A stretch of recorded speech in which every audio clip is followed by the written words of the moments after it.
Students who accept challenges, who have imagination, creative skills, how can you miss? But in true Dr. Delahaye style, you will not take any of the credit, you always give it out. That has been a trademark of you for years. Well, the students deserve the credit. They did the work.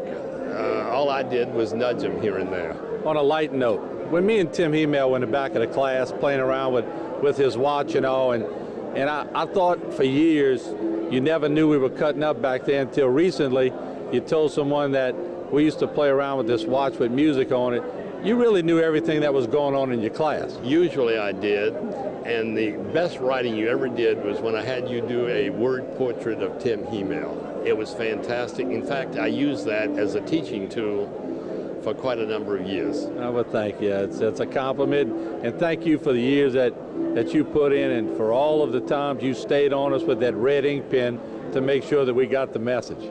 I still red ink the Nicholsworth, but only at the request of the editors. And they still want my red ink, and I give it to them. Thank you, Doc. Thank you, Martin. Wow, a compliment from Dr. Al Delahaye is certainly a compliment for the ages, and I appreciated that. He taught me so much. He was so inspirational. He was so focused on the end game, and that end game was to make sure you graduated from Nichols. You became a great writer, and you went over your fact sheets. You did your different things, and I think you'll hear from some of the interviews I have coming up with various people who took his class. He instilled that in so many. Dr. Delahaye, gone, but will never be forgotten. We'll be right back.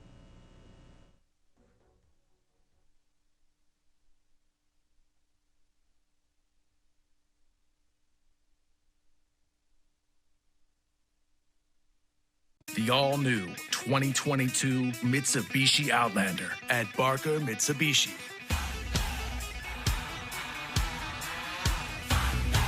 Unwrap yours starting at $26,095, plus an industry-leading 10-year warranty.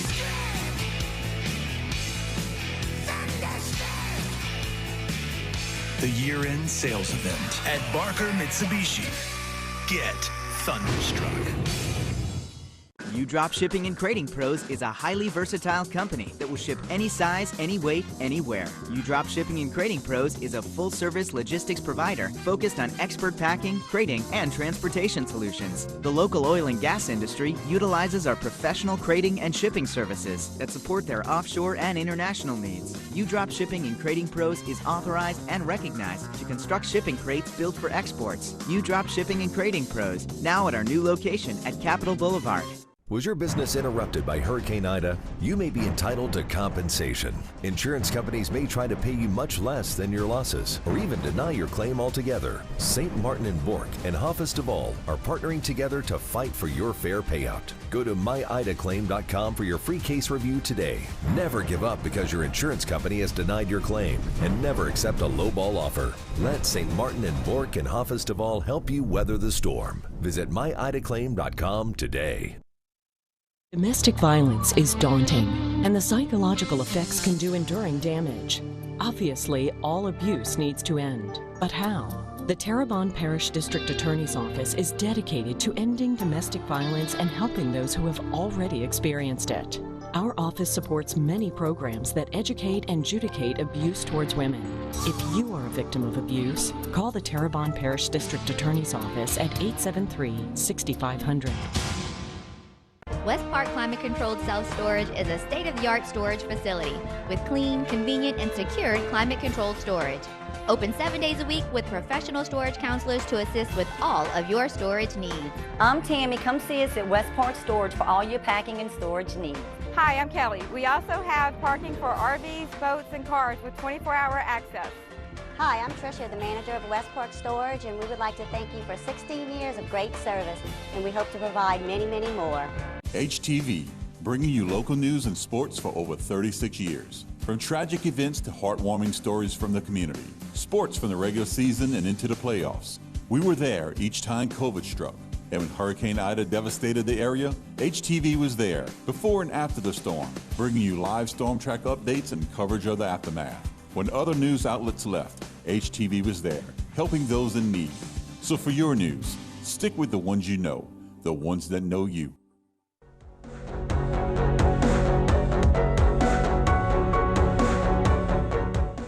And welcome back to Bayou Time once again, remembering Dr. Al Delahaye. What a great man he was, and great for Nicholls State University.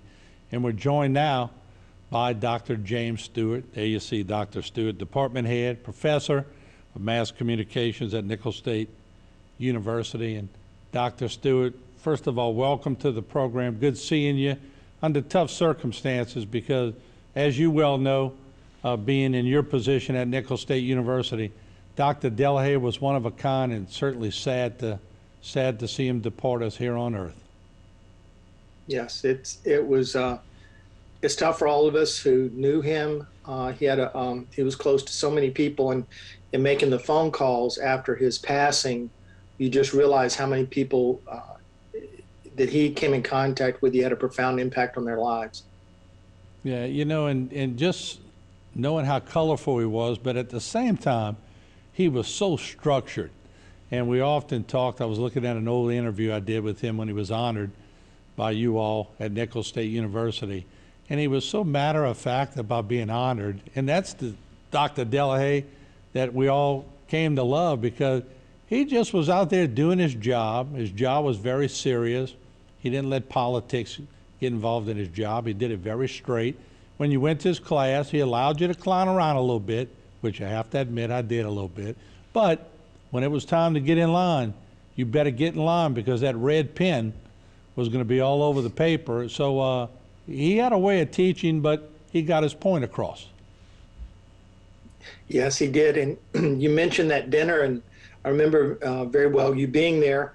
And the funny thing about that dinner is he wasn't particularly happy about it before it took place, because he didn't like to be the center of attention. That wasn't his style.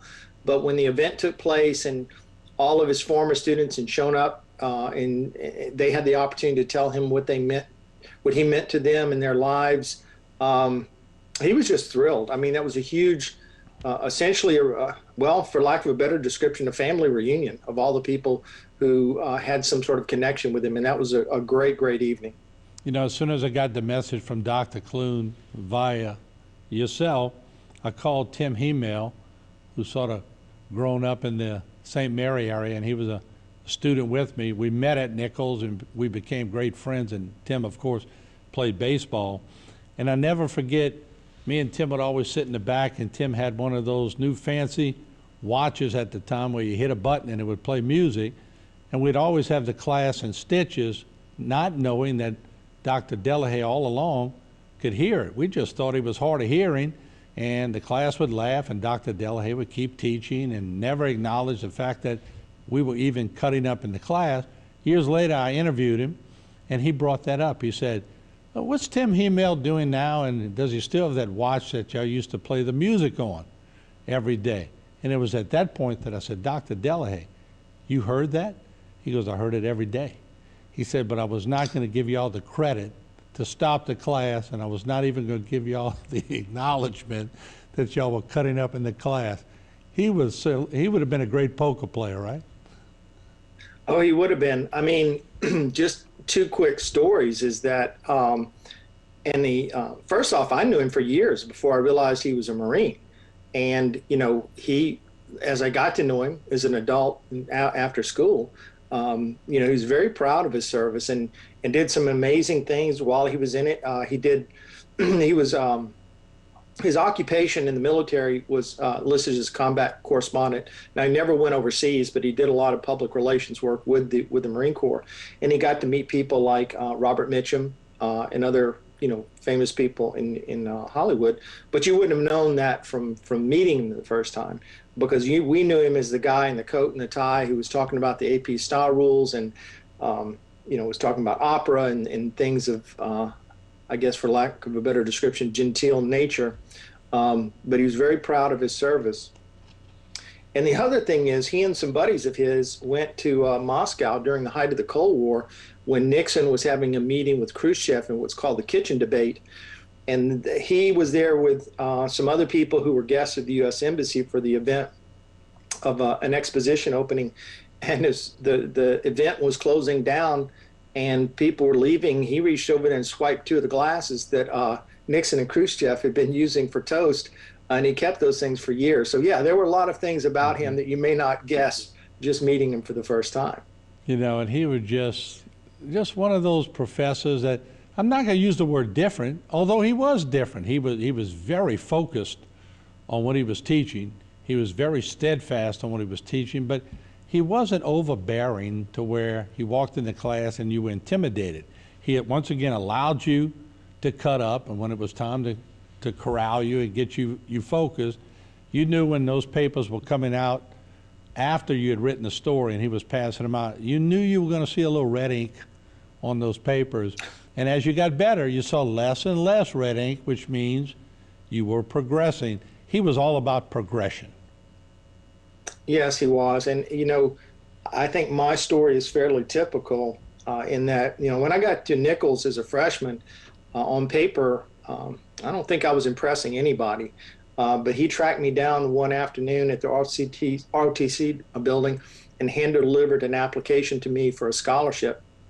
And I filled it out, and that allowed me to, you know, go to school during the semester and focus on school, not have to take a part-time job.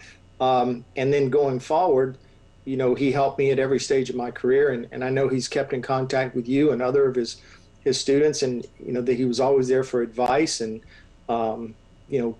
guidance, as, you know, no matter how many years you've been out of school. And you're right. I mean, he remembered every student he ever taught. You could bring up a given student's name, he would remember them. He'd have an anecdote to tell about them. It was very, very impressive. All right, we'll take a break now. There you have it, Dr. James Stewart remembering Dr. Al Delahaye.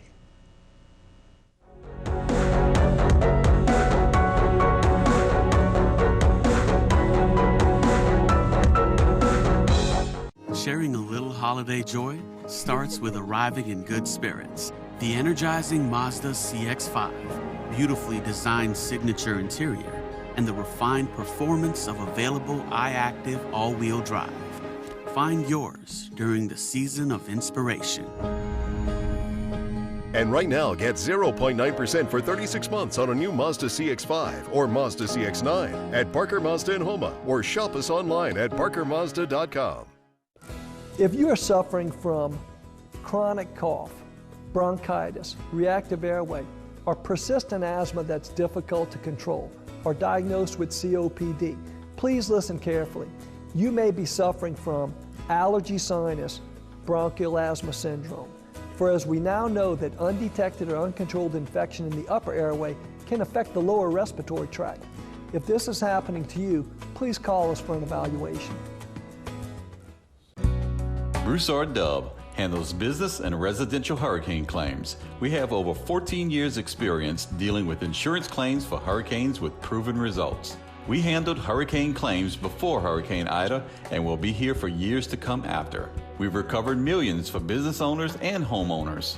So if you need help with your hurricane claim, let us fight for you. Go to our website and fill out a form for a free claim review or give us a call. Broussard Dove, attorneys at law. A new company with a lot of history. GIS Engineering has rapidly grown its brand around an experienced team of professionals. GIS Engineering is a full-service planning, engineering, procurement, and construction management company specializing in coastal protection and restoration, upstream and downstream industrial, and transportation infrastructure projects. Putting people first, GIS Engineering, a new company with a lot of history. Hi, I'm Harvey Sharp, owner of BioPure Disinfection and Restoration Services. Whether it's your home or your business, BioPure specializes in disinfection application, along with water, fire, mold damage cleanup. BioPure's supercharged delivery system, coupled with our hospital-grade disinfectant, revolutionizes the standard of clean and is proven effective as a virucide, sanitizer, disinfectant, and a fungicide. Call BioPure today to get your free consultation at 985-322-3003. It's the end of the year clearance at A.J. Doman Chevrolet.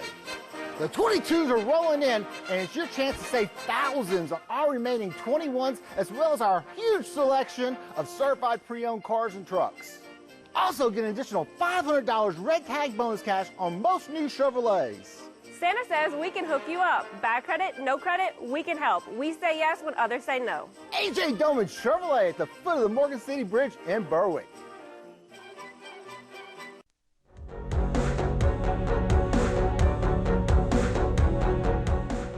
And welcome back to Bayou Time. Martin False here. We're now joined by the president of Nicholls State University, Dr. Jay Clune. And Dr. Clune, welcome aboard. How are you, sir?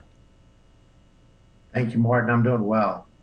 Now, let's talk a little bit about Dr. Al Delahaye. Of course, this is what the segment's about, remembering Dr. Delahaye. And I had the privilege, and I say privilege because back in the days from late 70s, early 80s at Nicholls, it was aspiring to be a really accredited journalism program, and Dr. Delahaye was front and center. And we looked forward to writing those papers, but sometimes we didn't look forward to getting them back with all the red ink on them. But there was always an explanation of why you got the red ink. No one was unscathed. And what Dr. Delahaye was doing was pushing you to be the best that you could ever be in writing. And I think he succeeded with a lot of people. Your thoughts? Y'all have lost a great one at Nicholls State University. Yeah, Martin, that became obvious. I know he was instrumental in your career and in so many other community leaders. I didn't have the pleasure of taking him when I was here. I was over in the business college, and I didn't take him. But the first thing I did when I got here was read his 2 books on Nicholls State University. And then I made the pilgrimage over to Cardinal Place to visit him. I visited him on 2 or 3 occasions, and what a gem of a human being, what a memory he had right to the end. He knew where every tree was on campus, when it was planted, and I relied on him for so much. I'd often send him questions based on things I read in the book, and then issues would come up in the community, and I'd reach out to him to get a clarification. And until the end, his memory was just amazing. Yeah, let me ask you, because as the president of a university, I know that most presidents who come in are always looking for that person who has the knowledge, who has the capabilities of bringing them down memory lane and telling them, like you said, where the trees were planted, when were they planted, historian of Nicholls State University. There wasn't a better guy to be an historian of Nicholls State University. No, there wasn't. And, he wrote like a journalist, which is helpful. He had a passion for the place. He was here 52 years. No one had that institutional memory. We had some faculty who served near 50 years. Their research was not on the university itself, so he was one of a kind. And, we really don't have a history after at least a written history after 2003, when his last book ended. So, we're without after that. And he talked about writing about the Katrina years right to the end. He thought it was just a bit too much archival material to dig through to write about Nicholls' Katrina years. But I rely on those first 2 books that cover the first 50 years. When you see the curriculum and where it's come over the years, and the journalism program and the broadcast program, you got to be proud. And it was so good for us as students to have someone so entrenched and so respected and on all these Hall of Fames, and not only respected at Nicholls, he was respected everywhere across the country. And I know that had to ring a bell. It did. He's taught Pulitzer Prize winners, Pulitzer Prize finalists. He's taught the Supreme Court Justice of the Supreme Court of Louisiana. He's in the LSU Hall of Fame for mass communication, the Manship School. He was respected throughout the state. And I don't know if any of us realized at the time just how widely respected he was and how well he was known across the country.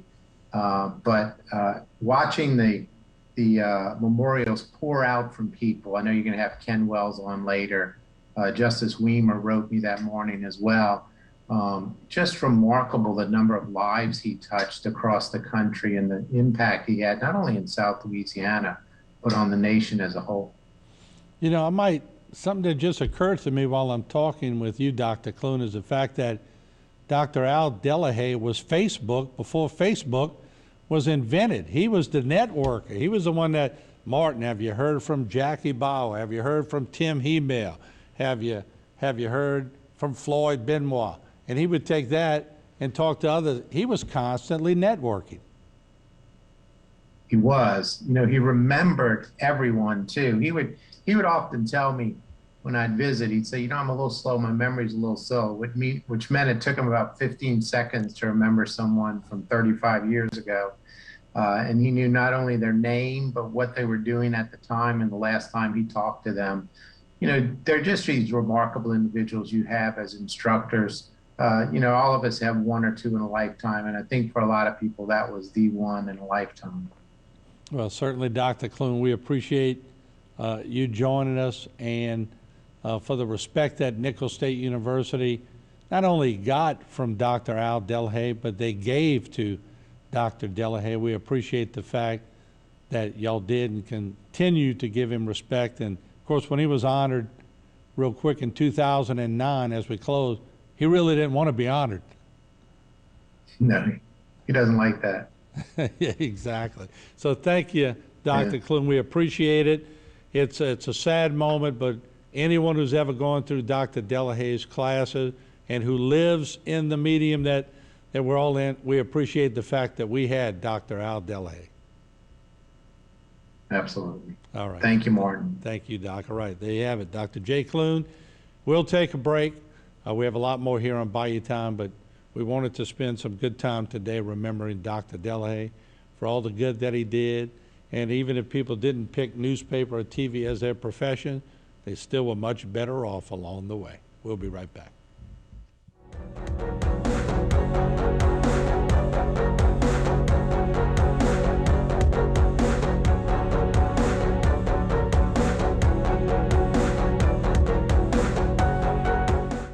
Are you looking for a new or used vehicle? Well, come check us out at Barker Honda because we get new, updated inventory daily. We're offering top dollar for your trade. Give us the opportunity to buy your car. We offer new and used financing. Come check out our award-winning trucks. For cars, trucks, SUVs, come check us out. Our sales specialists can help find the vehicle just for you. We're getting new inventory daily. Come down and see us on Martin Luther King Boulevard in Holman. Always remember, it's better at Barker. Here at South Louisiana Bank, we support our neighbors, the organizers, the helpers, the leaders, the dreamers. We support those that move our community forward. Louisiana has grown from the dedication, commitment, and loyalty of the people who call this beautiful place home. We are proud to offer our services to the communities in South Louisiana. South Louisiana Bank. It's better when we bank together. Cardiovascular Institute of the South's Ambulatory Surgery Center offers patients advanced and innovative outpatient procedures using the latest technology and treatment options.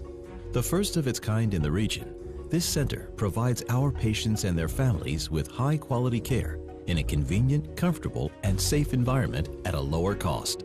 Trust your care to the cardiovascular care team you know and love at CIS. Learn more at cardio.com.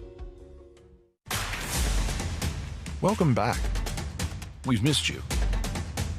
We know it's been tough. Because rebuilding your business isn't for the faint of heart. Your business needs a jump start. And we're here to help. Introducing Surge, symmetrical speed fiber internet from eTel Business. Revved up data speeds at 30% off, plus 3 months free. We're glad you're back, and we're here to make your business surge.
When Jesus was born in Bethlehem of Judea, in the days of King Herod, behold, Magi from the east arrived in Jerusalem, saying, "Where is the newborn King of the Jews?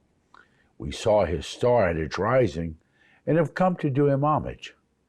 When King Herod heard this, he was greatly troubled, and all Jerusalem with him. Assembling all the chief priests and the scribes of the people, he inquired of them where the Christ was to be born.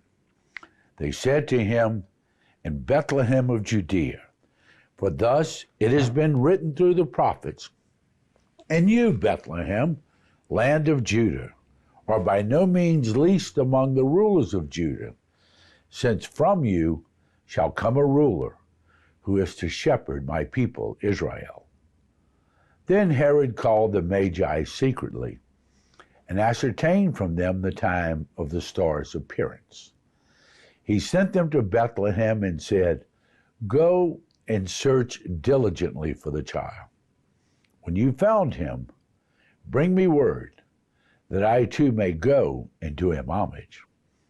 And after their audience with the king, they set out. And behold, the star that they had seen at its rising preceded them, until it came and stopped over the place where the child was. They were overjoyed at seeing the star, and on entering the house, they saw the child with Mary his mother. They prostrated themselves and did him homage. Then they opened their treasures and offered him gifts of gold, frankincense, and myrrh. And having been warned in a dream not to return to Herod, they departed for their country by another way. Hello and welcome to Close Walk Catholic Communications. I'm Father Bayer, your host. We're glad that you can join us, and happy Feast of the Epiphany. You know, for us here in the U.S., the Feast of the Epiphany is just what comes after the Feast of Mary, the Mother of God. But in the Universal Church, in most areas of the world, this is a Christmas Day celebration of what we're used to giving. In many areas of the world, the gifts of the Magi is when you give gifts. And so that's how they celebrate. Usually, Christmas for them is a nice dinner and family being together. But that whole tradition of giving gifts that we're used to at Christmas, for most of the world, is something that happens on the Feast of the Epiphany because of the Magi. When we call this feast the Epiphany, when we use that in our English language and they say, they really had their epiphany. And what that epiphany means is all of a sudden, the light bulb goes on. They got it. They've become aware of it. Now they know. And some of the great epiphanies happen in some of the most difficult circumstances. One of the gifts that I think priesthood allows us is the ability to be with people at any and all stages of their life. We're there to celebrate the birth of their children. We're there to bury their dead. We're there to bless their love in the sight of God. We're there to feed them with Christ's precious body and blood. We're there in their moment of need and joy and in sorrow and everything in between. And in that, I get to see a lot of epiphanies. I really do. And it's the young man who has been driven, good person, not a bad person, doesn't do things wrong, but he's become so obsessed with his success that he's going to provide, and he's going to have his children in the right schools, no matter how expensive they are. His children will live in the most elite and the most secure neighborhoods and most expensive neighborhoods. And he's going to make sure they have the full experience and go to these wonderful camps every summer, and he's really not doing anything wrong, except he's not really living with his children. He's living for them. His whole life has become his work life. His whole motivation has become to get ahead in life. His whole motivation is to one day own the company, or one day be able to do this, and one day be able to do that. And then, get to the point where he can retire at 60 years old and just live on his boat and do whatever this wonderful dream of his is all about. And then in the middle of it all, he has a heart attack. And he comes that close to cashing in his chips. And then he starts to realize that the people in his hospital room, the people around his bed, are the people who love him. And they start telling their father things that it just breaks his heart, because they love him so much, and rather than giving himself to his children, he's worked very, very hard to give him his money and his success. And, that all gets clouded, whether or not you're really doing it for their sake or for your ego, who knows? But all of a sudden, in the midst of this, he realizes he's worked so hard to give his children the best life he could, he's deprived him of the most important thing there is to give him, and that's his self. That's his time.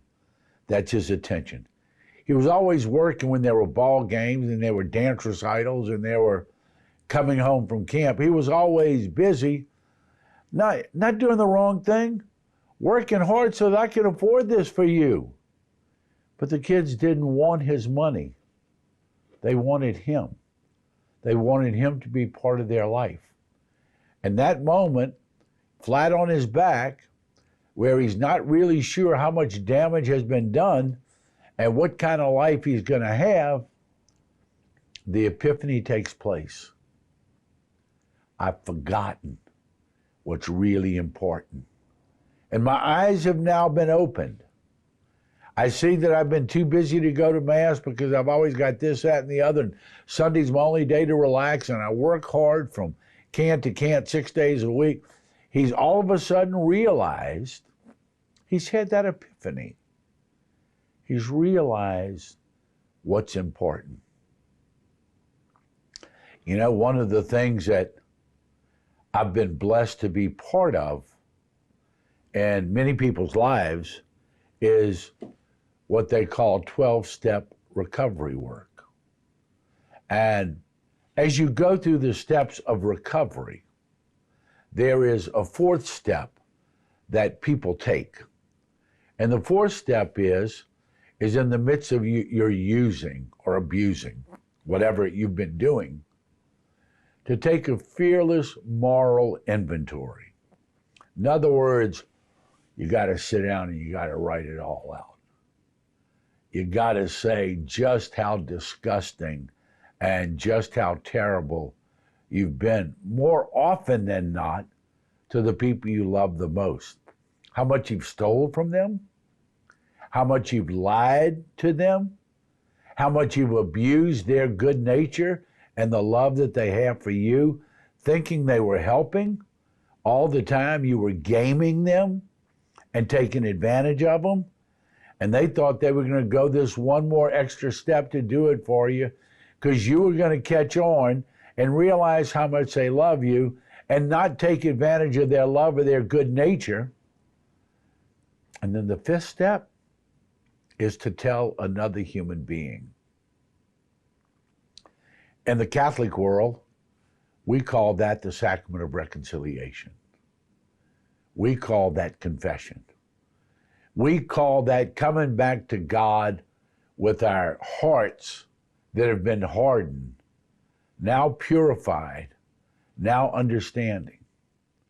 I can tell you, I have had people my age and older on the floor in a fetal position crying because they can't believe how terrible it's been to the people that they love the most. And there's a moment there where they look into the face of the people who've loved them and put up with all their lies, knowing full well it was a lie, put up with all their excuses, knowing full well that it was an excuse, and they've continued to love them through their using and their abusing and their taking advantage.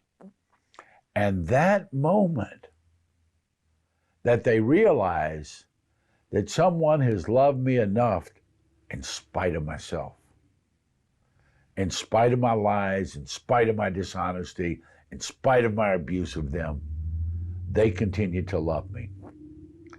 That's a huge, huge epiphany.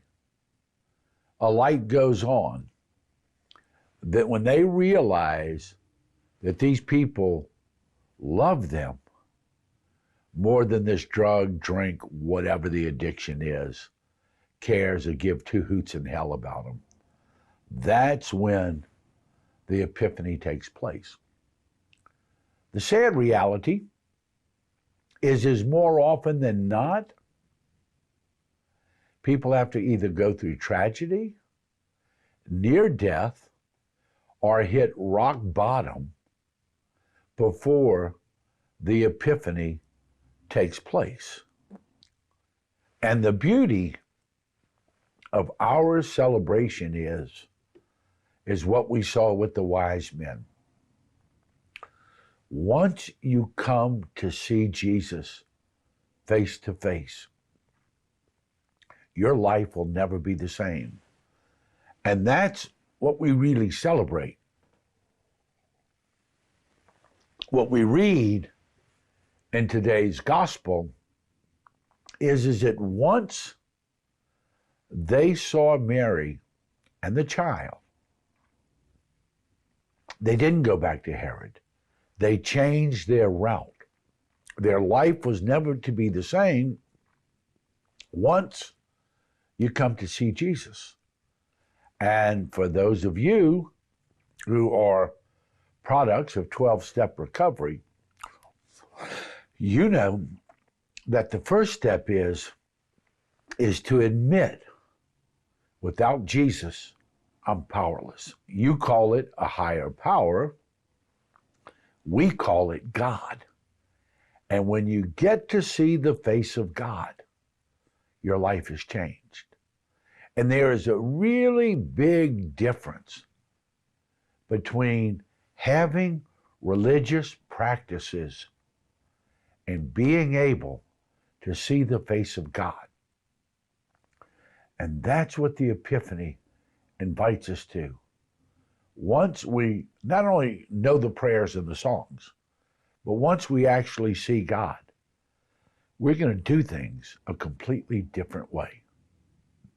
Stay with us. We'll be back in a moment. And behold, the star that they had seen at its rising preceded them until it came and stopped over the place where the child was. They were overjoyed at seeing the star, and on entering the house, they saw the child with Mary, his mother. They prostrated themselves and did him homage. Then they opened their treasures and offered him gifts of gold, frankincense, and myrrh. And having been warned in a dream not to return to Herod, they departed for their country by another way. Hello and welcome back to Close Walk Catholic Communications. I'm Father Barry, your host, and we're glad that you came back. What a scene. And I always am amazed at the role of Mary, the Mother of God, in the midst of this whole birth narrative.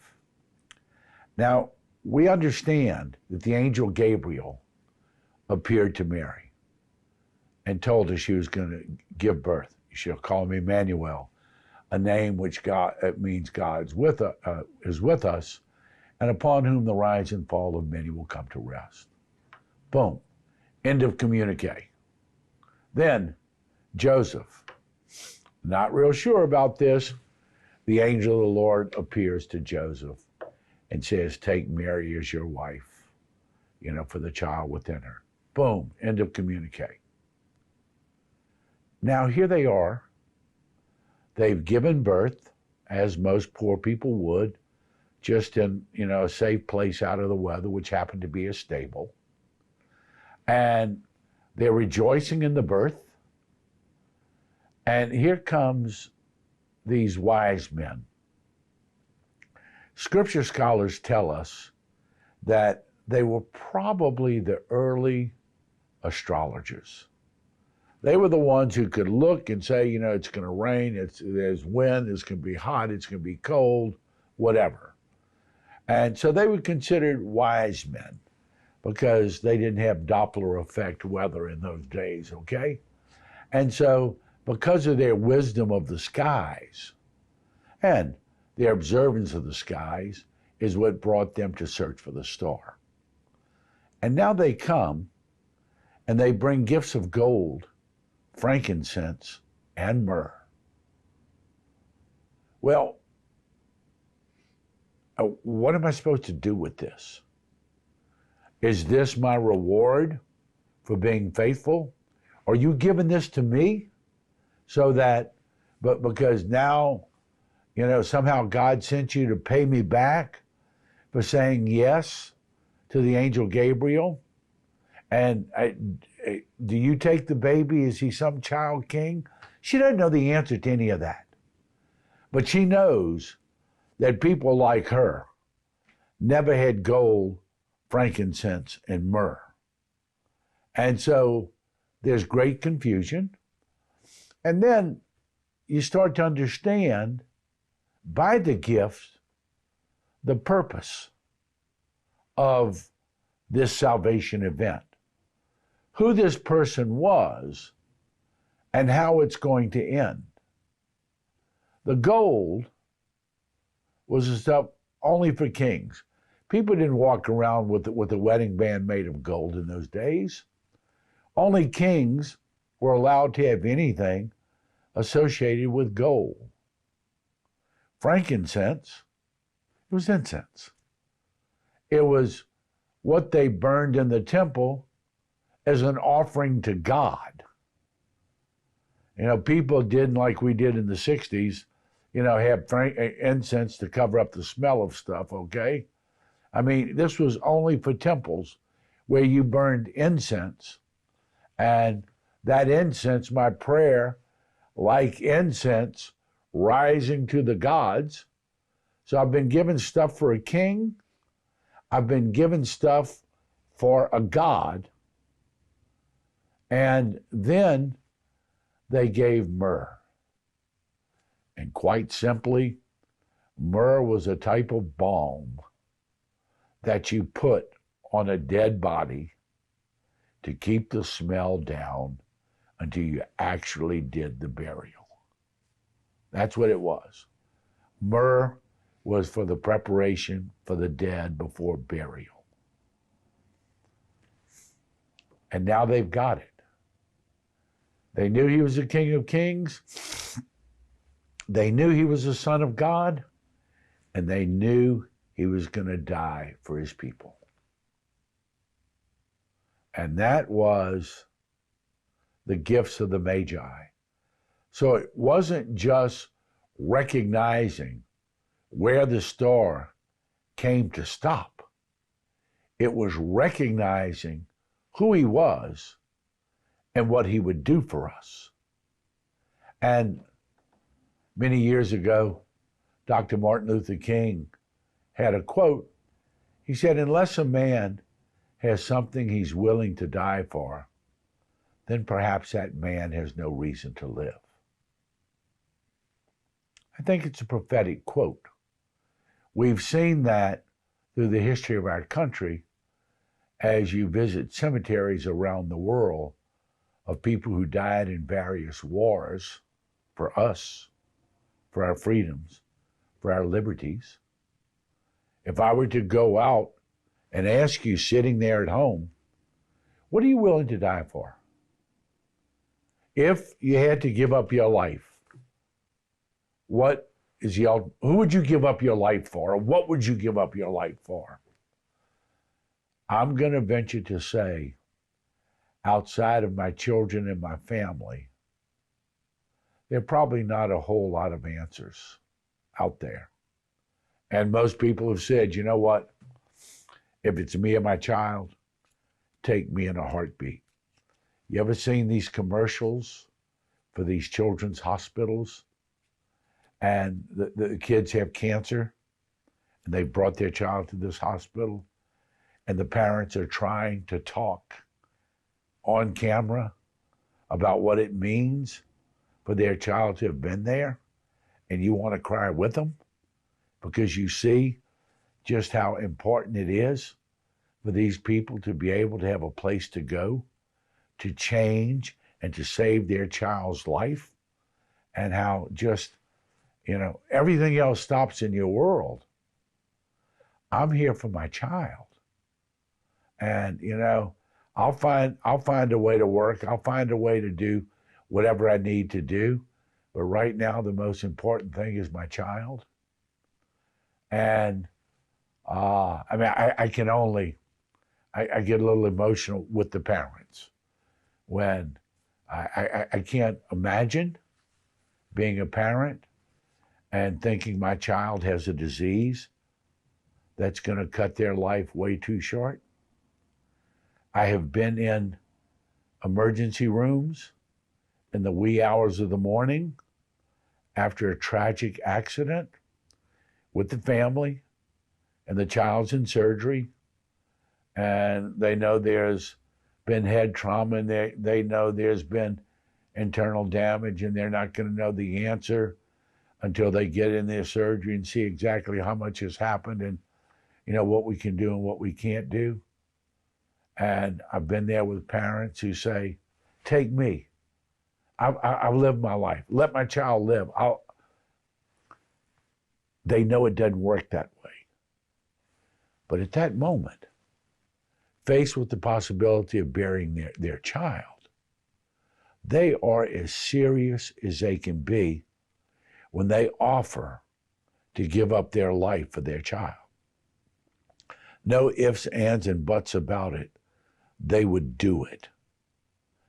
And that reality is something that we come to understand is what real love is about. And when they present a balm for the dead, now they know who he is. And they know what he's going to do for us. And they know the depth of their love that he has for us and what he's willing to do for us. And that reality is overwhelming. For those of us who've become cradle Catholics, cultural Catholics, habitual Catholics, and I'm certainly not in any way diminishing being a cultural or habitual Catholic. We do it because we've always done it. We do it because we were told to do it. We do it because this is the laws of the church. Please, stay where you are. Keep going. But keep going to look for what it would be like if you found someone who was willing to give up their life for you. I had a funeral of a man who had a lung, I believe, donated to him. And in the back of the church was a family. And the family of the deceased clung to this family.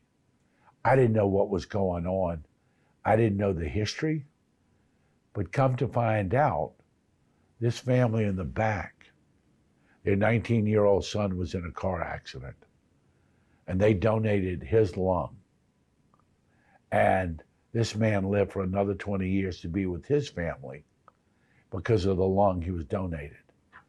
and the love and the gratitude that they had for this family was unparalleled.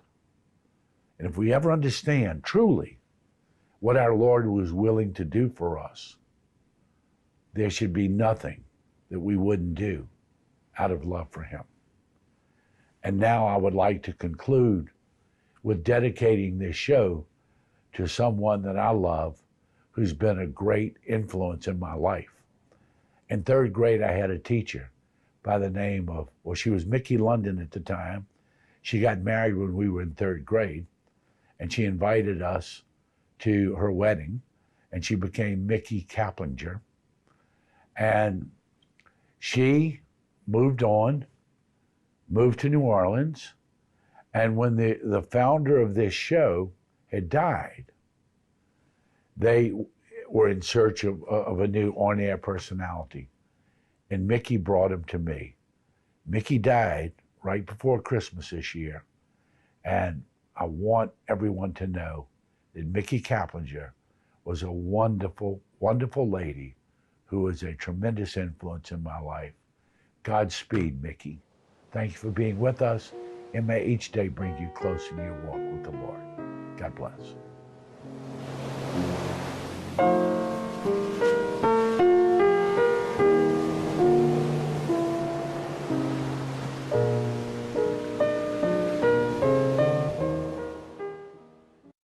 Leg pain, swelling, or ulcers can be signs of vascular disease in the legs. This lack of blood flow can lead to amputation if not treated. Varicose or spider veins may also be signs of venous disease and are more than just a cosmetic problem. Trust the most advanced team of leg pain specialists at Cardiovascular Institute of the South to reopen blockages in the legs and offer minimally invasive in-clinic vein treatments. If you experience leg pain, swelling, or have visible veins, schedule an appointment with us today at cardio.com. Broussard Dub handles business and residential hurricane claims. We have over 14 years experience dealing with insurance claims for hurricanes with proven results. We handled hurricane claims before Hurricane Ida and will be here for years to come after. We've recovered millions for business owners and homeowners.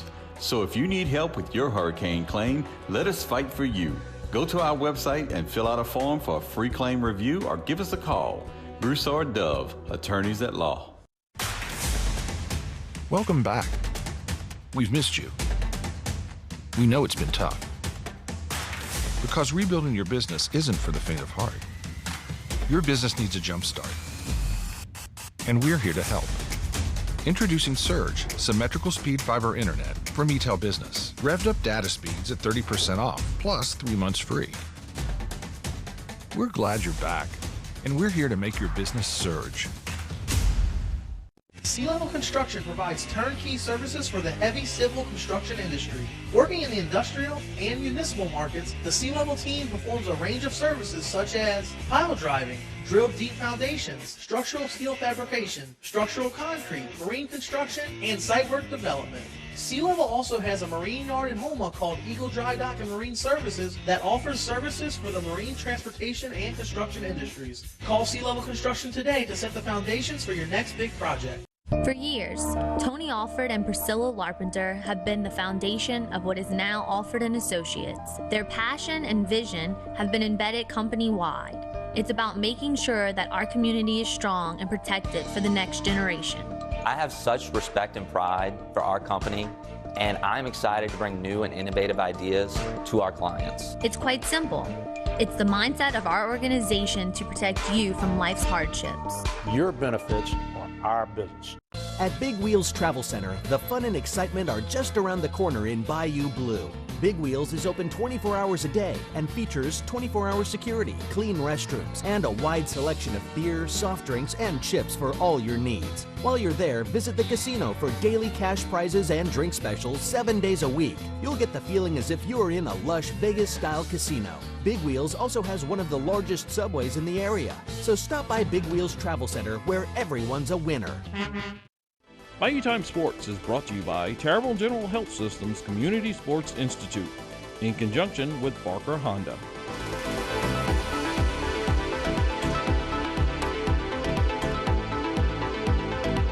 Yeah, look, it was our last opportunity to play at home. You know, we always kind of talk about when we hear people say must-win games. You know, today's a must-win game. Other than that, any game prior is not. That just means you have to win that game. And so I think these guys understood it.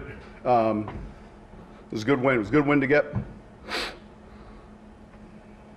Sean, how would you classify what Cam George has been doing these last couple of weeks? It looks, I mean, it's about as good as you've ever seen him play?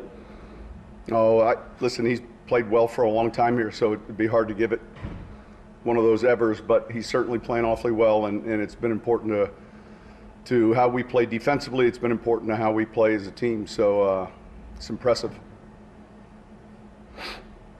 Sean, could you reflect on Taysom's performance today? Yeah, look, it was kind of up and down at times, and yet, you know, he led us on some key drives. You know, he missed a throw or two. I'm sure he'd want back, but again, it's another win under his belt. You know, we'll have a chance to look at the tape and really be able to look through the sequencing, the plays, and get a grade. But I was happy that we got the win, and you know, ball security was important, and you know, I thought he did a good job with that. And Sean, we talk a lot about Chauncey and the energy that he brings, but how important is that for this defense? I think it's hard to imagine a good defense that doesn't have energy. You know, I can't think of one historically, and so he's part of that. And you know, I think you have to be a good player to play with the confidence he does, and he is. And so you know, that emotion and energy, but also the effort you see from him. Sean, in a game like that, where you guys are kind of having some trouble maybe getting big running plays and it's kind of a grind, what's the importance of sticking with that aspect of the game, even though maybe it's not easy? Look, a good question, and we were frustrated. I was frustrated at half. I just thought, man, we had some MEs. We didn't do much of anything well in the run game, obviously. And then, you know, we were able to make some hay in the second half. We'll look at the tape. I'm sure there's going to be a lot we look at that we have to clean up, and there's some guys in there playing right now, maybe getting more playing time that they're used to. But I still think that ability to be two-dimensional as opposed to one-dimensional is important, especially as you're paying attention to like the game that we were just playing. Sean, I know you don't like to answer ever, but the way the defense has been playing these last couple of games, winning a game 9-0 and winning a game 19-10 when the offense is struggling, is that one of the more impressive jobs you've seen of a defense that is bringing it in kind of a, you know, there's no safety net, they have to get stops on every series? Yeah, look, you go back 2 weeks ago in the Tampa Bay win, we felt the matchups were going to be good, and I was pleased and really pleased with how we played. I thought we controlled the field position for the most part. I mean, it felt like there was almost a half where we were on one end of the field, and that's a big reason right now why we're at 8 wins is defensively. And man, it was a good win to get, and I think it was outstanding. We played the way we did with the turnovers and takeaways. Yeah, it's not an ever statement, you know. It's just that's the way this game was unfolding. Sean, what went into the decisions with McCoy and Marcus Williams? Well, they're actually pretty simple. In the event that they tested out today, you sure don't want them on the COVID list. So in the event, we didn't think they would, but you still free up a spot. Now, free up 2 spots, but you lose 2 call-ups. So in the event that they were able to test and get back, we had them off the COVID list. Obviously, they'll be back next week now. So it was a little bit of it wasn't a gamble at all. It was just made common sense. In any case with either one of them, we got back a couple of negatives. They would have been able to play. Hey, Sean, how important was that drive before halftime? You guys have pinned back, decided to go on 5, I think, really to get some points there. Yeah, the third down play, we throw a go to Marquez. We located pretty good, kind of an underthrown back shoulder throw that kind of got us out of that, that tight area. And so we go from, possibly having to punt backed up to putting the ball at midfield and then transitioning to a field goal. That's significant. You start doing the math on how that half could have ended. I do think it was important. Johnny, the game tough for you to have that consistency. You can then catch games now where you don't have to worry about getting points on 3 points. You've got some stability to that kicking game now. Yeah, I think your question is that your confidence in relative to how we're kicking. I guess with field goals, I think it's been important. We've had to kick a few more than I'd like, but he's been hitting it well. I think the timing and the operation has been good, and just as important, the protection. Sean, is it fair to say that some of the bigger numbers that Marquez has been putting up these last couple of weeks are just kind of reflective of him improving toward the end of the season here? Look, we began to see those last year. Sometimes it's coverage based, with where he plays. I love the way he plays the ball in traffic, though. I think that's one of his strong suits. And, we gave him enough opportunities today, and those were important plays.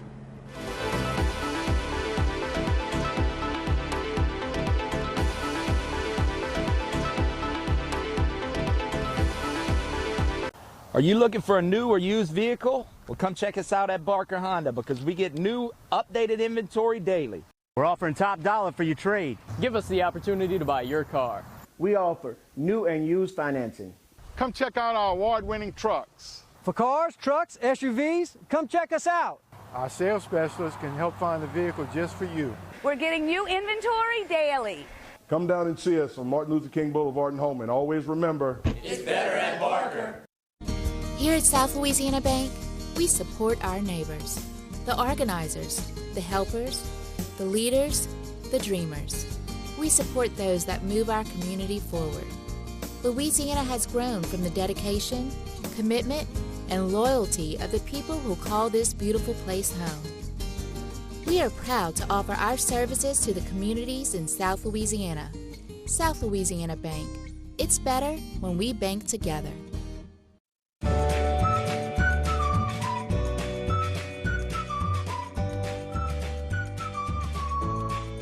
My role model is my mom, actually. She's like a very hard worker, and she supports any and everything that I do, whether it's starting a new sport or like getting a good grade on a test. She's always in my corner, and I just love her for that.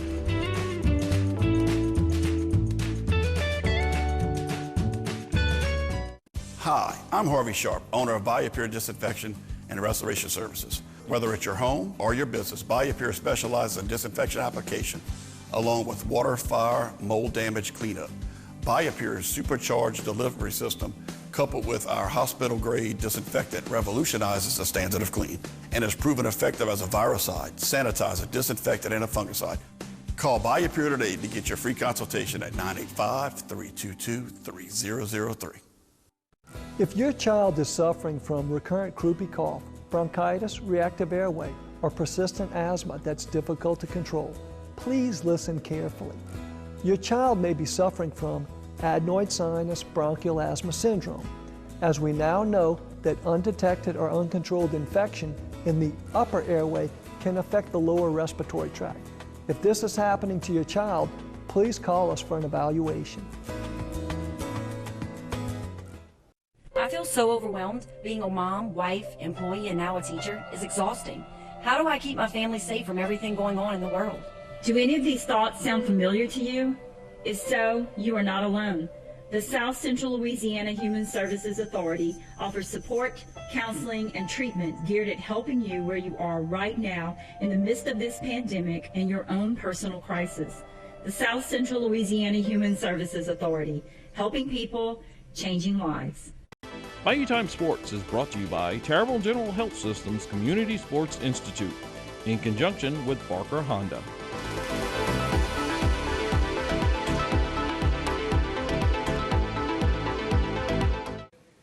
This is for Alexis. What did this game mean to you? I know you were there last year, and I know you wanted a chance to play for Kim, but what did it mean to put 30 on them and play the way you did today? I think it's every transfer's dream. It was a personal game. Coach Moki had been challenging me all week to step up and be the player that she know I could be. It meant a lot to me. As you know, I averaged 9 minutes last year at A&M, and I'm here with my coach averaging 40. So I made the best of it. Kim, would you talk about the struggles? It looked like y'all were having trouble getting the ball inside and scoring inside, and then you finally kind of broke it open in the fourth quarter. Well, this knucklehead right here finally woke up in the fourth quarter, thank God. But, you know, that's the game. It's a game of runs. We were grinding it out. I didn't think that we, got the ball to the post at the right time. We had some looks in there where we were posting up on the middle guy. I thought transition offense was not very good. We couldn't finish. We would either run over somebody, throw it away, take a jump shot instead of a layup. It got better in the second half. We don't even have to talk about free throws. I just fired the free throw coach, so, you know, that coach will be looking for a new job. No, I'm teasing. You just grind it out. I mean, guys, this is going to be the way it is. I mean, it's the SEC, and you got a lot of good players, a lot of good coaches and teams. I thought rebounding was key. When we were not able to make shots and we were kind of struggling, I just thought that maybe 2 or 3 possessions did we give up an offensive board. But I thought, you know, the crowd got into it. They helped us get over the hump. Yeah, happy for this one. I mean, when you leave a program, you're going to do one of 2 things when you play them. You're going to be awful or you're going to be really, really good. And I told her that yesterday in practice, and she was really, really good. She didn't try to do too much. She took what they gave her. Jalen, talk about your fourth quarter. Things kind of opened up for you. You looked like you were running off the point, too.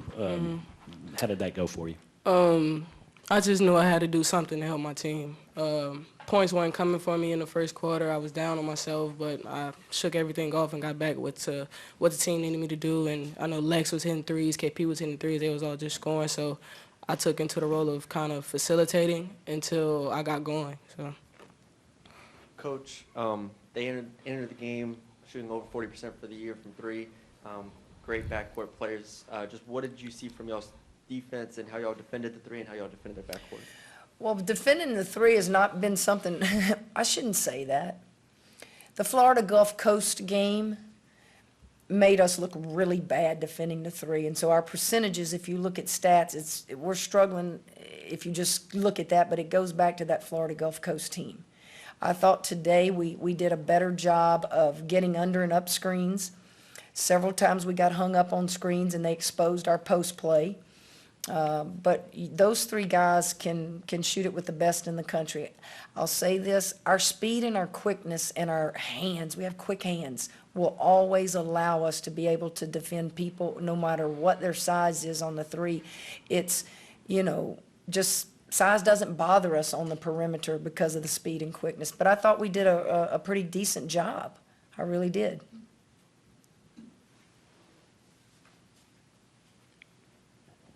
Yeah, Kim, Alexis had half your points in the second half, 23 of y'all's 46. What did it mean for you to watch her do that? Knowing your history with her, that you gave her a second chance, and just watching her, I guess, become the player and maybe person you always wanted to see her become? Well, you're proud. It's life's lessons, not only winning a ball game or doing good. The life lesson that she has taught young people out there has nothing to do with points. The life lesson is when a kid is dismissed from a program, what do they always want to do? They want to blame the coach. Lex never blamed the coach. Lex knew she put me in a bind, and I hurt because I loved that kid, still love her, loved her when she left. But you have to make decisions that are for bigger purposes, that locker room. And didn't talk to her for, you know, years. She went to Rutgers and then showed up at A&M, and I took the LSU job, and she basically is like, I'm not taking no for an answer. I need you in my life. So now she gets to write the end of her college career, and it has nothing to do with points. She gets to teach a lesson to young people that sometimes it's look at yourself in the mirror and grow up and be held accountable. That means far more to me than any 30 points she hit against A&M.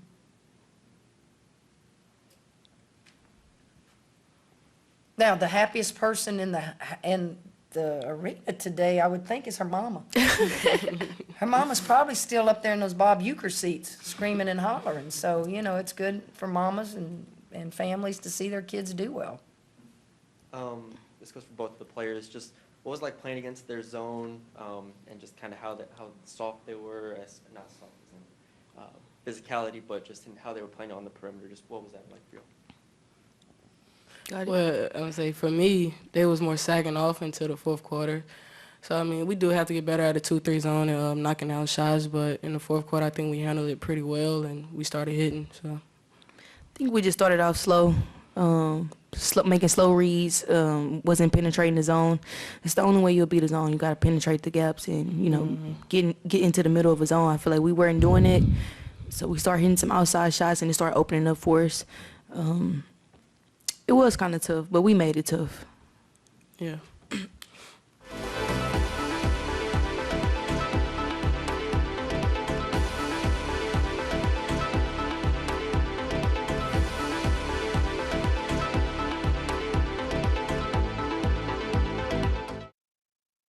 Are you looking for a new or used vehicle? Well, come check us out at Barker Honda because we get new, updated inventory daily. We're offering top dollar for your trade. Give us the opportunity to buy your car. We offer new and used financing. Come check out our award-winning trucks. For cars, trucks, SUVs, come check us out. Our sales specialists can help find a vehicle just for you. We're getting new inventory daily. Come down and see us on Martin Luther King Boulevard in Holman. Always remember, it's better at Barker.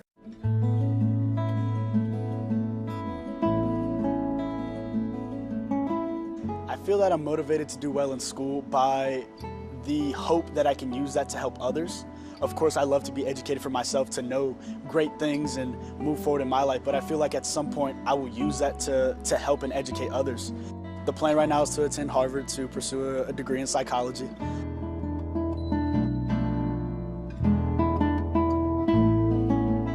Cardiovascular Institute of the South's Ambulatory Surgery Center offers patients advanced and innovative outpatient procedures using the latest technology and treatment options.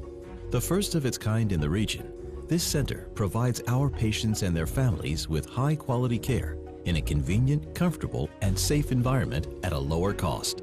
Trust your care to the cardiovascular care team you know and love at CIS. Learn more at cardio.com. It's the end of the year clearance at AJ Doman Chevrolet. The 22s are rolling in, and it's your chance to save thousands on our remaining 21s, as well as our huge selection of certified pre-owned cars and trucks. Also get an additional $500 red tag bonus cash on most new Chevrolets.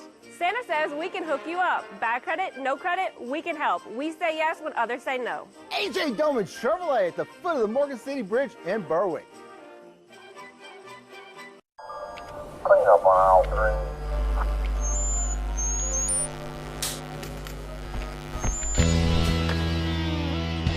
Velvet rings, are you mixing? Buffalo Trace, birds listening. A beautiful fire to make us tonight. Shopping Rice's Whiskey Wonderland. In today, Woodford Reserve. Eagles, where is the new bird? Lights you break from a song as we go along. Shopping Rice's Whiskey Wonderland. At the house, we can build a cocktail. Right from Sazerac, right crown. Top it out with Rouse's bourbon cherry. So some best prices in town. Later on, we'll retire. A Jim and me by the fire. Wild turkey lemonade, all the cocktails we made. Shopping Rouse's Whiskey Wonderland.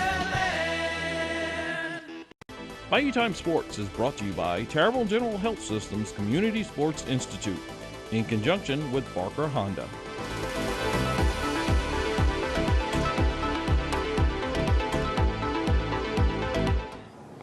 start getting back from that Achilles injury. He Mhm. was in such a good rhythm before that. What do you think was the problem, just needing to get his legs back under him? Yeah, that's what it is. It's part of basketball. Been out for a while. We haven't been able to practice and prepare like we normally do, and we're just continuing to knock some rust off.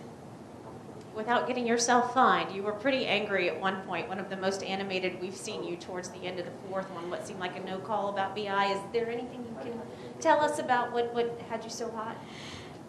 I just felt like Brandon got fouled, and it happened a number of times, and I voiced my frustration about it, and just wanted to let them know, like, look, our guys are driving to the basket too, and we're getting hit just like their guys, and we deserve those calls when we attack the basket. And look, not normally what I do, but I felt like this was a time where Brandon actually got hit. That's what I saw, and I said something about it. A situation that warranted it in your mind.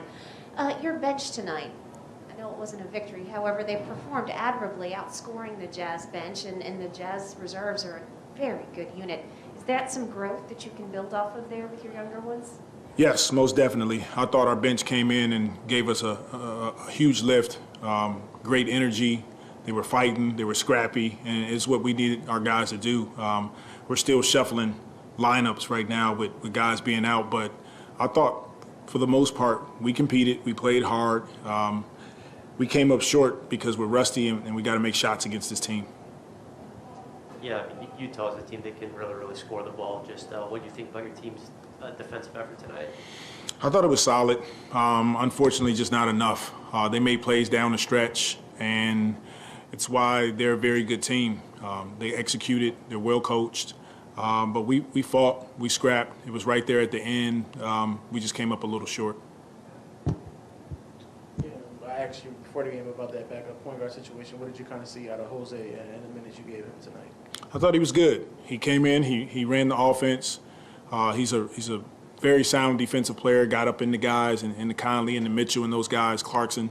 For the minutes that he played, he came in and impacted the game. And you guys started off the year as a really good free throw shooting team, and I think a kind of theme in some of these losses, you see the free throws not going in. How much has that been a source of frustration for you guys, seeing the free throw number start to drop a little bit? We just got to get up there with confidence and knock them down. Something we'll get back in the gym and keep working on it.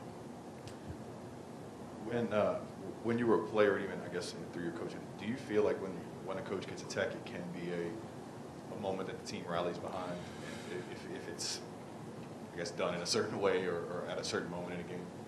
It can be. That wasn't necessarily my point tonight.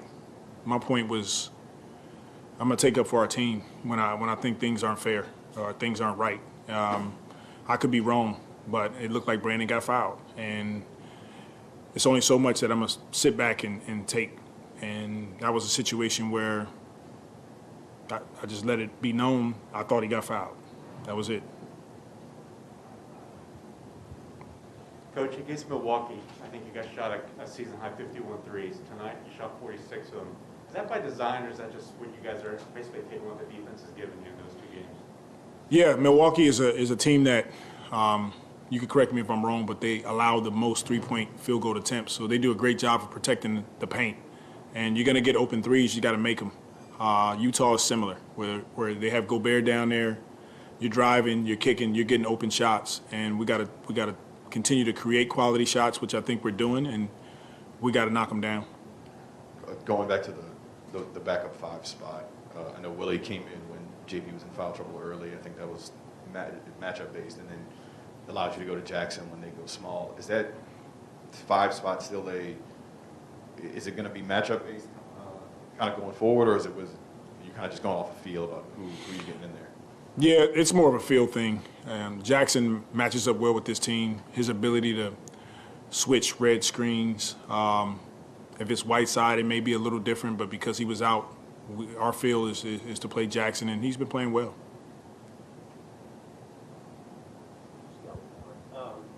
Jackson has given you guys, a couple good games in a row here.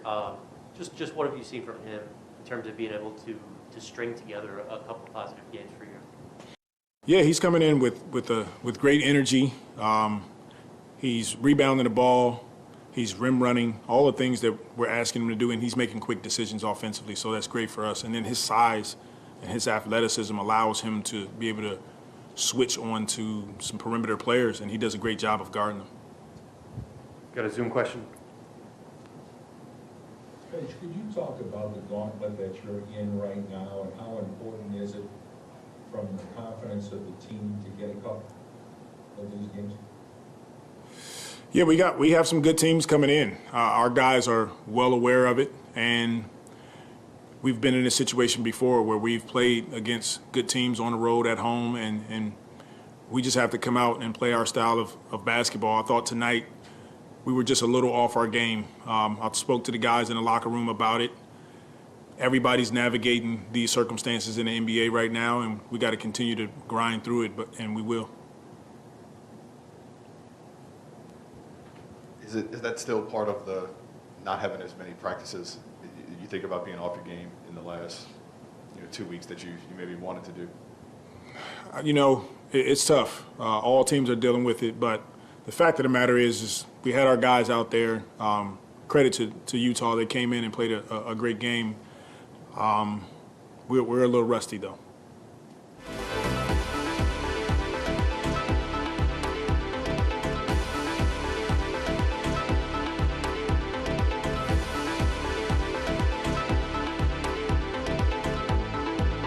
Everyone needs help at some point during their life.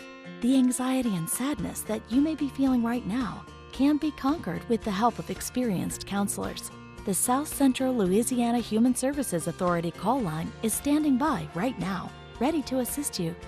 Pick up the phone and call 1-877-500-9997 and let us help you through the crisis in your life. Helping people, changing lives. Let our caring staff help you today. For years, Tony Alford and Priscilla Larpenter have been the foundation of what is now Alford & Associates. Their passion and vision have been embedded company-wide. It's about making sure that our community is strong and protected for the next generation. I have such respect and pride for our company, and I'm excited to bring new and innovative ideas to our clients. It's quite simple. It's the mindset of our organization to protect you from life's hardships. Your benefits are our business. Broussard Dove handles business and residential hurricane claims. We have over 14 years experience dealing with insurance claims for hurricanes with proven results. We handled hurricane claims before Hurricane Ida and will be here for years to come after. We've recovered millions for business owners and homeowners. So if you need help with your hurricane claim, let us fight for you. Go to our website and fill out a form for a free claim review or give us a call. Broussard Dove, attorneys at law.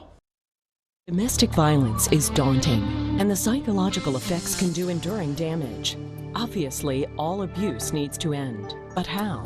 The Terrebonne Parish District Attorney's Office is dedicated to ending domestic violence and helping those who have already experienced it. Our office supports many programs that educate and adjudicate abuse towards women. If you are a victim of abuse, call the Terrebonne Parish District Attorney's Office at 873-6500.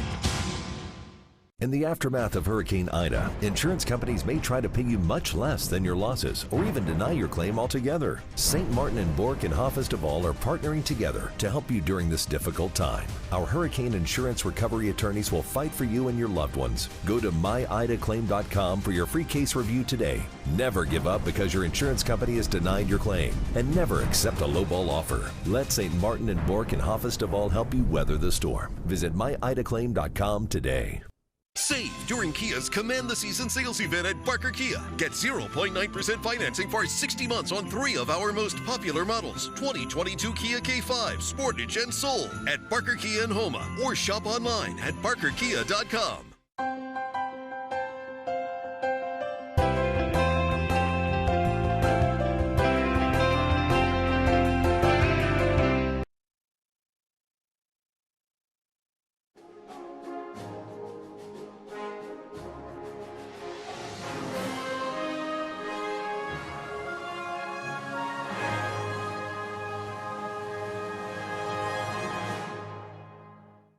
On this episode of One-on-One, we're going to talk with James Spearman. And of course, a lot of you know him from different realms of his life, but coaching is such a big part. He's been coaching before he was coaching. So we're going to talk with James tonight on One-on-One. Stick around. We'll be right back.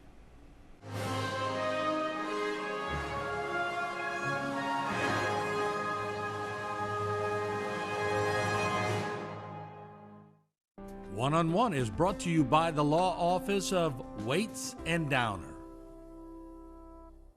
The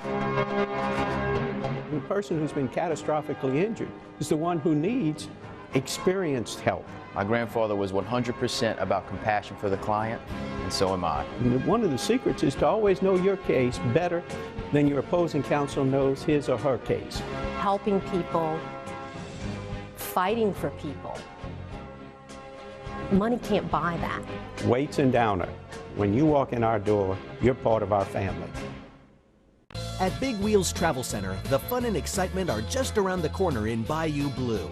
Big Wheels is open 24 hours a day and features 24-hour security, clean restrooms, and a wide selection of beer, soft drinks, and chips for all your needs. While you're there, visit the casino for daily cash prizes and drink specials 7 days a week. You'll get the feeling as if you're in a lush Vegas-style casino. Big Wheels also has one of the largest subways in the area. So stop by Big Wheels Travel Center, where everyone's a winner. If your child is suffering from recurrent croupy cough, bronchitis, reactive airway, or persistent asthma that's difficult to control, please listen carefully. Your child may be suffering from adenoid sinus bronchial asthma syndrome, as we now know that undetected or uncontrolled infection in the upper airway can affect the lower respiratory tract. If this is happening to your child, please call us for an evaluation. Hi, I'm Orlando Williams, and I live in Terrebonne Parish, and I'm vaccinated. How about you? My father entered the hospital with COVID in its early stages. My daddy lived till day 13, and to wake up to a call at 6:45 from the doctor saying you have 2 minutes to get the rest of your family on the phone. He had to die alone.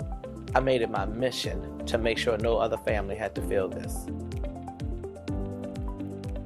Terrebonne Parish School District is now hiring bus drivers. A valid CDL is required. If you don't have a CDL, we will train you.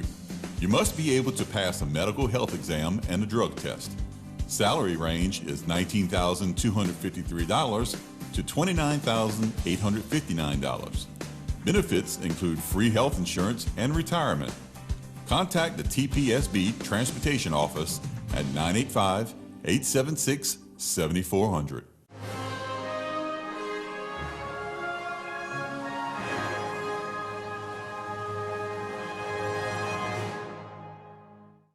And welcome back to One-on-One. I'm Martin Falls. My guest tonight, James Spearman.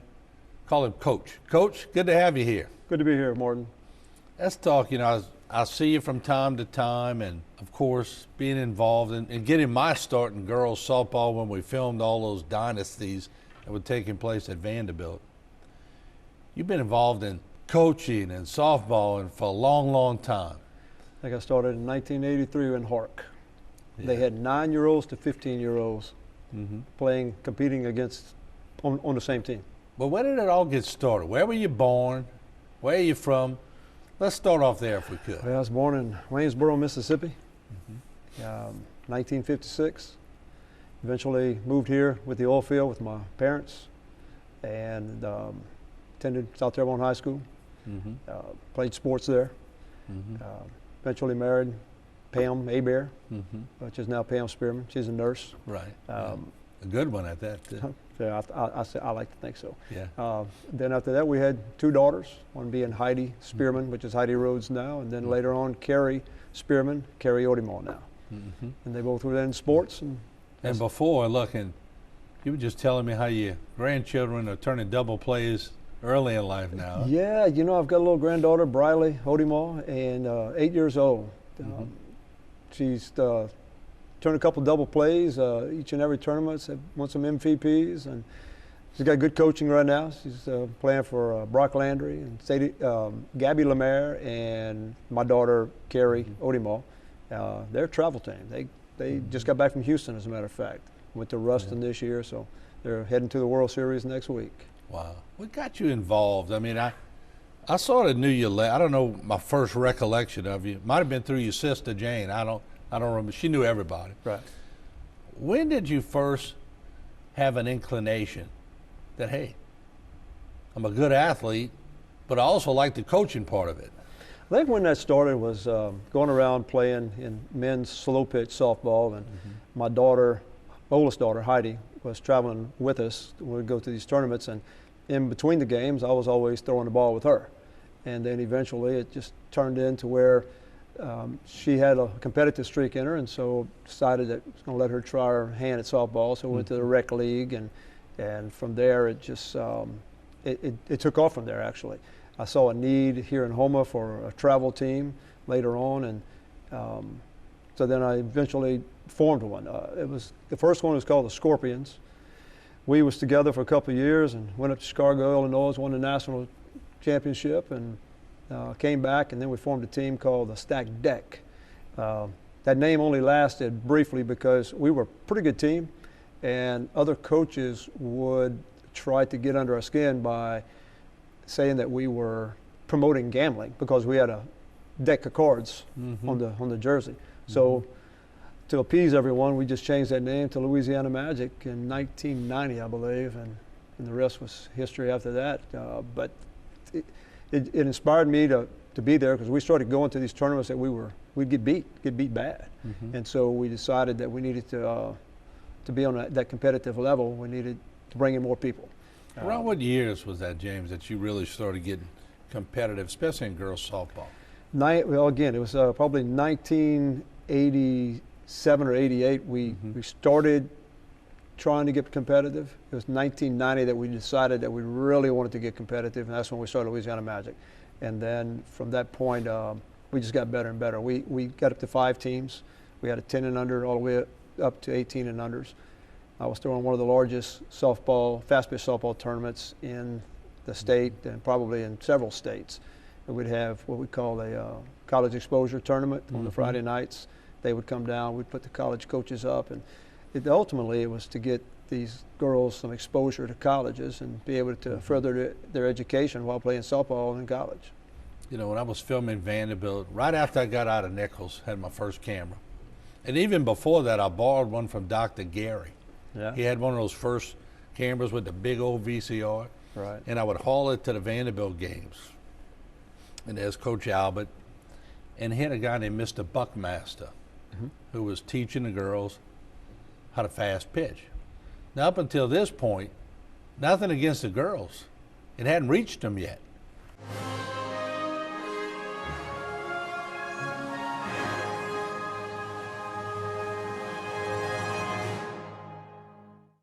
For all of your cases, including those with catastrophic significance, call Waits and Downer Law Firm. The person who's been catastrophically injured is the one who needs experienced help. My grandfather was 100% about compassion for the client, and so am I. And one of the secrets is to always know your case better than your opposing counsel knows his or her case. Helping people, fighting for people. Money can't buy that. I'm Joseph Waits III, and when you come through our doors, you are part of our family. There are many strengths in our cancer center. I think one of the biggest is patients don't have to go elsewhere to get technology for their diagnosis and treatment of their cancer.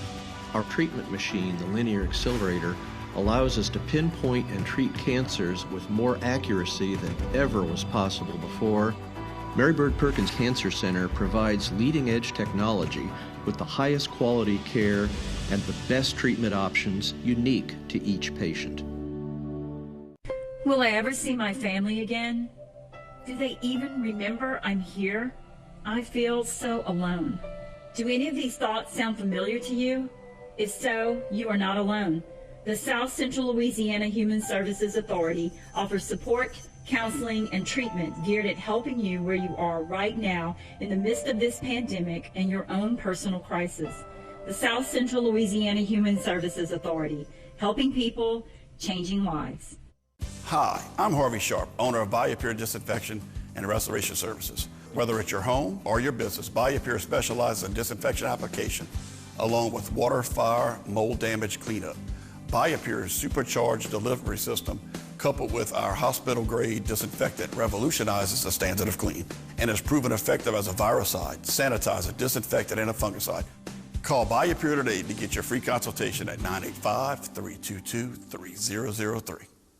Leg pain, swelling, or ulcers can be signs of vascular disease in the legs. This lack of blood flow can lead to amputation if not treated. Varicose or spider veins may also be signs of venous disease and are more than just a cosmetic problem. Trust the most advanced team of leg pain specialists at Cardiovascular Institute of the South to reopen blockages in the legs and offer minimally invasive in-clinic vein treatments. If you experience leg pain, swelling, or have visible veins, schedule an appointment with us today at cardio.com.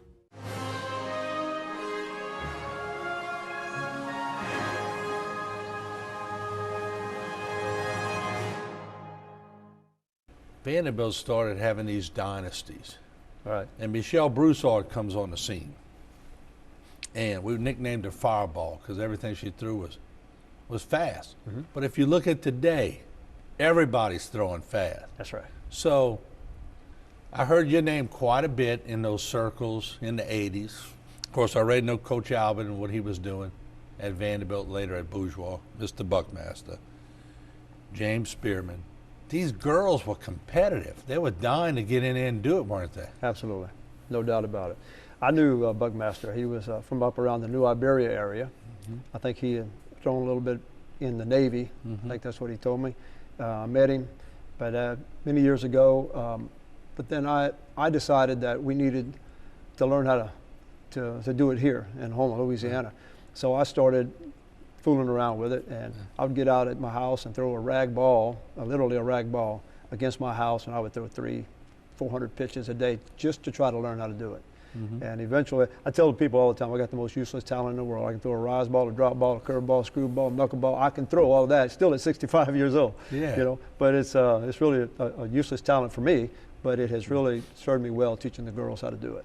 But I learned a lot, James, because when I was being an athlete, playing sports in high school, and the girls never really got any attention when we were in high school. That's right. You know, they were cheerleaders, they were on the dance team. Yeah, we had sports, but they, in fairness to the women, they never got any recognition for playing volleyball, playing softball. Mm-hmm. They got a little bit. Guys got all the attention. Softball comes to Vanderbilt. They got all the headlines. That was big time. So things started shifting. And when I watched those girls compete, they hated to lose. That's still that way today. They might be more competitive than the guys. That's right. That's right. I started coaching with Margaret and Ricky Johnson. I believe it was in 04. Right. 03, I'm sorry. Yeah. It was 2003. In that dynasty, as you call it, we were fortunate to win, I think, 3 state titles. Mm-hmm. We were runner-ups 3 times, and we went to the state tournament every year that I was there with Coach Margaret. Then when Coach Margaret decided she was going to step down and retire, so did I. So I stepped down with her, and I think that was right after the 2014 season, which we had made the playoffs and went to the finals. 2015, 16, 17, 18, I pretty much just shut it down. I really wasn't doing too much. Then my granddaughter, my youngest daughter, Carrie, called me up. She said, "Dad, I got a favor today." I said, "Whatever you need, babe." She said, "I need you to come back and start coaching with me." I said, "Are you kidding me? There's no way." I said, "But I'm going to be your biggest fan." Well, she had my granddaughter call me. My granddaughter said, "Poppy, I really need you to come show me what you showed all those other girls." I couldn't turn her down. Right. So I got started with that. And then not long after that, Ricky Johnson called me and Margaret and asked me if I would come back to Vanderbilt. So 2019, which I did. So I started working with the pitchers, and then it was a short year with the COVID. And then this year we did have a complete year and made it back to the playoffs again. Right. And got a couple of pitchers over there that's I'm looking forward to continuing to coach. We've got Kaylin DeHart that's going to be a senior. We've got Corinne Talbert that's going to be a sophomore. They both can throw it. They can move the ball around. So looking forward to see where they lead us this upcoming year. How much time does it take we're going to get into, because you also had a business. That's right. You were running. So, but when I'd watch Coach Albert work the infield and do everything the way he did it, just like he was coaching the boys back then in basketball, he was very meticulous. But he had an art because coaching girls is different than coaching boys. And there's different ways to get your message across. But you still got to put in the time. You always have seemed to put in the time. Where'd you get that from? Well, I guess work ethic. Where'd you get that? I got that from my father originally. You know, I got it from my dad. He says I've always worked. Even when I was in high school playing sports on the weekends, he would take me out and, you know, I had to cut grass on the firewalls. You know, I had to do the things like that. And but so I guess I learned it there. But I wanted to instill that in my daughters. My wife is a stickler with the grades, and I was always that guy that as soon as they finish with their homework, let's go outside, let's play ball. I just want to win. Always have.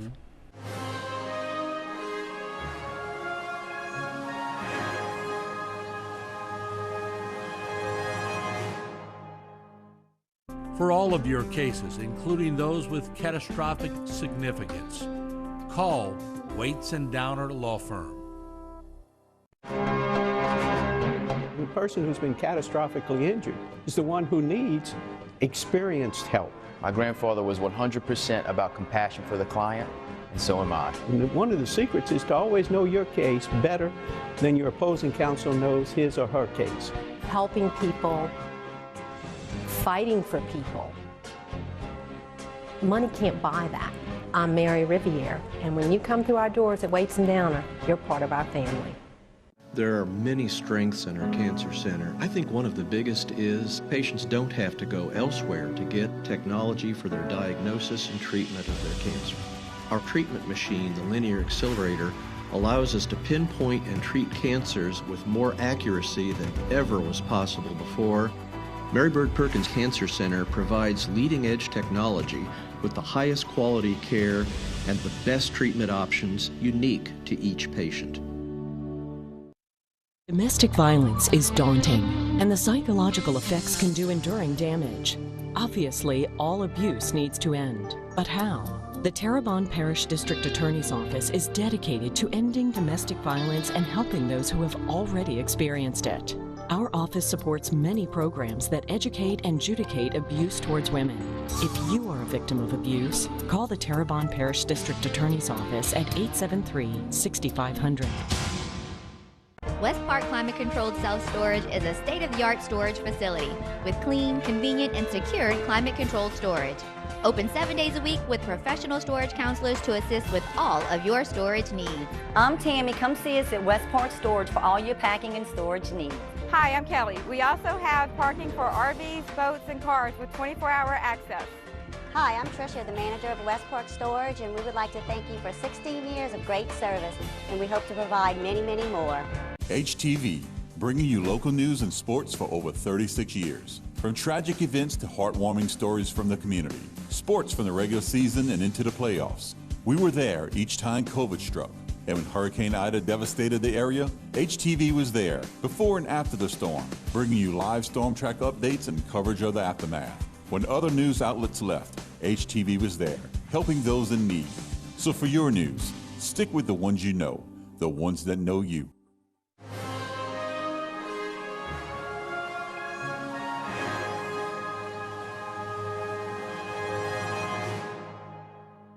When did you sense, too, just like you sensed the time you knew you were a pretty good athlete, you have two daughters. And I know all guys, when they have daughters, go, oh, where's the guy pitcher? Where's he? But the daughters start getting involved in athletics. When did you look? And you had two good athletic daughters. When did you first see that in them? I saw that in my oldest daughter when she was playing soccer on an all-boys team. And we were at practice one day, and these little boys were pretty rough. And Heidi was kicking the ball, and one of them reached up and grabbed her hair and pulled back on her because she had long hair. Well, she turned around. It didn't take a second. She was engaged with that guy right there on the spot. And so at that point, I knew that she was going to be competitive, and I wanted her to be involved in the sports. And so eventually they started a girls soccer team, and it just evolved from there. but you remember the Title IX and all that stuff had to come to be, and so I guess that's pretty much it about in that time. And then my daughters were 8 years apart, and so once my oldest daughter was off to college, and she played college softball. Once she left and went there, well, then my youngest one was already up and coming, and Carrie started pitching when she was probably about 7 years old, and had a stellar high school career. Had multiple offers to go on to college because she had a turf toe injury. She elected not to do that. Instead, she became a cheerleader at Nicholls State University, and I just couldn't wrap my head around that quite so much.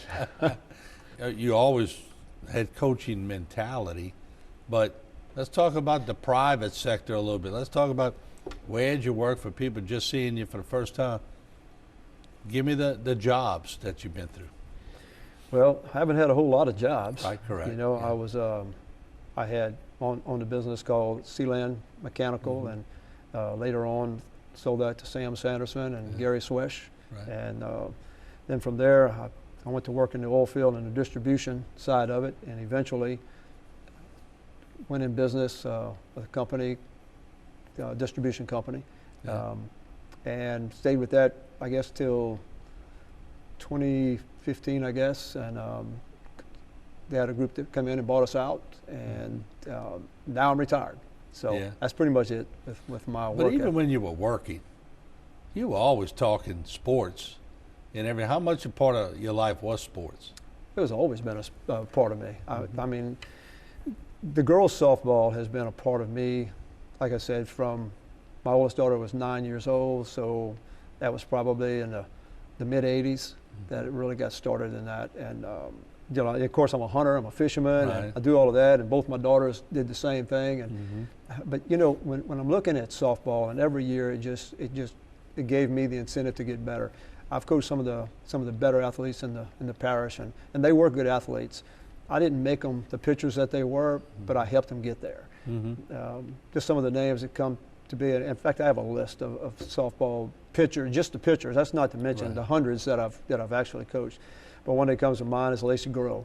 I'm sure you remember that name. She, I think Lacey had over 1,000 strikeouts in high school. She had 385, I think, her senior year. Had a 0.04 ERA. That's one. And Lauren Crane was Miss Softball. I think she didn't give up a run in the playoffs. Sadie Lemaire, Megan Price.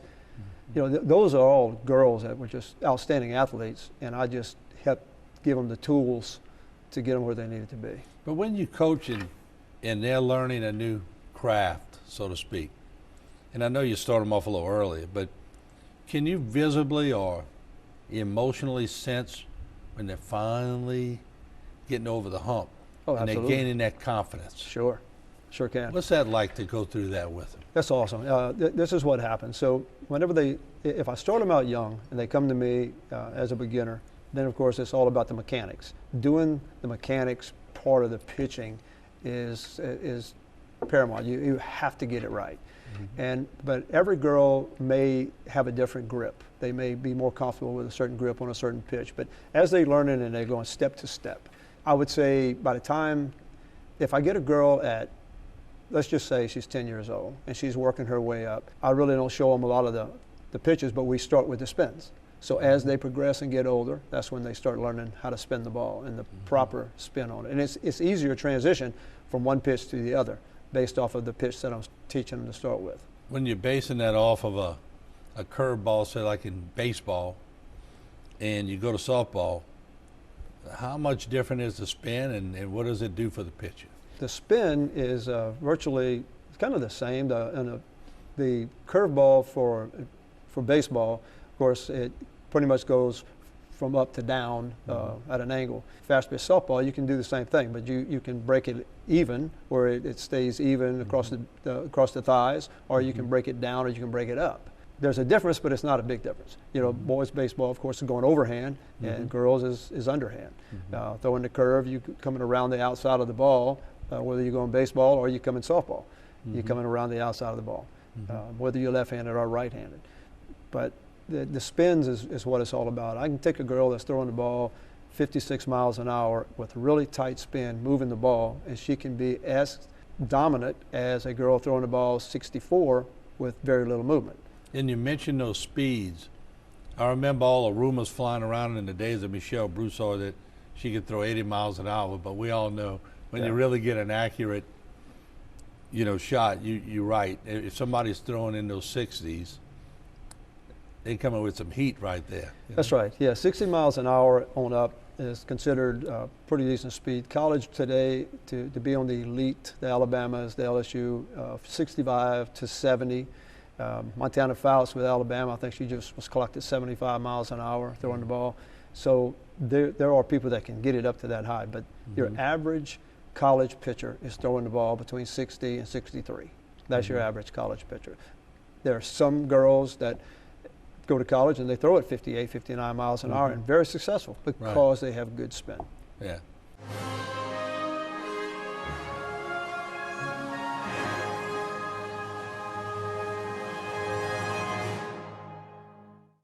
For all of your cases, including those with catastrophic significance, call Waits and Downer Law Firm.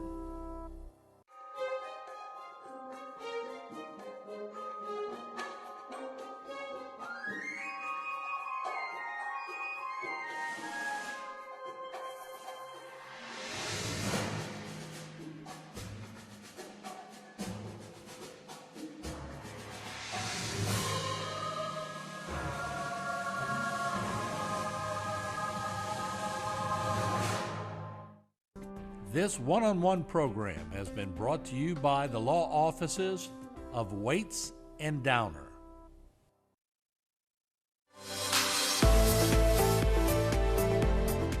Hi, I'm Rhonda Alford, your host for To Your Health with Terrebonne General Health System. Our weekly show provides the latest in healthcare specialties only offered by Terrebonne General. Join us each Wednesday at 7 p.m. to stay up to date with the latest innovations in health. Terrebonne General provides healthcare breakthroughs in cardiology, cancer care, women's health, health and wellness, and much more. You don't want to miss our next To Your Health. See you then. Led by a 7-member commission, the Terrebonne Port was created to assist our local industry in promoting economic development. We monitor government regulations that affect our local industry and work with the U.S. Army Corps of Engineers to secure maintenance dredging funds. Because the HNC is the main artery for the heartbeat of Terrebonne's economy, Terrebonne Port fights a constant battle for funding to maintain the federally authorized navigable depth. We are now leasing waterfront and non-waterfront property. Terrebonne Port Commission, serving our industry to keep Terrebonne thriving. If your child is suffering from recurrent croupy cough, bronchitis, reactive airway, or persistent asthma that's difficult to control, please listen carefully. Your child may be suffering from adenoid sinus bronchial asthma syndrome, as we now know that undetected or uncontrolled infection in the upper airway can affect the lower respiratory tract. If this is happening to your child, please call us for an evaluation.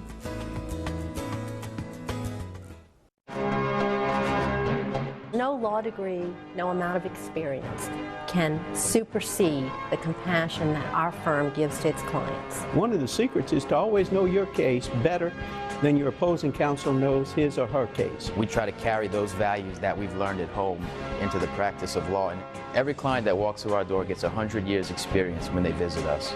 I'm Mary Riviere, and when you come through our doors at Waits and Downer, you're part of our family.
Hey everybody, welcome back to Bayou Time. Harry McCullough here. We're talking today, and we're talking about COVID. We have Cindy Douay, is the Vice President of Ancillary Services over at Terrebonne General Health Systems, and thanks for being here. Not under great circumstances, right? You know, a lot of us kind of forgot about COVID when the storm hit. COVID didn't forget about us, right? So no. We're setting records every day. You guys are going through, set up the testing areas over there. And go through some numbers. I guess prior, you know, we had gotten down to like 400 or 500 a week, and those numbers are being blown away right now. Right. So we've gone through various waves of COVID. We're kind of calling this the COVID tsunami. On a normal testing week, throughout COVID, we would normally test around 500 or 600 people in a week. Right before Ida hit, people, I don't know if you remember, but Delta was really bad in the area. We had a lot of people hospitalized with COVID. The hospital was almost full of COVID people when Ida hit. And at that point, we were testing about 1,200 people a week.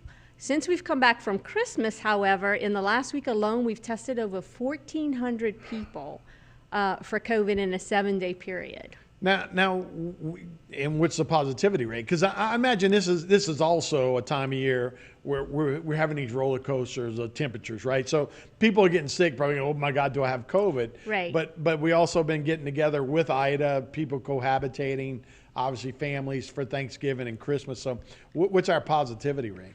So we keep track of our own test results at the hospital just to kind of give us a day-to-day basis of where we are. Our current positivity rate, looking over the last few days, is almost 40%. So you could say 4 out of every 10 tests that we do are coming back positive. So it's not just people with sniffles, right? It's not just people with sniffles. That may be their symptom signs. Kind of looks like a cold, but the majority, those 40%, 4 out of 10 tests are coming back positive. Wow. And we were talking, so you don't know if it's the Omicron variant yet. You don't know that when you do the immediate test, right? No, you don't. So what happens is the testing we do at the hospital, which is you get your results the same day, and we use the PCR kind of test, which is more sensitive and more accurate than maybe an at-home test. But what happens, I'm sorry, I forgot the question already. Oh, no, just that we don't know if it's the Omicron. No, you don't know, right. So I'm sorry. So we have our test. The state requests a certain percentage of our positive tests, and they do genetic sequencing on those tests, and they can tell if it's Omicron, Delta, or even a new and emerging variant. But it takes about 2 weeks to sequence that out, so by the time somebody would actually know if it was Omicron, they'd probably be well on their way to recovery. It doesn't currently change our treatment methods or anything we would do, so we can't tell you if it's Omicron, Delta, or the original variant of COVID. We can just tell you if you have COVID. Right. And do you have a demographic? Has that changed over who's testing positive? Yes. So prior to Ida, the guidance from the state was that our majority of our variant in the area was Delta, COVID Delta, and now we're seeing that it's COVID Omicron. Right. No, but I'm sorry.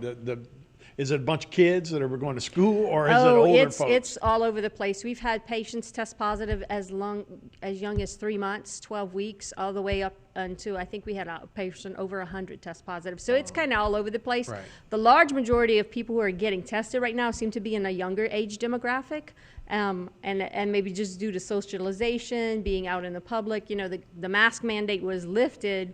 But in this current wave, your best mode of protection is indeed to wear a mask, regardless of anyone's vaccination status. Right. And I should know this, but are you guys open? I mean, everything's up and running over there? Yeah, or? We have all the services up and running that we had pre-Ida. We may have to ask your patience in a few areas because not quite up to 100% capacity, but very, very close. Right. And all services are up and running. Okay, so let's talk about some of those services. So you guys have the drive-through testing now. So tell me a little bit about that, and do you have enough tests? Yeah, so the drive-through testing center is really kind of unique. We don't know of any other organization that has a dedicated building purely for drive-through services. We offer vaccinations, and we're offering COVID testing. We currently have plenty supply of tests. There's a bit of a wait in the car line, as you can imagine, to get the, to drive through, get registered, and have the test performed. But we have capacity and we have testing capabilities. Are we still in 2 different places or just one now? We're in one location. We are at the corner of Main and Liberty Street. It's called our Terrebonne General Health System Drive-Through Center. Right at the bridge, right? Right by the bridge, yep. So you can see the bridge. If you go by there, it's right below the bridge. Correct. Is where that section Correct. where it's a parking lot over there. Correct. So what about, what should people know if they're not feeling good? What are the symptoms? What are they looking for in that? All right, so everybody wants to know when they need to get tested. If you've not been vaccinated and you've had an exposure, the CDC recommends you get tested as soon as possible, and then again on day 5. If you have been vaccinated and you've been exposed, you're okay, and they just recommend the test at day 5. And if there's a problem with that. So some people were trying to do take-home tests, and they were worried they weren't getting it from the pharmacies. You guys have it, and what's the protocol for going through there? So the protocol for going through there, the best method is for you to get an order from your own primary care physician and then call to pre-register and schedule. It makes the process go a little faster. No, just drive up. We are taking just drive up, so we're trying not to turn anyone away, but when you just drive up without pre-calling or registering, it slows the whole process down for everyone, yourself and anyone who's behind you. So we ask that you call 858-7777 to go ahead and get the pre-registration process out of the way so that it's a lot quicker when you show up. Yeah, almost like the vaccine was like that. You made a little schedule, but those things were, and I'm sure they're still doing it, right? Right. And those things move very just like anything else. If you pre-order your food at Chick-fil-A, it's a lot faster than if you just show up and order, correct? Absolutely. All right, Cindy, we'll take a break. When we come back, we'll talk more about the latest wave or tsunami that's hit our area. We'll be right back on Bayou Time. Sunrise in the blue skies, birds flying through paradise. A little bit longer, another day stronger. Somebody smiling down on me with those warm days and cooler nights. Friends and family and candlelight. Feels like I've been running, but something better's coming. Don't wanna have to wait and see. This feels like home. It's where I wanna be.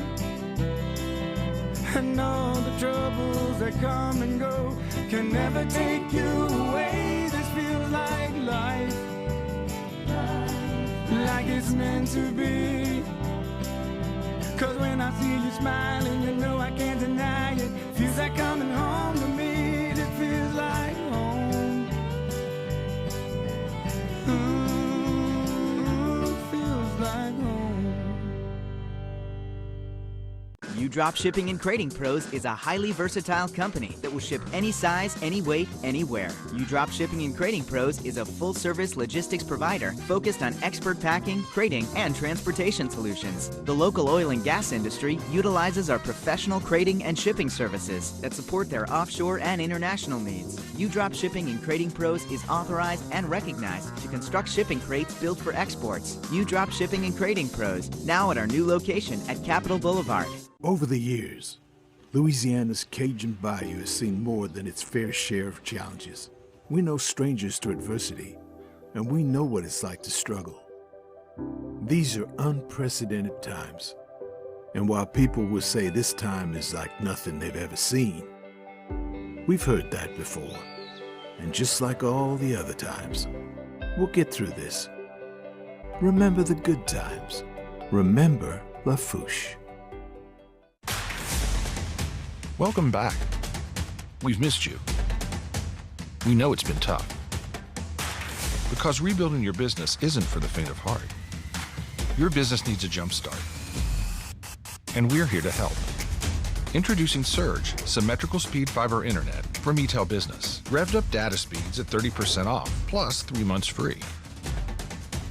We're glad you're back, and we're here to make your business surge. A new company with a lot of history GIS Engineering has rapidly grown its brand around an experienced team of professionals. GIS Engineering is a full-service planning, engineering, procurement, and construction management company specializing in coastal protection and restoration, upstream and downstream industrial, and transportation infrastructure projects. Putting people first, GIS Engineering, a new company with a lot of history.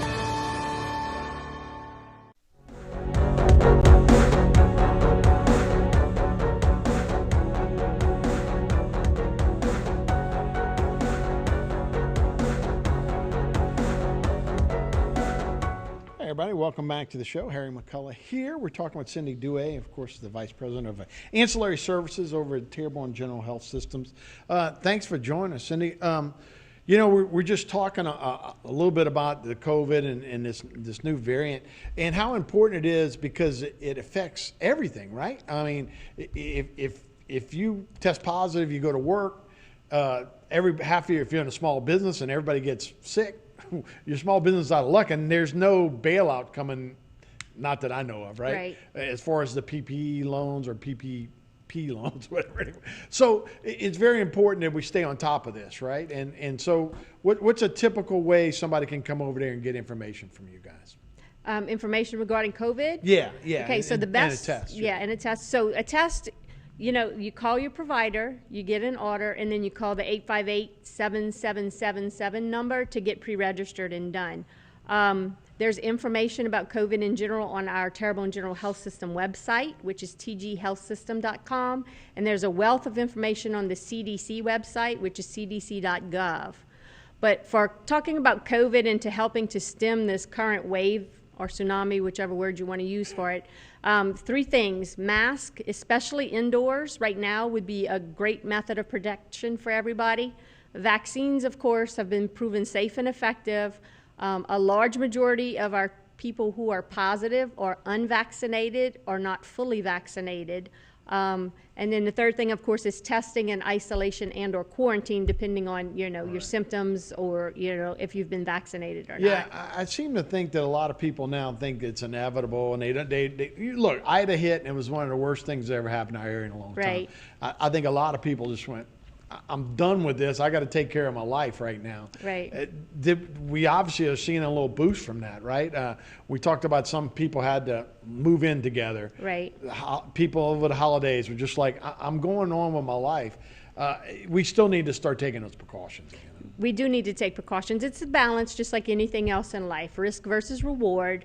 And while Omicron right now currently seems to be pretty mild and for the large majority of people doesn't cause a problem, what it is doing is taxing every business, of which healthcare is one, right? So more people seeking care, more people needing testing, more people visiting the emergency room for a test, which if that's the only reason you're coming to the emergency room, that's not your best utilization of an emergency room. So just like any other business, Omicron and this wave is affecting everyone. And you know, so the more things that we can put into place to stem the tide or to have it lessen the need at one time, although I think we might be a little late out of the gate for that, it is helpful. And you know, I've heard some people even say Omicron, this might help with herd immunity down the road. Everybody's not too bad. We don't know that yet, right? I mean, it seems to have been milder. Right. It seems like the hospital's handling everything. Right. Hospitalizations are down, but the numbers now, if it follows, we just don't know if it's going to follow. Right. So if it's a less severe disease, but more people get it, you still can have the same number of admissions that you had before that taxes the system, right? It's a numbers game. And we don't know for a fact that Omicron is going to stay less severe. Right. We do know for a fact that if you're vaccinated, fully vaccinated, you are at less risk for being hospitalized, dying, or having a long-term bad side effect. Yeah. That's what we do know. The other stuff is hindsight. It would be great to be, everyone wants to believe Omicron is not terrible, and myself included, right? We've been doing this for almost 2 years. But you still got to have a level of suspicion until we have enough data to actually support and to know what we know. So that's the frustrating thing about COVID. I think people go, everything changes day to day, and they're right, because when you have something that's novel and new, as you learn more about it, you have to change your protocols, your practices, Sure. and your treatment patterns, which is why it's constantly evolving, and every variant brings a different flavor to everything. Right. And look, one of the reasons it hadn't been as rough as before, because a lot of people are vaccinated or have natural immunity, and it's the second time they've gotten it. So hopefully that'll help down the road. But we've kind of behind on vaccination. That is my wish as well. And when you talk about hospitalizations, if you look at the data, hospitalizations across the state are creeping up. We're back over 1,200. We had gotten down as low as 200. Right. Yeah, I remember 400 or 500 was Right. like the magic number. but Right. It's creeping up. So how many tests are you doing a day now? You said about 1,400? That's in a week. It's a month. Yeah, a week. Well, we were doing about 1,400 a week. Right now, on a daily basis, we're approaching 400. Right. Which is a lot. That is. Now, are people, we just talked about our area in particular, we were kind of on the lower end of vaccination. Right. Are some people not getting vaccinated and just coming in for tests all the time? And again, taking up supplies maybe from somebody else? So we do see some people who get tested for events or for travel, depending on the restrictions of where they're going is. Whether they're vaccinated or not, we don't really have that kind of data, but I would think if you're coming to get tested for an event, you don't have a vaccine card, so I would assume that you're unvaccinated. Right. We do see a handful of those. Those are not the majority. Right now, the majority of what we're testing is people who have been exposed or people who have symptoms that could be COVID. Okay, so we're coming up about a minute to go. So one more time, which the best way to come and schedule your test? The best way to get your test is to call whoever takes care of you on a daily basis and get an order for the COVID test, and then call 858-7777 to schedule and pre-register. It just makes the process go faster for everyone in the line. We do have a couple of workarounds for people who don't have a primary care physician or can't make the appointment, but without those in place, it just takes longer to get through the line. Right. And we do have most of our elderly. I think our numbers are decent there. So, Cindy, thanks so much. You're quite welcome. The fight that just won't go away, right? 2 That's years what and it counting, feels huh? like, right? Yeah. I mean, it's a couple of Januaries ago, we were going, what's that going on in China? And now it's Exactly. still Approaching here. the 2-year mark. All right. Well, Cindy Dewey, thank you so much for joining us. Thanks for having me. All right. We'll be back with more Bayou Time right after this.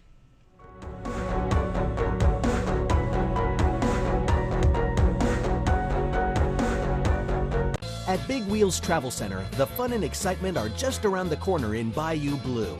Big Wheels is open 24 hours a day and features 24-hour security, clean restrooms, and a wide selection of beer, soft drinks, and chips for all your needs. While you're there, visit the casino for daily cash prizes and drink specials 7 days a week. You'll get the feeling as if you're in a lush Vegas-style casino. Big Wheels also has one of the largest subways in the area. So stop by Big Wheels Travel Center, where everyone's a winner.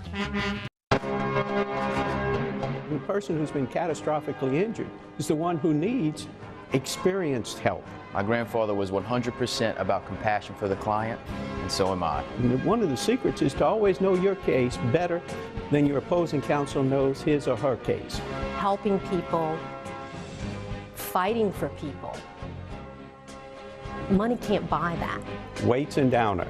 When you walk in our door, you're part of our family. In South Louisiana, storms are a way of life. Every storm poses a different threat, whether from flooding or hurricane-force winds. At All South Consulting Engineers, we help protect our people from these disasters. Before a storm, we work with our leaders to prevent catastrophic damage. After the storm, we help get the resources needed for rebuilding. We have helped our cities, parishes, and school boards recover over $2 billion to rebuild our community. We'll be here for the next one. Tony Alford and Priscilla Larbinger have been the foundation of what is now Alford & Associates. Their passion and vision have been embedded company-wide. It's not just about insurance. It's about making sure that our community is strong and protected for the next generation. We analyze and then custom design your insurance policies to fit your business's needs, not the insurance carriers. It's quite simple. It's the mindset of our organization to protect you from life's hardships. Your benefits are our business. This is Martin False live in Houma. We're in front of Hebert's Motel, where water is up to the doorknobs at the motel. Telephone poles almost completely to the ground. This storm had some fury to it. The following morning, Hurricane Andrew had taken its toll on Terrebonne Parish. but the stick doesn't lie. No. That, you know, they said it started moving north-northwest. That was a jog. It's a very tense day for Terrebonne Parish. Levee after levee has been breached. You won't know until it equalizes how many of them have actually broken. And I'm just looking at that stick shot again. That center circulation has moved back on the stick, and Lafourche and Grand Isle to me are ground zero at this point. It's moving right up the stick, and that stick goes directly over Grand Isle and Fouchon.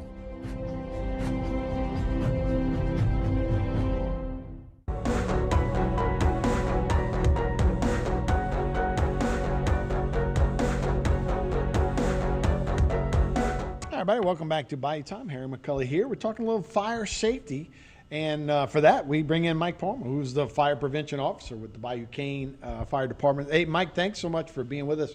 This is a big time of the year, I guess, for fire safety because we're making a transition. We're actually going back and forth between these cold heat snaps. waves, cold snaps.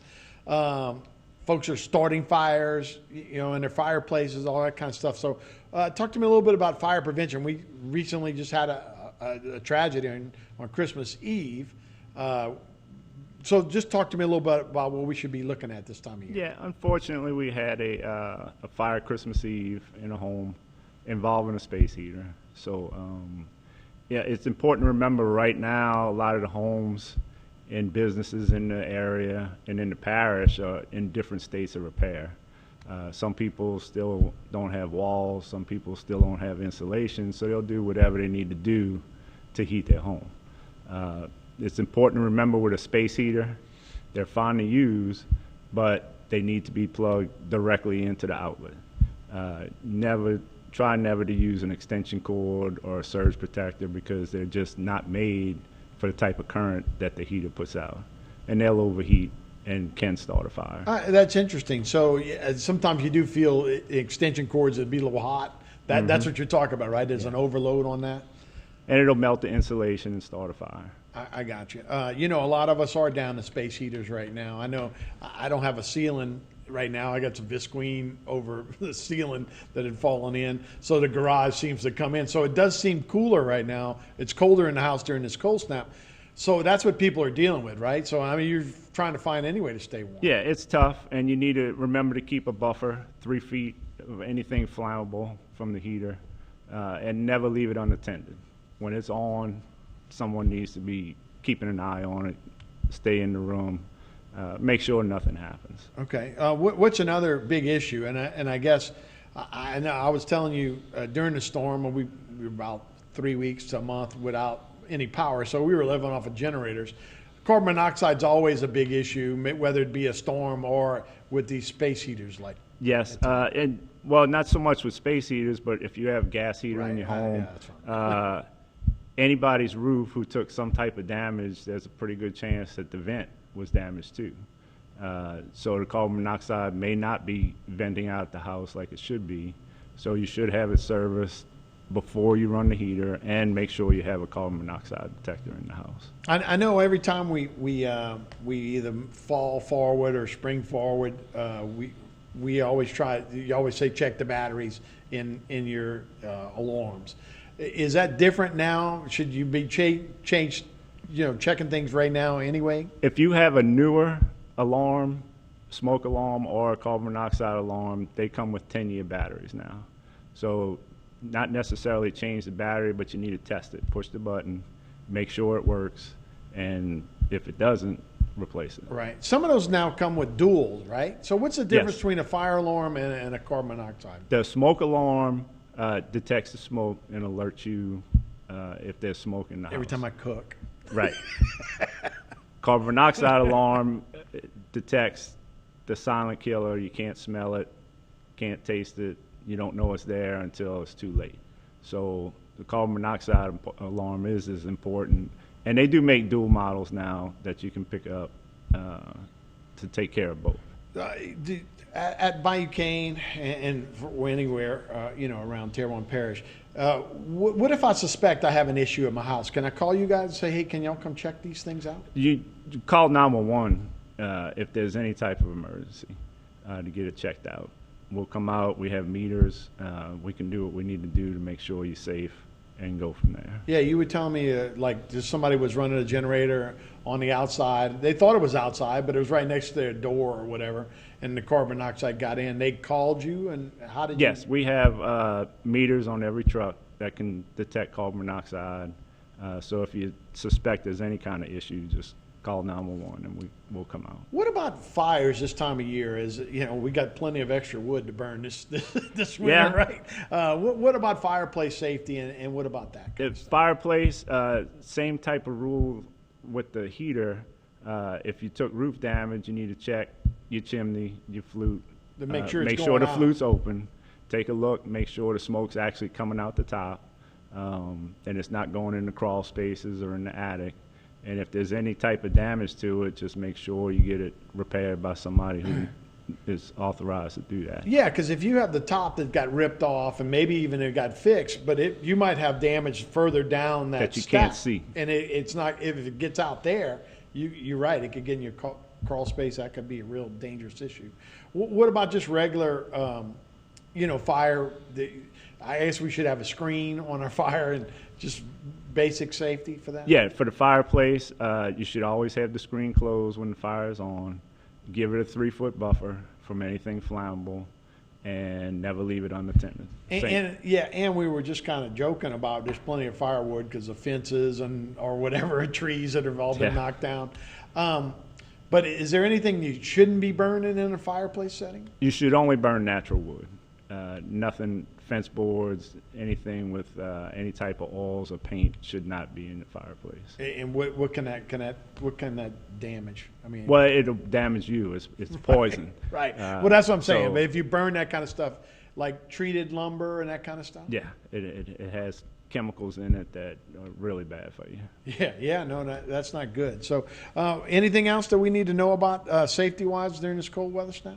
No, just make sure your smoke alarms are working, and call us if you need us. 911 is the best way to get in touch with you Yes. guys. You're always working and doing a lot of different stuff besides just fire. So I appreciate it, Mike. Thanks so much. Anytime. All It's right, a it's pleasure. Mike Palmer, who's with the Bayou Cane Fire Department. We'll be back with more Bayou Time right after this.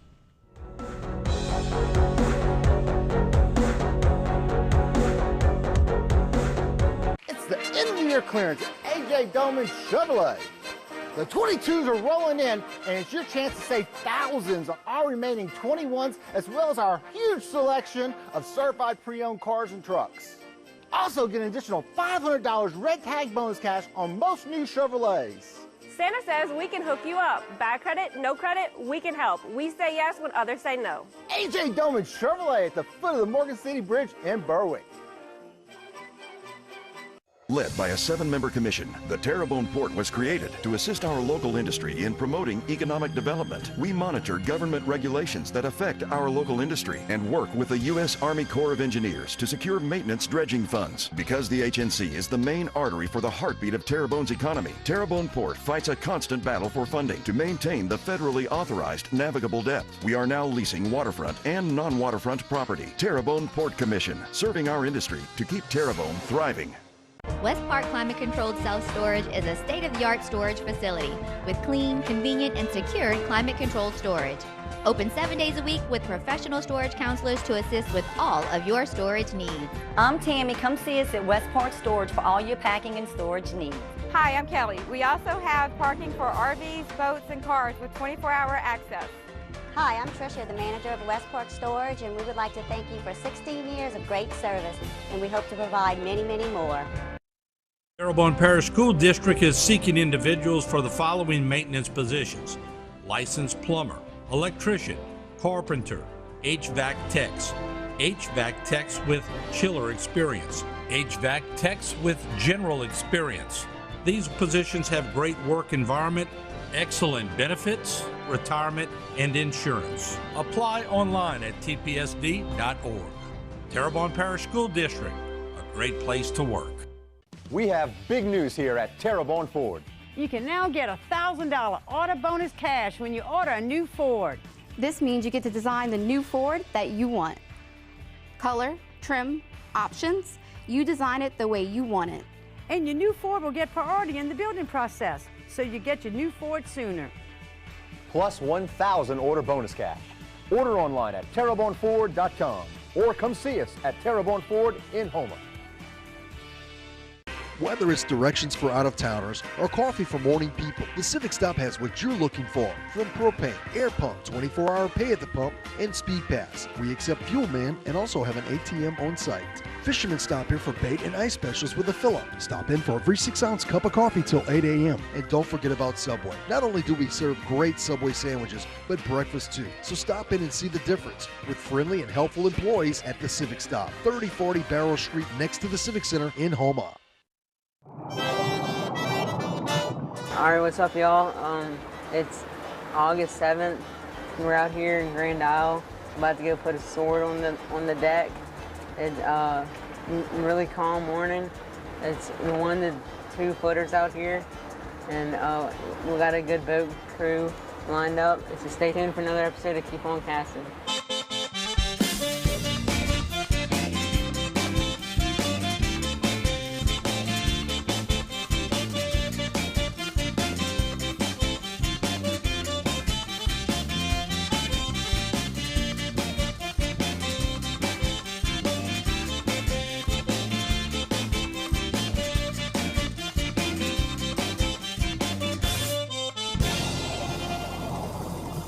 Keep On Casting is brought to you by Thibodaux Regional Medical Center. Bronco Industries, leading the field in industrial construction and fabrication. Real Outfitters, proud to be the first family-owned tackle store in Thibodaux, Louisiana. What? Grouper bait. So we're going sword fishing today, left out of Grand Isle, Louisiana. It's August, and it's a beautiful day. We're on Louis Richard's boat, Freeman, 34 Freeman.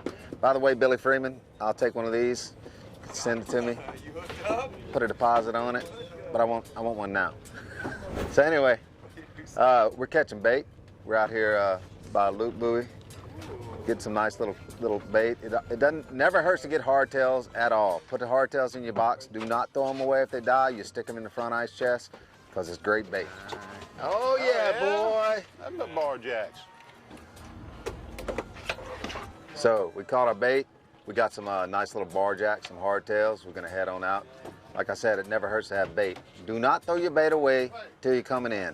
Tip of the day, don't throw it away till you're coming in. One time I was offshore fishing, we had a ton of dead croaker in the live well. They started threw all the croaker over.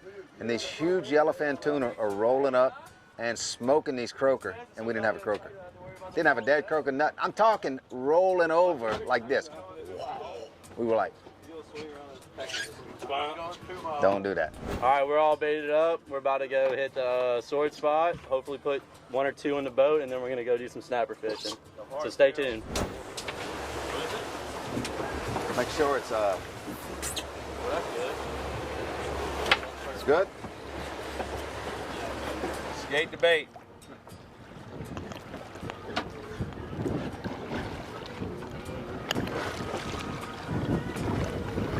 Skate. Skate, skate, skate.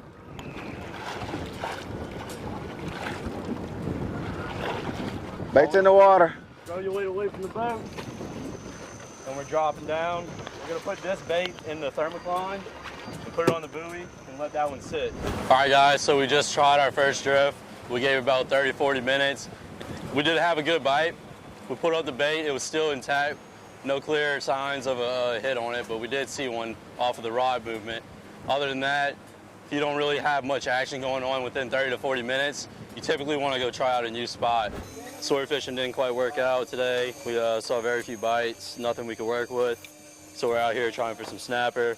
Got a few in the box already. Looking to make our limit. Mr. Damon's pulling up a nice red snapper. Should be coming up soon. So we're gonna have a 18-man limit right here. No more, no fewer. Right there. That's what it's about, ladies and gentlemen.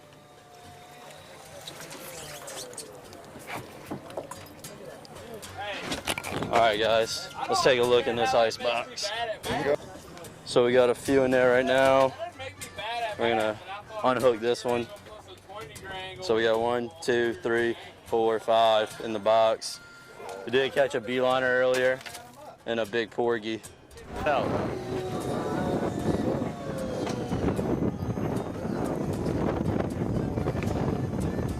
It's a keeper. That's a keeper.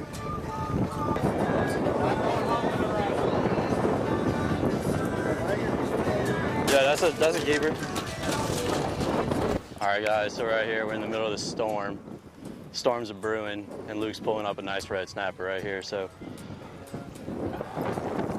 Here it is. It's not the nicest, but he's got a lot of bait in him, I'll tell you that much. He's been feasting on something. So that's a 16-inch snapper right there. We're gonna throw him in the ice box. That's number 7. Yeah, Lance has got a nice one right here. He's fighting pretty hard.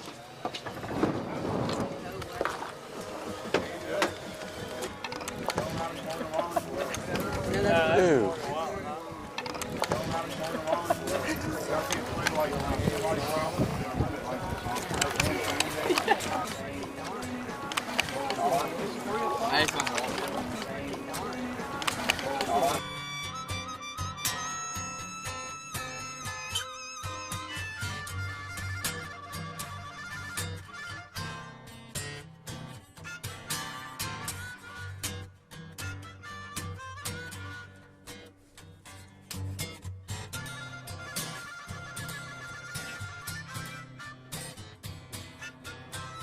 All right, guys, so we just finished up with our trip. It was a long day, but we finally finished with a limited snapper, as you can see right here. Loading them up, gonna finish washing down the boat, clean the snapper, clean the reels. Couldn't get a sword today. Current and wind and storms wasn't in our favor. Yep. But we'll get them next time. Sunrise in the blue skies, birds flying through paradise. A little bit longer, another day stronger. Somebody smiling down on me with those warm days and cooler nights. Friends and family and candlelight. Feels like I've been running, but something better's coming. Don't wanna have to wait and see. This feels like home. It's where I wanna be. And all the troubles that come and go can never take you away. This feels like life, like it's meant to be. Cause when I see you smiling, you know I can't deny it. Feels like coming home to me. This feels like home. Feels like home.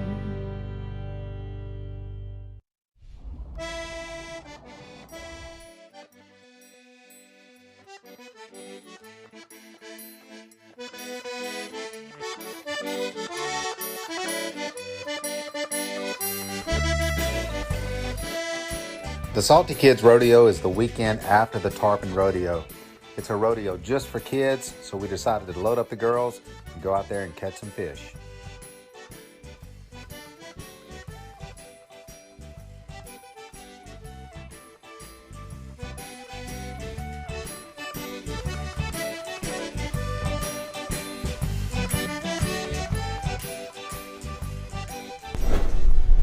So if we're looking for stuff on the bottom, sometimes it don't look like much. In this spot in particular, it never looks like a whole lot. They got them out here.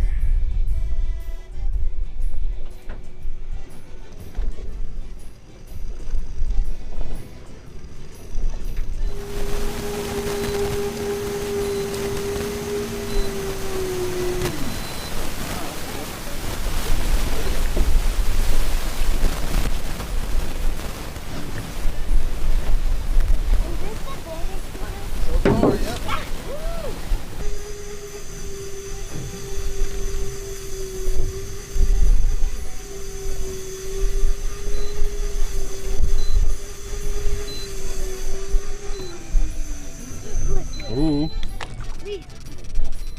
Nice one, girl.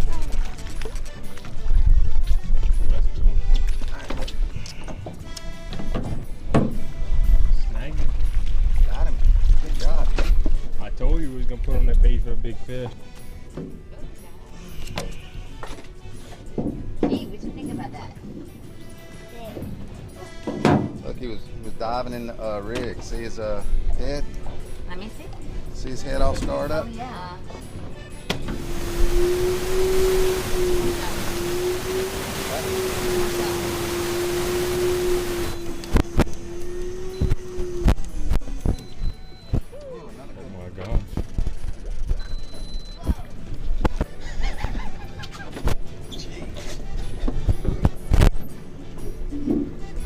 Guys. Look how nice. It's a big one. Let me hold it. It's probably like bigger than me. That's a good fish, dude. Wait, what you doing? Small. Oh my god. Look at that. I don't even have to do like that to make it look big. Yeah, I know. That's pretty good. Turn. Don't tell our stories. Don't push it too fast. You don't want to rip the hook out of it.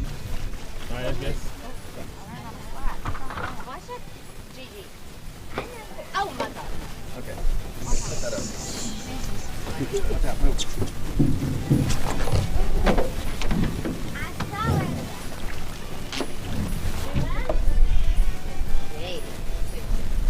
Good one, Katie. Another nice one. I got a couple bites in. Nice.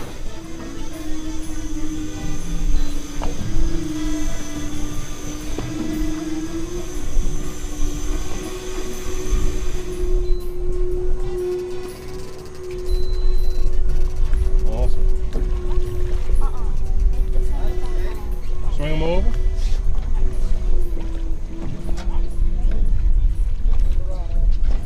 Good job, girl. Good job.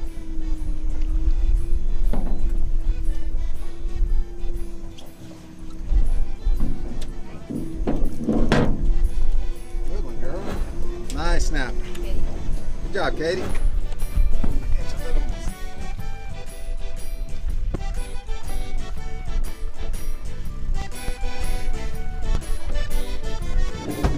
Just 7? 7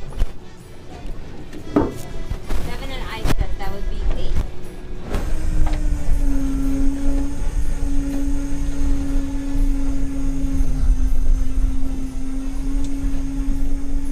Two more snapper, a little short of our limit, head on out. We've got some grouper.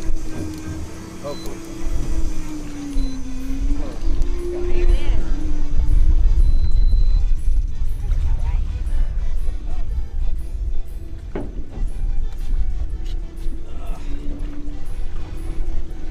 Grab the weight. Make.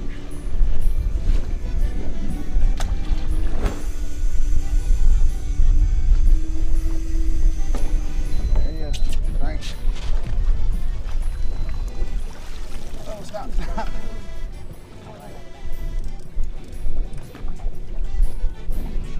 Ain't a bad fish. All the way, kid. Thanks. Katie, good job. Get him for the tax, man. Come on. No, come on.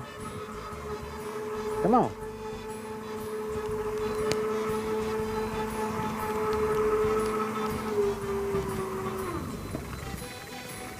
Tile, blue line. Blue line tile fish. Yeah. Got him up, babe. These aren't good either, so I'll take this home. That's a blue line tile fish.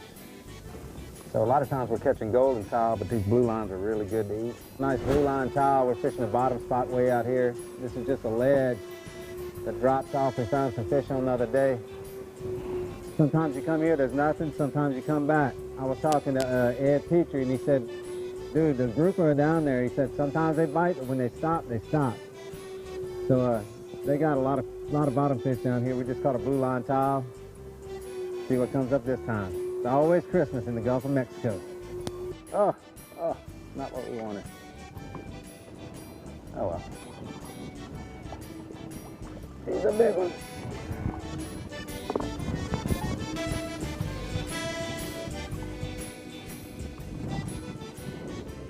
Oh. Another snapper. Big snapper though.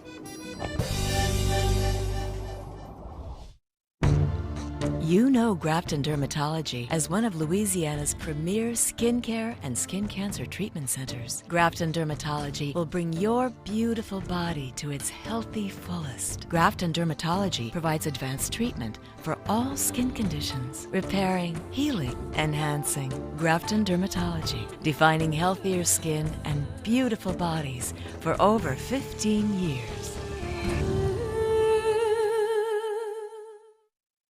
Whether your game is on the field or in the backyard, Thibodaux Regional Sports Medicine Center will help keep you safe. Winning is your priority. Your safety is ours. With advanced concussion testing technology, certified athletic trainers, and sports medicine trained physicians and therapists, we bring our A game. Because you can win it only if you're in it. Play it safe with Thibodaux Regional Sports Medicine Center, official sports medicine provider of Nichols Athletics. We're back in the kitchen to keep on casting, and today we've got grouper bombs. You want to tell them how we made these, Becky? Yes, very simple. We take the Allegro marinade, this is what we use. We let the grouper marinate in that for about 20 minutes, wrap it in bacon, secure it with a toothpick, a little Cajun seasoning on top. It's beautiful, ready for the grill. Quick and easy, kids love it. Everything's good with bacon. So we've got the grouper ready to go. It's been marinating about 20 minutes. You do want to use some Pam on your grill when you cook this because you don't want that fish to stick. It can get kind of fragile and it'll break up. So I'll spray it down real good. It's on about 350. We'll put them on the grill, let them cook. Already looks good. And I think there was a captain of a boat out of Destin. We were snapper fishing out of Destin. We got bored at the beach. Me and some little boys went, had a good time. But I think he told us about these and he called them grouper bombs. So we got that ready to go. Let that cook. Doesn't take too long. Probably 5 minutes on one side, flip it over, 5 or 10 minutes on the other side, just till that bacon gets really crisp. All right, so it's about probably 8 or 9 minutes on one side. We're gonna flip them, try and keep them together, roll them over real slow. Like I said, this fish can get a little fragile, so you gotta be careful with it, that it don't break up. But these things are really good. See that bacon's getting done on that bottom side, just like we want it. Just a little bit more, we'll take them out. So I just pulled these grouper bombs off the grill. Nice chunks of grouper, wrapped in bacon, soaked in Allegro sauce or marinated in Allegro sauce. And Becky's gonna be my taster. Yes. Gonna remove my toothpick. Yeah, take the toothpick out. Done that before. Get a nice piece of bacon in there. Perfect. Good? So good. Okay, I'm gonna try Love some it. too. When Bo catches grouper on Saturday, this is what we eat on Sunday. It's really easy to fix. So good. The kids like it. Mm-hmm. Awesome. The grouper bomb recipe can be found on keeponcastingtv.com. Living in the South, we all love our outdoor activities. Most skin cancers are caused by too much exposure to the sun. Also try to avoid direct sunlight between 10 a.m. and 2 p.m. Remember to wear protective clothing and cover your head. Using sunscreen with an SPF above 15 with reapplication every 3 to 4 hours can do wonders. You're smart, have fun, but be safe. Call Grafton Dermatology for a consultation. Whether your game is on the field or in the backyard, Thibodaux Regional Sports Medicine Center will help keep you safe. Winning is your priority. Your safety is ours. With advanced concussion testing technology, certified athletic trainers, and sports medicine trained physicians and therapists, we bring our A game. Because you can win it only if you're in it. Play it safe with Thibodaux Regional Sports Medicine Center, official sports medicine provider of Nichols Athletics.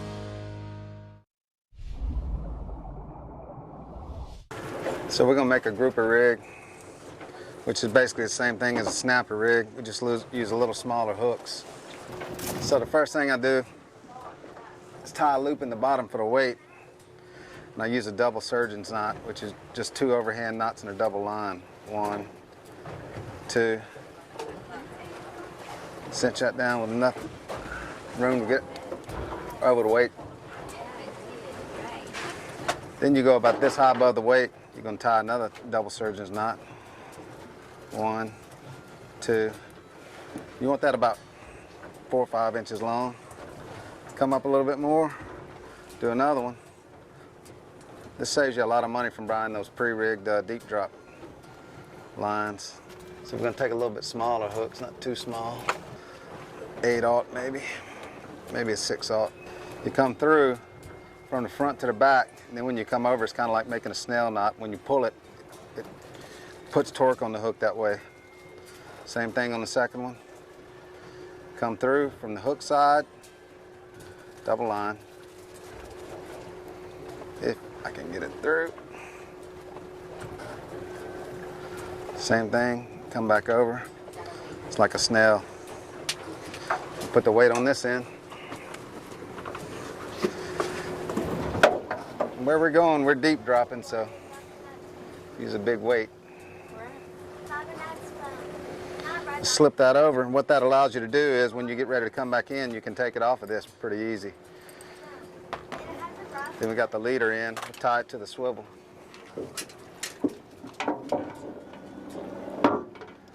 For the groupers, I think sometimes it helps to have a light on there. Seemed like we caught more on the light last weekend. But those grouper also want it just laying on the bottom for some reason. So me and Dominic devised a plan we're going to try later on. See what happens. Now just do a uni knot on this side. I showed y'all how to do a uni knot. It's one of the best all-around knots for fishing out here. Make sure it snugs up good. And there you go. Ready to go and deep drop for grouper. Got 2 hooks, weight, good to go. Cost 25 cents instead of $4, or whatever they charge. Just hooked up at the grouper spot. Hope it's a grouper. About 300 feet down, we're gonna see. Got a little girl sleeping all over the boat. Bait everywhere. Cheetos, Oreo Pop-Tarts. When me and little boat go to the hunting camp, we wind up after the weekend with a bag of trash about this big. When the girls come, I got 7 bags of trash. On the bottom. I think 160. Oh yeah, boys! Woo! Nice grouper. That's what I'm talking about. That's what I'm talking about. That's what I'm talking about, guys. That's some good table fare right there. Slow it down while these dudes are passing by. Said I'm gonna slow it down while these guys are passing by. I don't really want them to see what we're catching.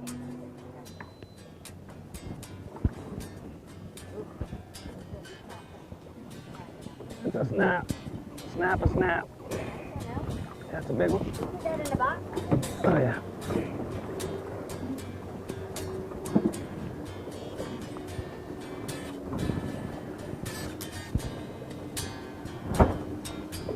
Nice red snapper. Got some guys, they seen that spot and they stopping.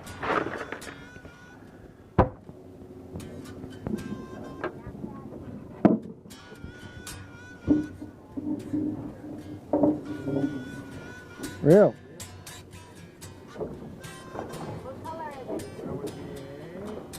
Grouper. Good job, boy. Here, I'll come get him. Good job, bud. Yeah, they like that squid. Ooh. Good job there, cameraman. Dominic Peacher on the grouper. Hooked up. Oh, they go.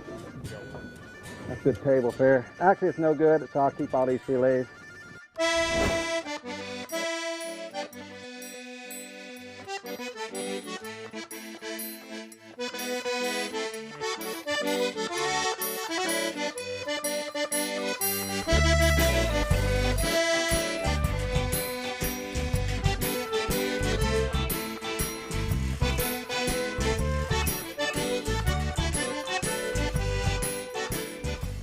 So this is Ron Perry.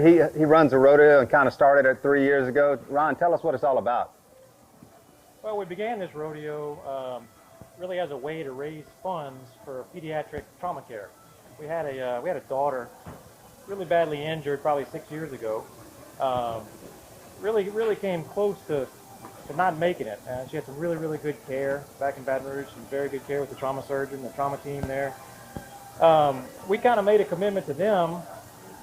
When we were leaving that, we would help them raise money, help them do whatever they needed. And, you know, when everything kind of cleared up, smoke cleared, dust settled, whatever you want to call it, we did what we knew to do, and that's to do a fishing rodeo. That's the only thing I was really that familiar with. So we did that. We decided to do it strictly for children, just kids only. It's been really successful, been really fun. A lot of kids involved. I think we're going to have 300, maybe 400 this year. Raised a good bit of money. I think we met our original pledge of $100,000 in the first 2 years. So we're building upon that at this point. Well, guys, we had a great time down here fishing the Salty Kids Rodeo. We want to thank Ron again. As always, we want to thank our troops. Without y'all, we couldn't do what we're doing here today. And until next time, keep on casting.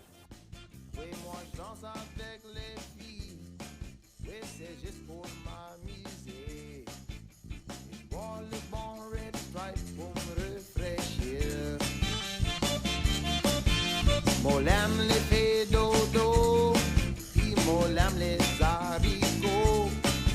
C'est ça qu'on appelle la joie de vivre. Et quand je me sens paré, je connais à où moi je peux aller. Pour boire des coups avec tous mes amis. Je suis gonna la boue. C'est le club d'être à la Lafayette. Clean up on aisle 3.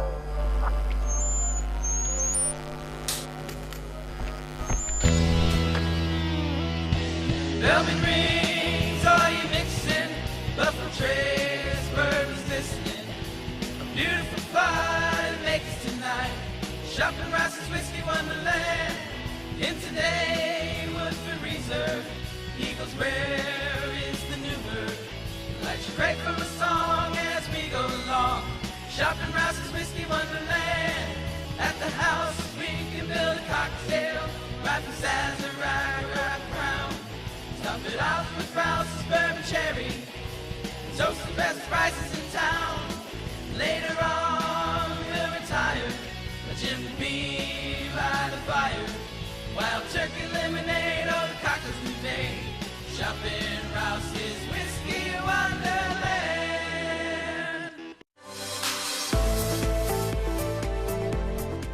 Hi, I'm Rhonda Alford, your host for To Your Health with Terrebonne General Health System. Our weekly show provides the latest in healthcare specialties only offered by Terrebonne General. Join us each Wednesday at 7 p.m. to stay up to date with the latest innovations in health. Terrebonne General provides healthcare breakthroughs in cardiology, cancer care, women's health, health and wellness, and much more. You don't want to miss our next To Your Health. See you then. It's the end of the year clearance at AJ Doman Chevrolet. The 22s are rolling in, and it's your chance to save thousands on our remaining 21s, as well as our huge selection of certified pre-owned cars and trucks. Also get an additional $500 red tag bonus cash on most new Chevrolets. Santa says we can hook you up. Bad credit, no credit, we can help. We say yes when others say no. AJ Doman Chevrolet at the foot of the Morgan City Bridge in Berwick. Hi, I'm Lieutenant Governor Billy Nungesser of the great state of Louisiana. Hurricane Ida has brought great devastation to our community. In time of need, Louisianans always step up and help their neighbor. This time is no different. We'll help our neighbors and friends get back as we always do. If you need help or know of someone that needs help, or would like to volunteer or make a donation, go to volunteerlouisiana.gov. We are Louisiana Strong. Thank you. Everyone needs help at some point during their life. The anxiety and sadness that you may be feeling right now can be conquered with the help of experienced counselors.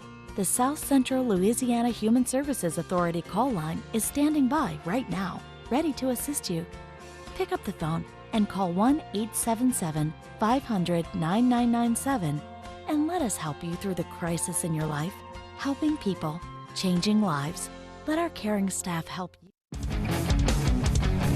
It's time for Sports on the Bayou, a detailed account of the sports scene in Louisiana.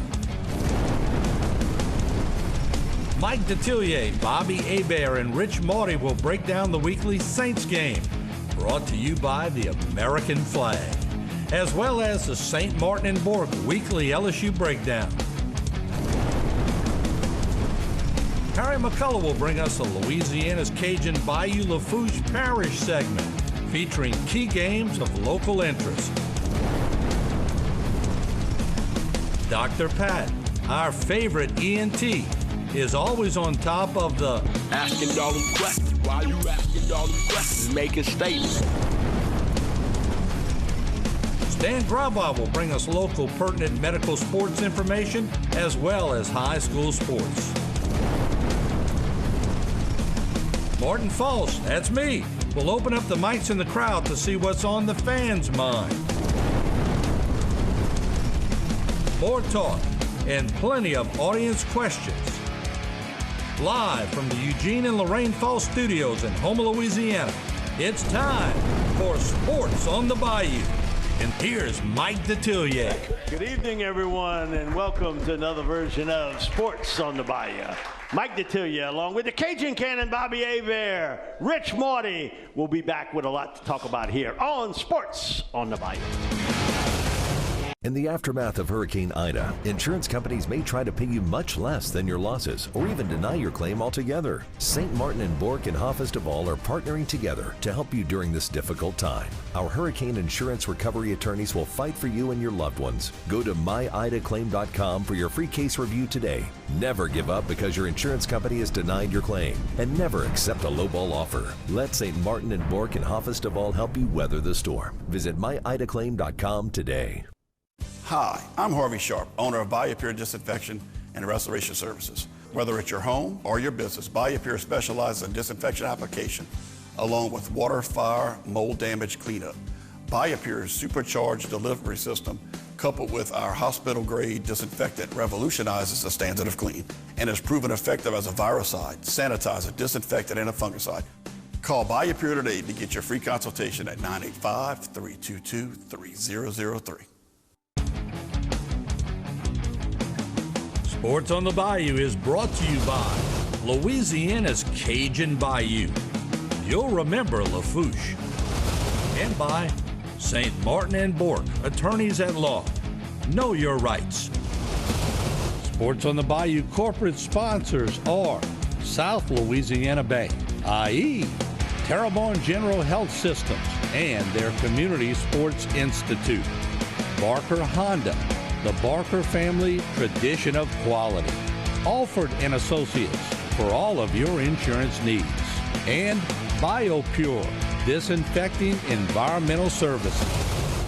Now let's go back to Sports on the Bayou with Mike Detillier, Bobby Hebert, and Rich Maury. We're back here on Sports on the Bayou, guys. The Saints 18-10 over the Carolina Panthers. Now it's 16 quarters of play. The Saints defense has given up a grand total of 2 touchdowns. Unbelievable. This is the NFL. 2 touchdowns in 4 games. Now here's the negative. They've only scored 4 touchdowns in 4 games. But their defense, after a bit of a rough start, really pieced it together. Offensively, it's about not turning the ball over, making sure Alvin gets enough touches as a receiver. Because, man, every time he touched the ball as a runner, I could have took a team picture of the Carolina Panther defense. That's how it looked. And Taysom Hill got over 250 total yards, passing, rushing. Yeah, he had 265. That's going to be a key. That's all you can expect from Taysom right now. You see, as a running quarterback and passing, if he has 250 and he doesn't turn it over, I think that's all you can ask of him. But that's all he got.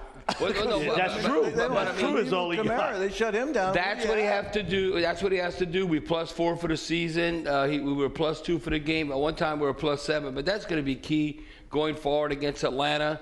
And if we win, hopefully you got to cheer for the Lambs. You got to cheer for them against the 49ers, because we would win, and we'd have to go to Los Angeles. So payback. No call. How about go to Los Angeles and win? I think that'd be that type game where we'd have to, I'm looking ahead, we'd have to play great on defense and win the turnover battle. Then you have a chance to win on the road. But, Mike, you talk about how efficient and Rich, how inefficient we were, like, sustaining the football and drives. I know this driving Coach Payton crazy, because under Drew Brees, we were one of the best third down offenses well over a dozen years.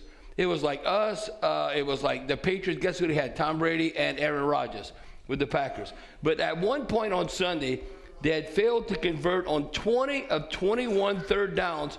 That dates back to the fourth quarter of the Bucs game in December 19th, week 15. So how can you have sustained drives? You look on the season, we're only converting on 36%. Well, guess what? We're a little better. We were 38%. That's not winning football. We need to be like 45 or above. Then you're having those sustained drives. But the one thing, Rich, I told Mike this, and this is easy to figure out. I'm not a mathematician. Now, my dad was the engineer. I had my mom's brains. So you didn't have to ask me, Mike, figure this out percentage-wise. Give it to him, Mayberry. Allowing 20 or fewer points under Sean Payton. It's a big sample size. 20 or fewer points. They've now played 100 games under Sean Payton. We've allowed 20 or fewer points, and 92 wins and 8 losses. So 92%. So if our defense say, hey, scoring defense, bend but don't break, only give up 20 points or less, Saints got a great chance to win. Well, I think the biggest thing is the attitude of that defense. I mean, they're playing for shutouts. They really are. I mean, they every game they come out there and their attitude is so aggressive and it's so confident that they're just shutting everybody. I'm so impressed with the defense on a consistent week in and week out basis, which they have to be. Cam Jordan, speaking of attitude, Cam Jordan, I mean, you want to get rid of a player a year too early than a year too late, because if we're going to get the future franchise quarterback to take us over the top to have a chance to win a Super Bowl, you got to give up something to get something. And Cam, even though he's up in age, this is interesting. Cam right now, 11.5 sacks. That's the 6th time in his career he's recorded double-digit sacks. He matched the great Ricky Jackson franchise record. He's one of 5 active NFL players to record at least 6 double-digit sacks, 6 seasons with 10 or more sacks. So when Cam Jordan, and one thing, and this is a big key, Mike, we know this, that the one reason why Cam has produced, because he got off to a slow start. You know why? David Onyemata wasn't available. He was suspended for 6 games. You didn't have Davenport. And he said, hey, you know what? You give me Onyemata and Davenport, can't double team everyone, then you get that pressure, the pocket collapse, then I can produce. And the good news, he's got over 100 sacks. I bet over 30 of them were against the Falcons. Right. And that's who you play next. That's what we need Sunday. We've said this before. Look at this one thing. How many times are we getting after Matt Ryan? Mike, it's unbelievable. When we sack Matt Ryan 3 times or more, because it's a big sample size. You know, it's Matt Ryan, Drew Brees, Matt Ryan still playing. We sack him 3 times or more, the Saints win. 100%, not 90%. 100% of the time. Now, the first time we lost, 2 sacks and late. We didn't get after Matt Ryan, and then that's going to be a key. Because if we don't get after Matt Ryan, the Falcons have a great chance to beat us come Sunday. So the Saints win over the Carolina Panthers early on. Taysom Hill out in the flat to Alvin Kamara. Where was that last week? Well, somebody was on top of on top of Ian Book last week. And then, Maher, he comes in. Man, he's kicking the field goals. I give him credit. Now, the extra point, man. That could have been critical, too. That was brutal. But look at this. He just gets waylaid by P.J. You know who's the unsung hero? I'm telling you. He's the Swiss Army knife jack of all trades on defense, P.J. Williams. Look what they asked him to do. But he's played nickel, strong, or free safety. And this is late in the second quarter. That was critical. And hitting Marquez Callaway, and it sets up Mayhew to come in to kick a field goal to make it 10-9. That could have been a touchdown. That could have been a 6-point swing because of the field position. This is probably the only really good interior run the Saints had the entire game for Alvin. Most of his shots were off to the edge, and then Taysom throws it out in the flat to Kamara for the score. Well, they always say, why not always just toss sweep or get Kamara out wide? The defense in the NFL, they're too fast. You can do that now and then, but you got to be able to run between the tackles or because the defense is going to exploit you. Then, Brett Maher hits the damn extra point and gives him a shot. Yeah, because it's not two scores, it's only one scorer. How about C.D. Deuce? But one thing with C.D. Deuce. I'm so glad he's on our side. We got to pay him. I tell you what, Marcus Williams, I don't know, the fans. We got to pay Chauncey Gardner-Johnson. Yep. Mike, he never has a bad day in life. He wakes up every day of his life. He thinks it's the most awesome thing that he gets paid to play football. And he takes the approach, Mike, that, okay, well, what do you do? You know, because we do this in training camp. What do you do, like, in your spare time when you're not playing football? Well, what's your hobbies? Football. Well, no, we know that. That's your job. No, what do you do? What do you focus on? Man, I'm focused on ball.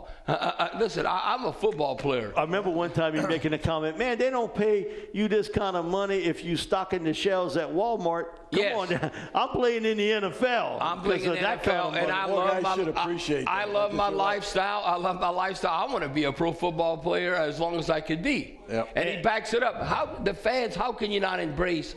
I don't know why he wants to be called C.D. Deuce, but I'll call him whatever he wants as long as he's producing. C.D. Deuce, Chauncey Gardner-Johnson, whatever. No, he's a baller. And one of the things that dropped him in the draft, he ran his mouth about, man, I ain't worried about all this other stuff. All I want to do is play ball. And some people took that the wrong way, and it dropped him from being a second-round pick to a fourth-round pick. Well, because he's kind of crazy. He's but he's a good crazy, and you're glad he's on your team.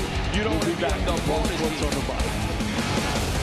Over the years, Louisiana's Cajun Bayou has seen more than its fair share of challenges. We're no strangers to adversity, and we know what it's like to struggle. These are unprecedented times, and while people will say this time is like nothing they've ever seen, we've heard that before. And just like all the other times, we'll get through this.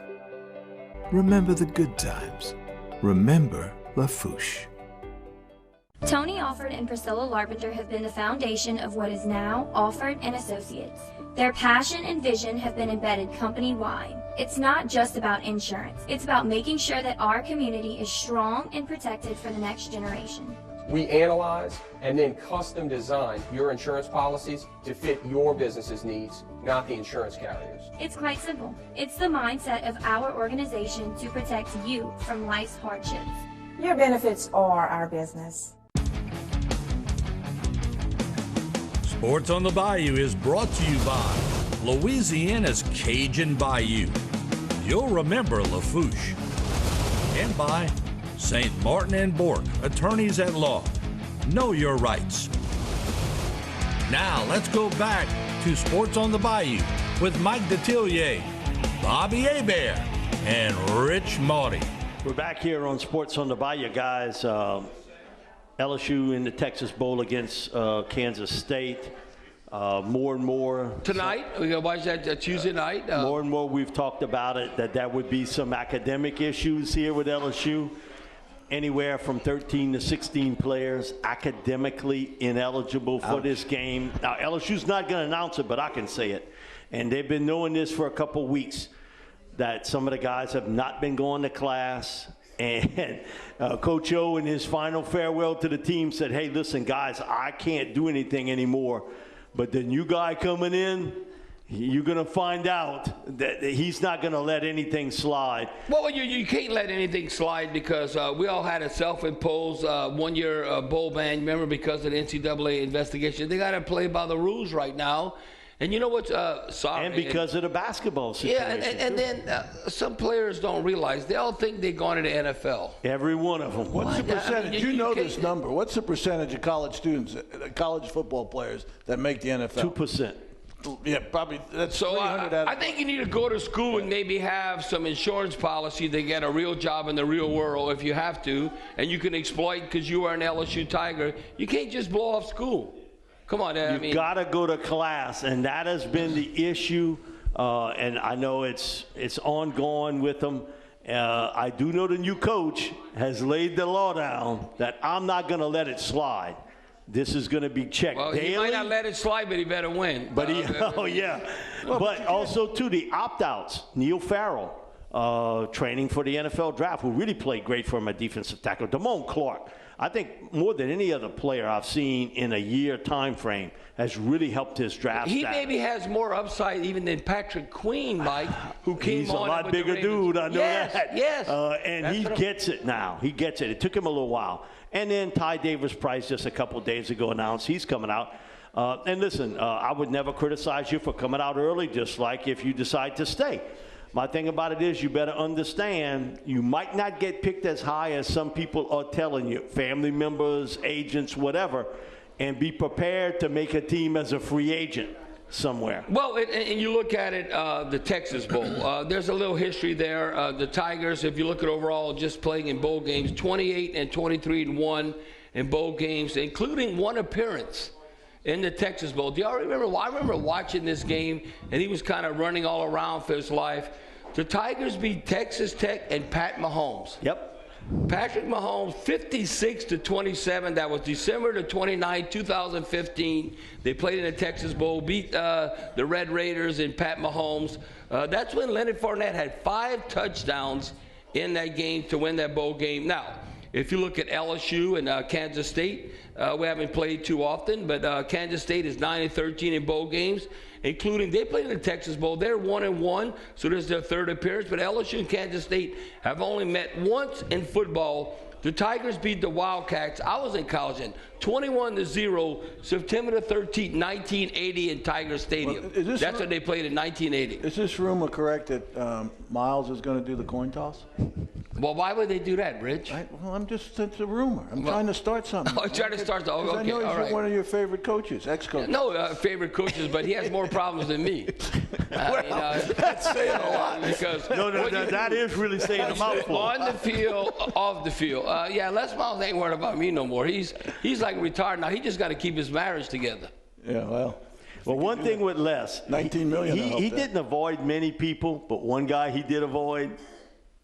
Because he thought, I don't know, hey, Bear, he's crazy. I don't know. I don't know what he's going to tell me. Well, you gave him a legit reason for it. You almost yanked his arm out the socket. Well, because I'm not just winging it. I might wing it. I might wing. No, I didn't get physical. I might wing it and say a few outrageous things, but I got facts. See, I have stuff to back up what I'm saying, so I just don't sound like the crazy guy in the corner just yelling to be yelling.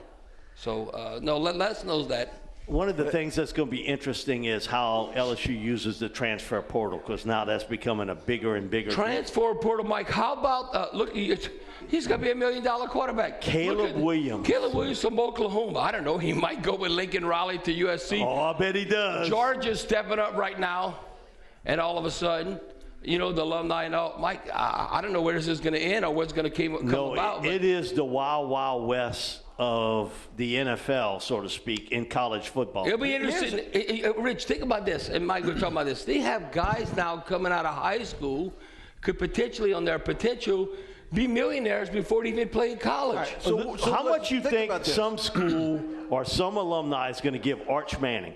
Before he takes one snap in college football, he's going to be a millionaire. Without a doubt. So think about this for a minute. Where does this end? It doesn't stop because the money is unlimited. But you're a capitalist, Rich. You're a capitalist, so you got to keep it in perspective. Well, I know, but I'm saying, this is just the genie's out the bottle, Rich. What? The genie is There's unlimited funds out, right? Anybody could write a check for anything now. You're going to have the haves and the have-nots. So where does it go? I mean, I'm just curious as to what this thing looks like 10 years from now, 20 years from now. Can Penn State keep up with the Joneses, Rich? You're going to have Penn State can't keep up with freaking Sally right now. They can't keep up with anybody. They're going to be asking you for money now, Rich. We got to get What do you mean be asking me? That's all they've been doing for 45 years, asking me for money. They forgot I was a free agent. Jeez. But it's going to be I think a big exodus from some schools that maybe aren't set up for it. But you look already, Texas A&M, Alabama. LSU is doing a lot behind the scenes to set up this situation with name, image, likeness. USC, that's the first thing Lincoln Riley talked about. We got to set up a plan here because we got to be competitive.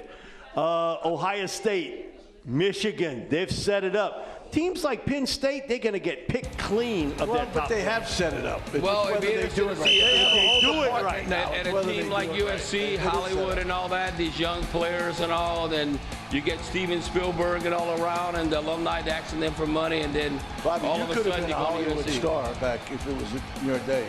Yes, I mean, Because you brought, you're not only a football player. right. So other talents If I have to will act, be if I back. have to act, I get that. Was your business interrupted by Hurricane Ida? You may be entitled to compensation. Insurance companies may try to pay you much less than your losses, or even deny your claim altogether. St. Martin and Bork and Hoffa's Duvall are partnering together to fight for your fair payout. Go to myidaclaim.com for your free case review today. Never give up because your insurance company has denied your claim, and never accept a lowball offer. Let St. Martin and Bork and Hoffa's Duvall help you weather the storm. Visit myidaclaim.com today. Cardiovascular Institute of the South's Ambulatory Surgery Center offers patients advanced and innovative outpatient procedures using the latest technology and treatment options. The first of its kind in the region, this center provides our patients and their families with high-quality care in a convenient, comfortable, and safe environment at a lower cost. Trust your care to the cardiovascular care team you know and love at CIS. Learn more at cardio.com. Sports on the Bayou is brought to you by Louisiana's Cajun Bayou. You'll remember Lafourche. And by St. Martin and Bork, attorneys at law. Know your rights. Sports on the Bayou corporate sponsors are South Louisiana Bank, i.e. Terrebonne General Health Systems and their Community Sports Institute. Barker Honda, the Barker family tradition of quality. Alford and Associates for all of your insurance needs. And BioPure, disinfecting environmental services. Now let's go back to Sports on the Bayou with Mike Detillier, Bobby Hebert, and Rich Maudie. We're back here on Sports on the Bayou. Got Martin in the suite with Miss Lorraine. All right, Mama's pumped up. Mama's with the Calhouns today, and Mama was telling me this morning at breakfast, you know, San Francisco's got to lose. Saints have to win. So I said, well, Mama, how are we going to pull that off? She goes, I'm praying to Sister Euphemia, who was a elder nun at St. Francis. Mama says every time she prays to Sister Euphemia, one time she prayed to her, Saints intercepted to save the victory right after. So Mama's got this pipeline. So Mama, you got to pray for she don't like to pray for anybody to lose, but you got to pray for San Francisco to lose and the Saints to win. So you got to work two of them, okay? Yep. You got that, Mom? She said she got it. All right. So what I'm going to do, I'm going to walk out here. I'm passing the legends right here. We're going to get to the legends in a little while.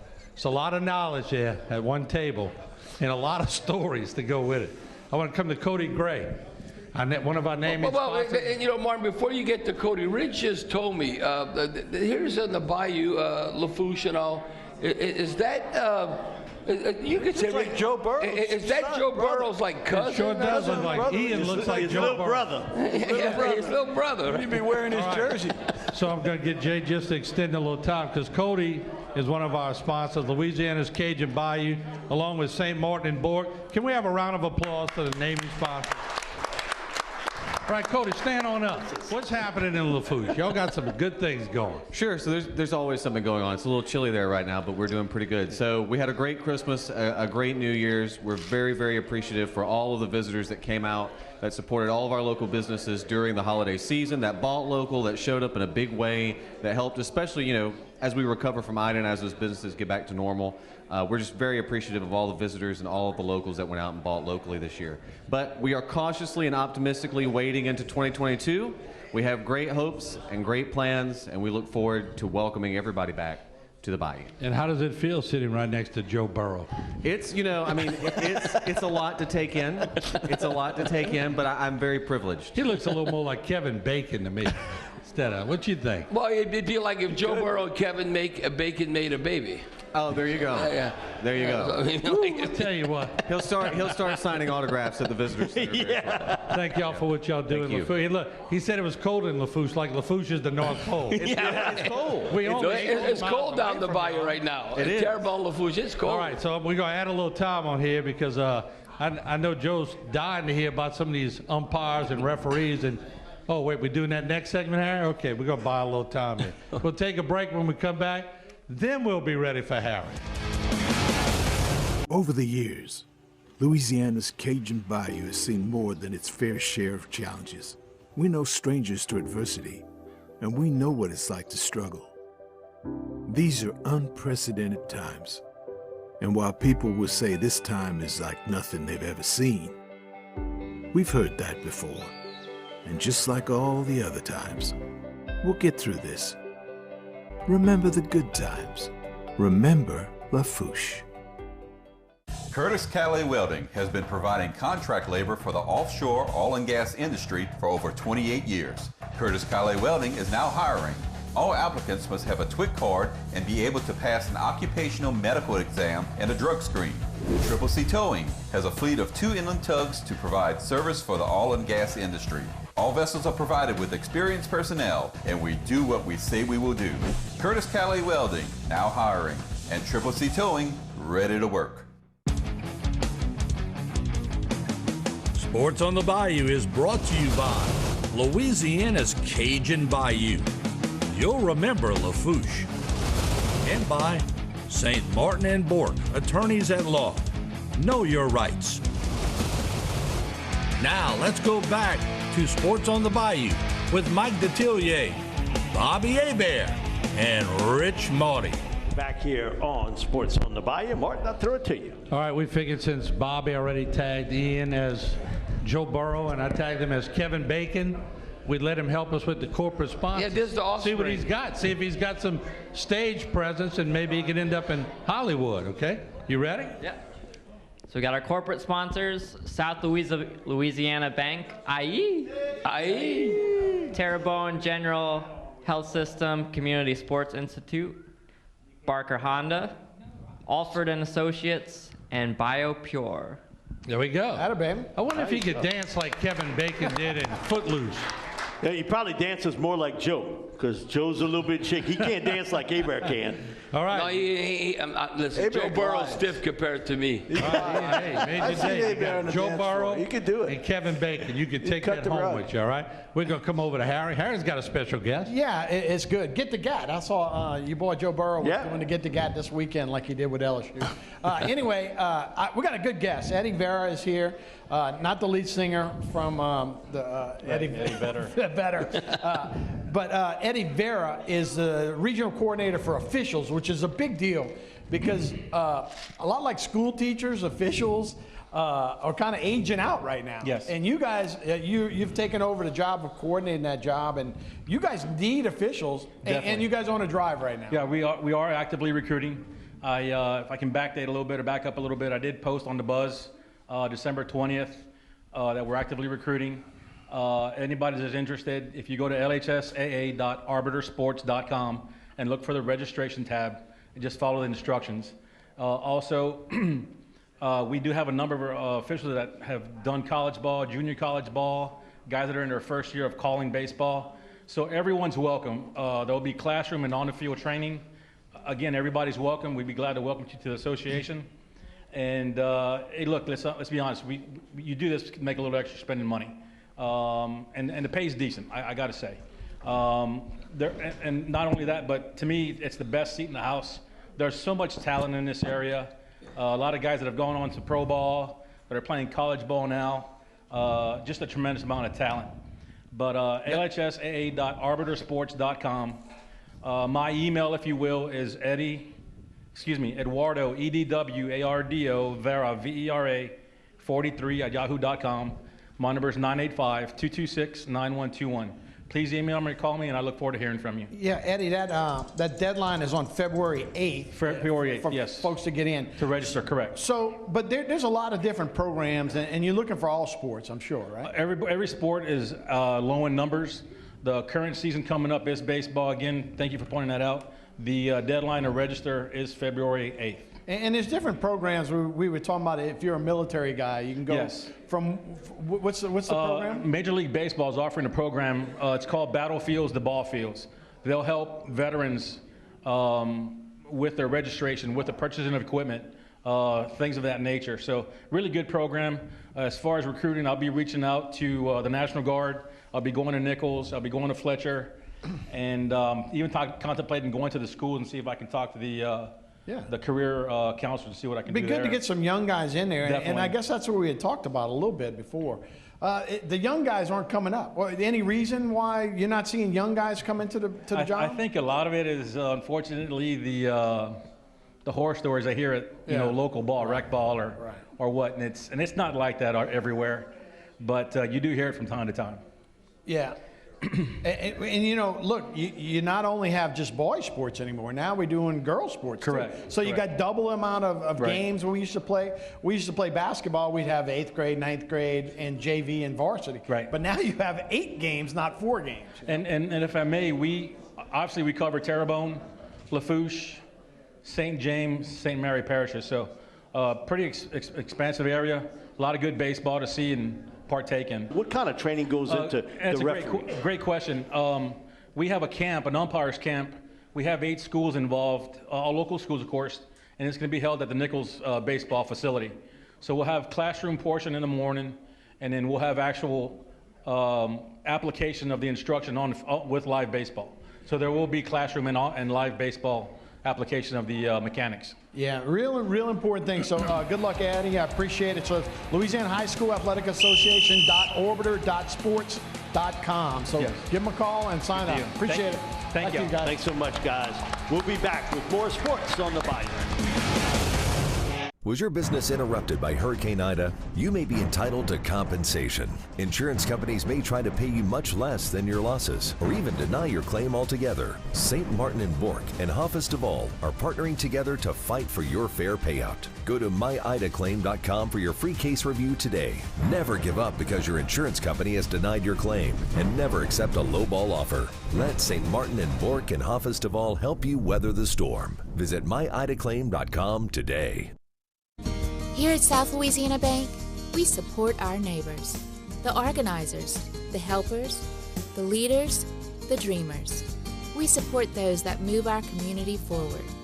Louisiana has grown from the dedication, commitment, and loyalty of the people who call this beautiful place home. We are proud to offer our services to the communities in South Louisiana. South Louisiana Bank. It's better when we bank together. Sports on the Bayou is brought to you by Louisiana's Cajun Bayou. You'll remember Lafourche. And by St. Martin and Bork, attorneys at law. Know your rights. Sports on the Bayou corporate sponsors are South Louisiana Bank, i.e. Terrebonne General Health Systems and their Community Sports Institute. Barker Honda, the Barker family tradition of quality. Alford and Associates for all of your insurance needs. And BioPure, disinfecting environmental services. Now let's go back to Sports on the Bayou with Mike Detillier, Bobby Hebert, and Rich Maury. Welcome back to Sports on the Bayou. Before we go to a stand segment, special shout out to a young man, grew up in Houma, went to Ellender High School, and you got to see him play New Year's Day. He got off. Tay Martin, 10 catches, 104 yards, 3 touchdowns against Notre Dame. This is a guy, man, I watched him in basketball, great basketball player. Goes to Washington State first. I don't ever remember a guy from the Bayou ever going to Washington State. No, you think Carl Morgan went to UCLA. But you think Pullman, Washington, then he ends up in Stillwater. Mike Leach was there. He fit into that offense. Mike leaves. He goes to Oklahoma State.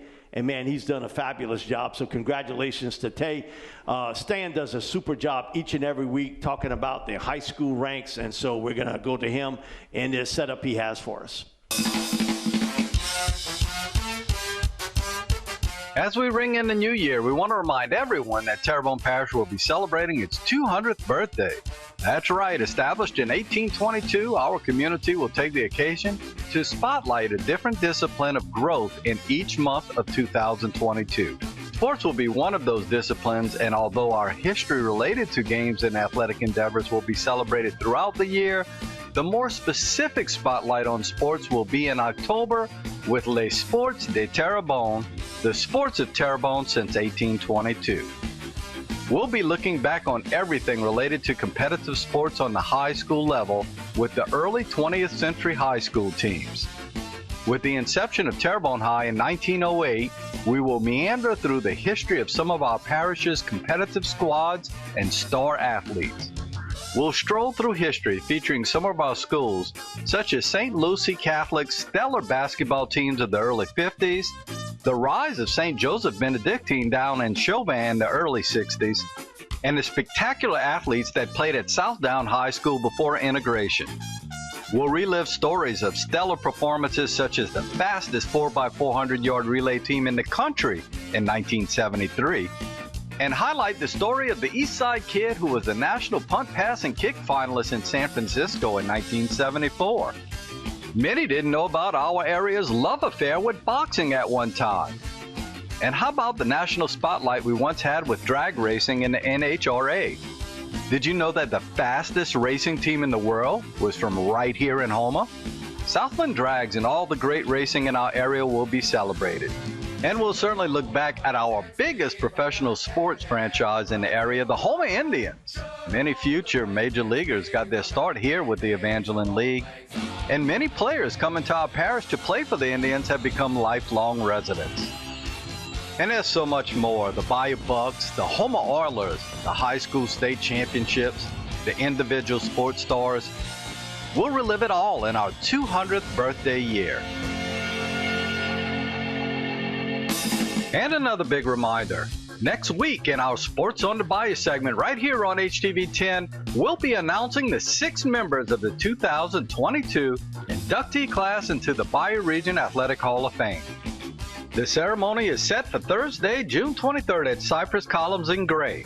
Join us next week as we'll let you know the 6 Bayou Region greats that will be joining the 24 prior inductees on the Wall of Fame. This will be our 5th inductee class, and the class is as strong as ever.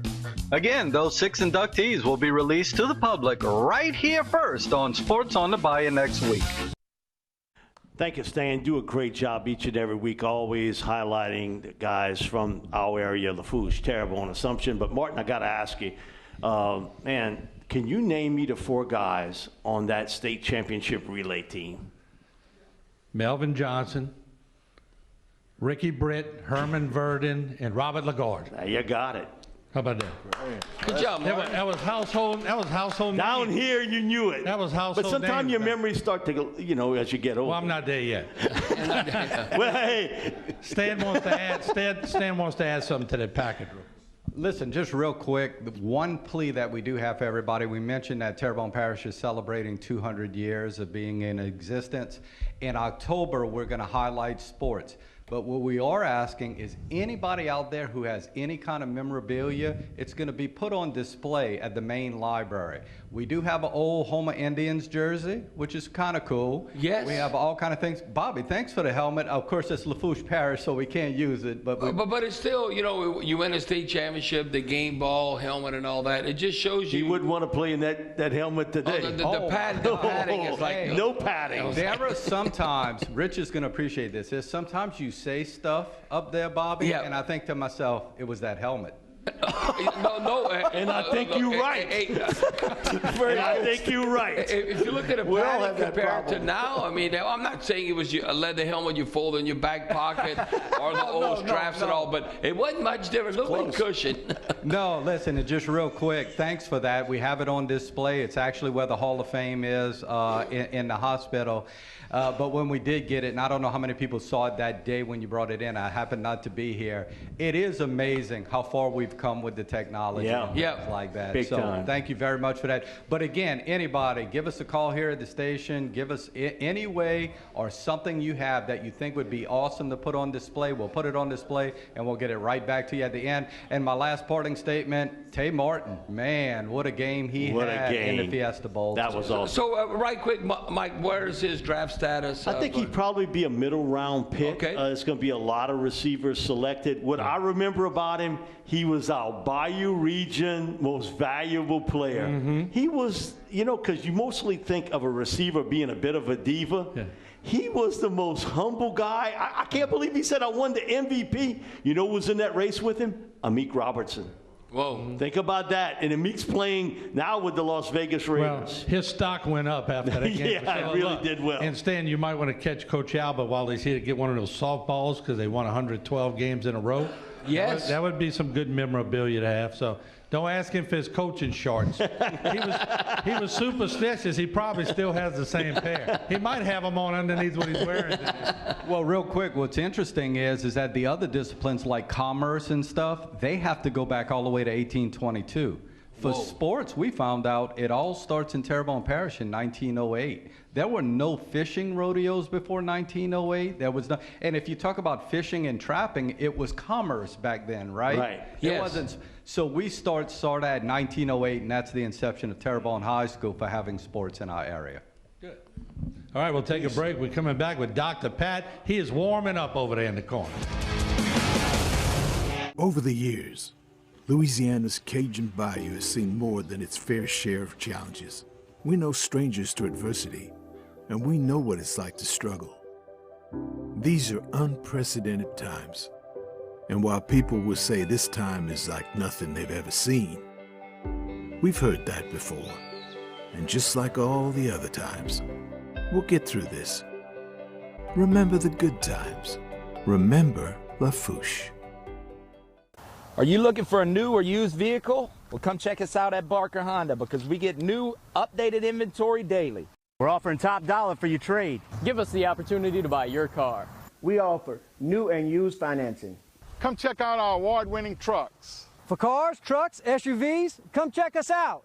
Our sales specialists can help find the vehicle just for you. We're getting new inventory daily. Come down and see us on Martin Luther King Boulevard in Holman. Always remember, it's better at Barker. Sports on the Bayou is brought to you by Louisiana's Cajun Bayou. You'll remember Lafouche. And by St. Martin and Bork, attorneys at law. Know your rights. Now let's go back to Sports on the Bayou with Mike Detillier, Bobby Hebert, and Rich Maudy. We're back here on Sports on the Bayou, and it's everybody wants to hear him is the Doc. He's up to bat. Asking all the questions. Why you asking all the questions? Make a statement. Asking all the questions. Let's give the floor to our Doctor of Curiosity and the voice of the people, Dr. Pat Hagan. Never gets old. Asking all the questions. Why you asking all the questions? Making statements. Now at the end of the All right, segment, Doc, you got it, brother. Now at the end of the segment, Bobby is going to show us his John Travolta dance moves on top of the table. But anyway, yeah, who's going to get him up there? Or it's actually who's going to get him down. But anyway, night fever. No, I could get him down. Getting him up would be the issue. Right. So one of the questions I was talking to Bobby and Rich about was that it seems like over the last couple of years, the quality of the quarterback in play in the NFL has been dropping off to where this year defenses and running games are being turned to as deciding the outcome of games. And then you see the one guy that looks like a classic quarterback is Joe Burrow. And so has the quality decreased, and why? And what does Joe Burrow have that the others don't besides Jamar Chase? Okay, I'll answer it. You want to go first? I think that what you've seen is a big group of quarterbacks we've watched for so many years. They got old, and the replacement guys weren't there for them. They just weren't. And now you see a Mahomes and a Josh Allen and a Joe Burrow. They got the right stuff to do it. Justin Herbert.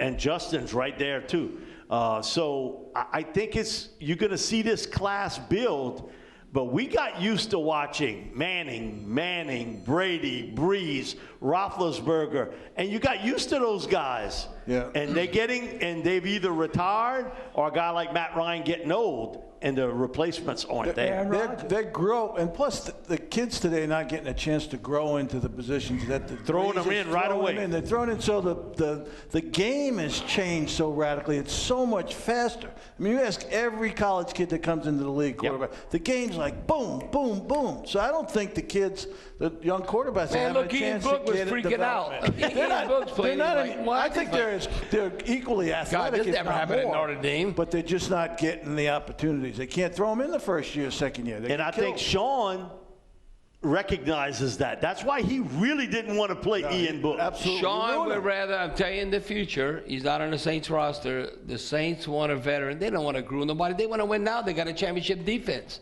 Right. I don't care whether it's Russell Wilson, Aaron Rodgers, Carr. To me, now, what's going to happen with Deshaun Watson? People might say, oh, Deshaun Watson got to get out of trouble. But supply and demand, there's 32 teams. There's not 32 quality quarterbacks on that level. You could have a handful, but Deshaun Watson, whether he settles the civil suits with all the women that are involved, but he's only like 26 years old. You got to look at how young he is. That's why Deshaun Watson still has a light at the end of the tunnel. But like, who's that second tier? And look what the instability with Gruden and the Raiders. Look what Derek Carr has done. Man, I would take Derek Carr. So in a Sean Payton offense, but it's just supply and demand. There's not enough guys. But Doc, let me tell you, what there's a supply of? Receivers. It's the glamour position where years ago you wanted to play quarterback. Now you want to play wide receiver. Dr. Pat, Joe Burrow, you can't coach what Joe Burrow has. Nope. That's from within. There ain't too many human beings like that. So people think, oh, we're just going to coach him somebody else. They ain't no Joe Burrow. We'll be back with more Sports on the Bayou. In the aftermath of Hurricane Ida, insurance companies may try to pay you much less than your losses or even deny your claim altogether. St. Martin and Bork and Hoffest of All are partnering together to help you during this difficult time. Our hurricane insurance recovery attorneys will fight for you and your loved ones. Go to myidaclaim.com for your free case review today. Never give up because your insurance company has denied your claim, and never accept a lowball offer. Let St. Martin and Bork and Hoffest of All help you weather the storm. Visit myidaclaim.com today. If you have nasal breathing difficulties, snoring, mouth breathing, gritting and grinding of your teeth, TMJ, or headaches during the day, along with fatigue, depression, weight gain, you may have sleep apnea, which can easily be diagnosed via an in-office visit and home sleep study. If you or a loved one are having these symptoms and it's impacting your life, please schedule an appointment with us for an evaluation.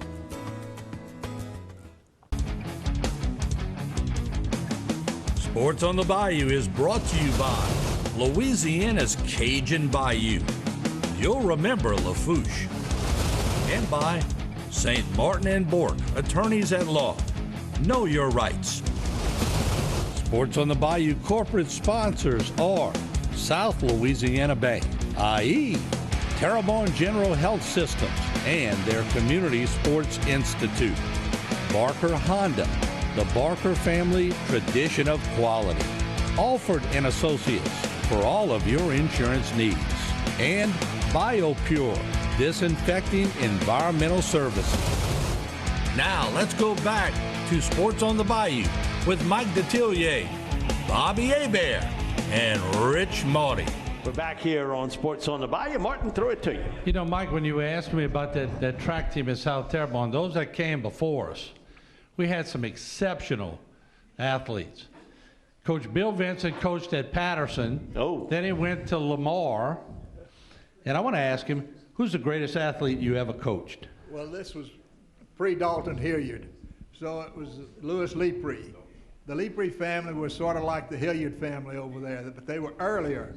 And he was an all-state linebacker and made the all-star team his senior year.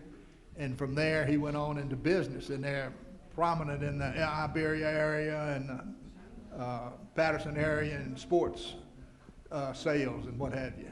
But he was the best, and If I'd have had Dalton Hilliard, I'd have been a great coach. But Coach, got to ask you something because I know a little bit about it. Dalton and his brother, baseball player. Man, you talk about some dudes that could hit a baseball. They were unbelievable baseball players. They were sort of like, say, Coach Spinelli you'll talk to in a while, and also like Pop Gun here. They were athletes that played in all sports. Yep. They played basketball, baseball, football, and if they'd had a track over there, they'd have ran track all Yeah, whatever the season. That's I mean, right. it wasn't Whatever like the you just season playing one thing. Okay, what we play? I don't know, it's basketball season. We played basketball. Track, baseball, whatever the season was you were playing. But now they're specialties. Yeah, it's special, yeah. But you know what, you talk about the New Iberia area, and you look, because, you know, he kind of went out of sight, out of mind, like another Hilliard, Ike Hilliard. Ike, yeah. You look, he goes to Florida, the Giants, and now he's an NFL coach.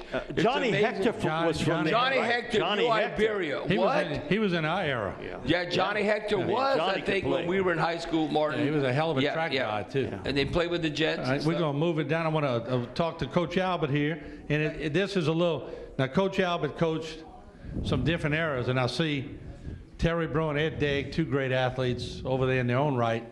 But Coach, not only coach great boy athletes, coach girl athletes too. So you get two picks, Coach. Who's the best boy athlete you ever coached? The best boy athlete? Well, it's over a period of 40 years that I coached, and there's no doubt it was Harold Haydell. Yeah, good choice. I heard of that name. Man. Good choice. And as far as a female athlete was naturally Michelle Broussard. Michelle Broussard won 88 games. She was 0 losses in girls softball. So she didn't have a bad day. You know, like she didn't wake up on the wrong side of the bed. You know, like even if she did have a bad day, she was so much ahead of everybody. Right. But It did Coach, show up. Coach put girls softball on the map, and it just blossomed from there. It really did. Yeah, but it's easy to coach when you have people like them playing for you. Point them in the right direction. Yeah, that's all you got to do. All right, Coach Melvin Spinella, and we're going to buy a couple of minutes, Jay, because we're not going to shut the legends off. All right. And before we get to his favorite player, I got to ask you about that track situation one time when Raymond Winters, Mike Gauthier, and Archie Talbot, you sent them on a little running expedition through the city of Houma. What happened after that? Let's see, they were around Ellendale Country Club, and my wife was coming back from Morgan City, and she saw these kids running, and they were actually walking, and she picked them up and gave them a ride back to the school. And I found out about it. They didn't know who she was. So that's pretty incredible. And did you make the team run the next day? Oh, they ran a little bit. The reason I know that story, my brother Mike was on that team. He said the whole team ran till they threw up. That's the old coaching days. Yeah, back then. oh yeah. But look, you got two guys over there. Now, Ed Dago and Terry Brewer. You coaches, but Ed Dagg and Terry Brewer, two great athletes, but very, very good athletes. And that's why I want to say it, because I know they're probably not your top, right? Well, it's hard to say. So that's a no. I'm not going to embarrass them. I'm leading the witness. Let me walk away. Go ahead. No. No, we've had some good athletes at Vanderbilt and Terrebonne, and I coached for 20 years and got out and made a little money. Made some money, more than I was in coaching anyway. We had great athletes at Vanderbilt when I was there. These two young men were great athletes. We've had Pat Gordon, which was Barry Blackwell, Eddie McCullough. You know, I could name you 10 of them right now. I just can't remember. I'm 81 years old and my memory is gone. Hey, you had a guy named Alan Dumont. Alan was a great athlete in more than one sport. He ran basketball, football, and track also. Yeah, he was a great sport. But I would say the most, oh boy, I'm putting me on a spot now. Mike Robichaux. Oh yeah. he was probably, I don't know if you guys would agree with it, but he got hurt in our semifinal game, and we got down to the 4-yard line, 1st and goal, and we couldn't score. And he got hurt before that. And if we'd have won that, we'd have been in the state playoffs, and I'm sure we'd have won state. Mike Robichaud went to Oklahoma State, started for 4 years. Well, yeah, right there. He did. I want to ask y'all a question. Who picks the offensive line for the Saints? Because they are horrible. Well, the thing is, everybody's sick, or they got COVID, or they hurt. Because it's no, like these guys wasn't hurt or COVID. They were playing the other night, and I swear. You're talking about Cesar Ruiz. Yeah, that was a first-round player that is not a first-round. They actually got paid. University of Michigan, he has not lived up to expectations. I think McCoy has not getting better at center for Texas A&M. But you have to realize. These guys are great, but these guys that are behind them, I don't know where they played. Now I see what y'all went through. He just tells it like it is. I mean, I played, college ball, but these guys are horrible. Well, as big as they are. They are not too active. We spoil the Saints fans because we've had about as good as it gets with Drew Brees in the interior.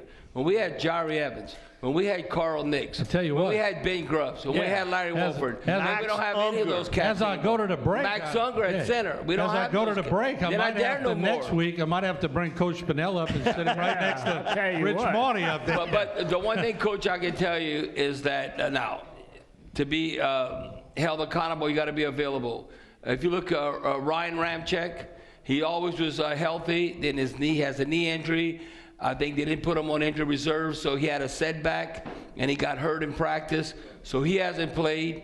Then you got Teron Armstead. Teron Armstead at left tackle, as good as it gets. But he's a high performance, like car, like a Lamborghini or Ferrari. He's hell when he's well. I don't know, he misses a spark plug or something. So we have the best duo of tackles, but you got to have them on the field. And our offensive line was supposed to be our strength. Right now, it's our weakness. Yes, it is. You're right. You're right about that. Very weak. We'll be back with more sports on the Bayou. Over the years, Louisiana's Cajun Bayou has seen more than its fair share of challenges. We're no strangers to adversity, and we know what it's like to struggle. These are unprecedented times. And while people will say this time is like nothing they've ever seen, we've heard that before. And just like all the other times, we'll get through this. Remember the good times. Remember Lafouche. There are many strengths in our cancer center. I think one of the biggest is patients don't have to go elsewhere to get technology for their diagnosis and treatment of their cancer. Our treatment machine, the linear accelerator, allows us to pinpoint and treat cancers with more accuracy than ever was possible before. Mary Bird Perkins Cancer Center provides leading-edge technology with the highest quality care and the best treatment options unique to each patient. Sports on the Bayou is brought to you by Louisiana's Cajun Bayou. You'll remember Lafouche. And by St. Martin and Bork, attorneys at law. Know your rights. Now let's go back to Sports on the Bayou with Mike Detillier, Bobby Hebert, and Rich Marty. Thank you for watching. We'll be back next week with another version of Sports on the Bayou. Beat them Falcons. Who that? Go to the postseason. Come on. We gotta beat the Lambs in LA.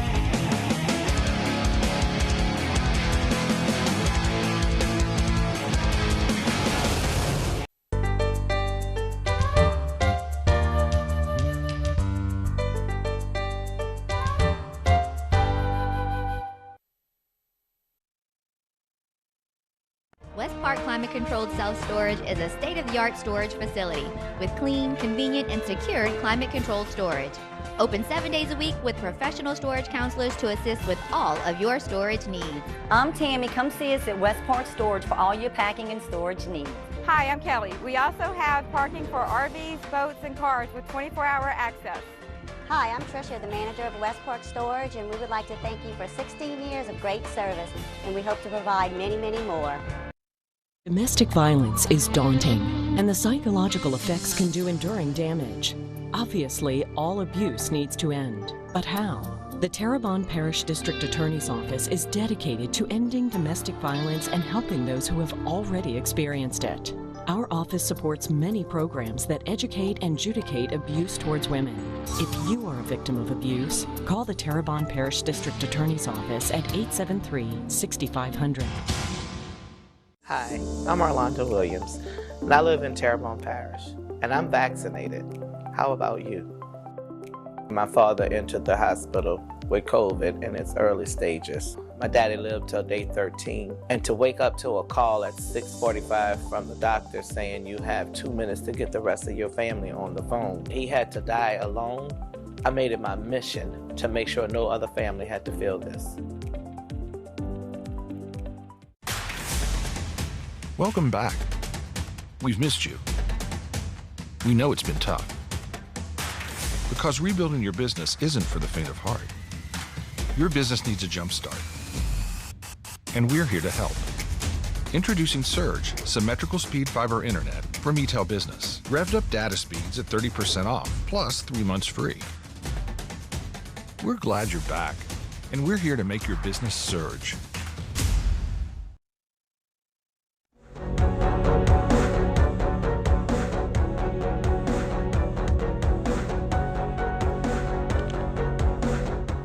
Everybody, welcome back to Buying Time. Harry McCullough here. We're talking with Joe Ogeron, State Representative from District 4. I know you from Grand Isle. We've 54. hung out down there. I'm sorry, 54. Okay. Well, we've hung out in Grand Isle before, and obviously, you know, I appreciate you being here. Hopefully things are down there are doing better, right? They're coming along. I've been going about every other day, and still a lot of debris on the side of the road. I've been working with Mayor Cormerdale, trying to get multiple redundant paths for electricity, water, cable, communications, and natural gas.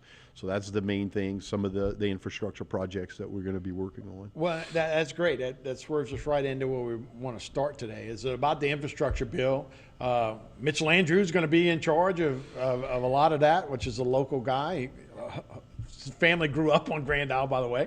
I know we've talked to Mary and Mitch about that over the years. But what about the infrastructure bill, and what does that mean for District 54 and what may come out of that? All right. Well, you know, it is the bipartisan bill that already passed. It's not the Build Back Better bill, and it has dollars in it. And it is a good thing that Mitch Landrieu will be in charge of it, as he is familiar with our area and our needs.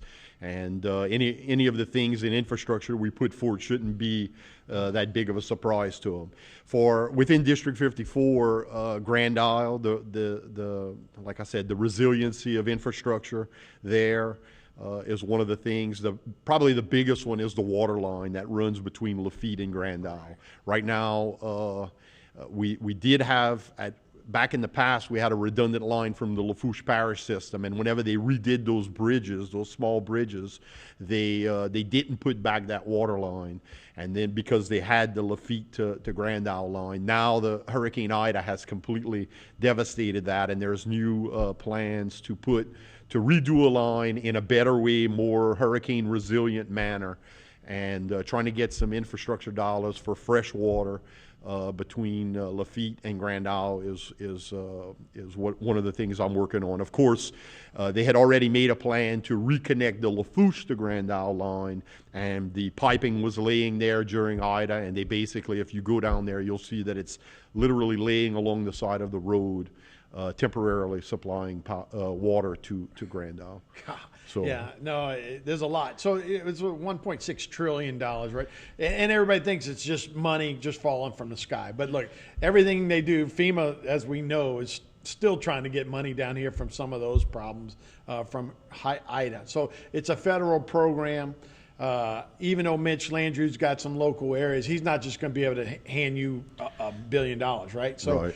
do we have shovel-ready projects? Because that's what they're going to be looking for these things. The water line is specifically for Grand Isle was something that they already knew. A couple of Grand Isle Tarpon Rodeo events, maybe a couple of years ago, there was a problem where the water line had been busted. So they had already started working on the engineering of how to improve the line, and it's around a $30 million, $30 million price tag. So I think that one should be relatively easy, straightforward, that the engineering's been done, or not completely done, but pretty close to being done, that we could get worked on rather quickly. Another thing is, after the storm, people were always complaining about, why don't they go underground for power? Right. And if you drive to Grand Isle, you'll notice the power lines go up until, they call it Dogri, but basically right outside of Fouchon. Mm-hmm. And then they've actually not dredged is the right word, plowed and placed the power lines subterranean along the side of the road, all the way to where the right before the Elmer's Island Bridge, where the Welcome to Grand Isle sign is. So that 5.5 mile, 6 mile stretch where there are no customers now for power is now all going to be subterranean. So that should be an added hurricane resiliency for one type of power feed. You have energy down there? Is that what? Entergy, absolutely. And I think they're looking at a $2 billion infrastructure thing that they need to redo, all the stuff from Ida. So that company's going to be doing a lot of work. So hopefully we'll be on the list to getting all of those things for sure. There some of the other ones closer to my home is in Golden Meadow and Lafourche Parish. There's been quite a number of small drainage projects, sewage projects, seawall flood. The old seawall in Golden Meadow was kind of done in a way where as the bayou erodes a little bit, the structure of the seawall is not as solid as it should be. And these are capital outlay projects that have been on the books for a while and kind of been in that, what they call the P5, kind of languishing for a while. Right. So since the infrastructure program has dedicated monies for drainage and dedicated monies for sewage and stuff like that, trying to get some of that money directed down to the town of Golden Meadow would be great. Yeah, a lot of this money that you've been spending, it was to be project ready and to be ready in case their funds would come available. That does not include the high rise, right? The LA1 raise. That's ready to break ground. Yeah, that's kind of like almost in the not in the past. Right, it's the money's been allocated, right. and actually there's been meetings where I've been to where I was told, with as much money for the elevated highway between Leeville and Golden Meadow that's going to be coming, the optics may not look good if you go and ask for more money. And I'm like, after Hurricane Ida, I'm going to try to get whatever I can. Yeah. I mean, whenever the Golden Meadow Bridge has like one single navigation light at night to let boats know that it's there, it needs some love and attention. No, badly. We certainly do, and in a lot of different areas down there. So we'll take a break. When we come back, real interesting here. You guys are going to work February 1st for redistricting. We'll talk about that for sure. Very interesting. We'll be back with more Bayou Time right after this.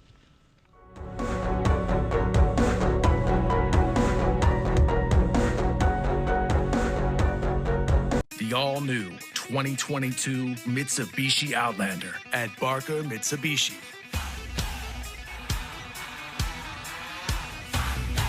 Unwrap yours starting at $26,095, plus an industry-leading 10-year warranty.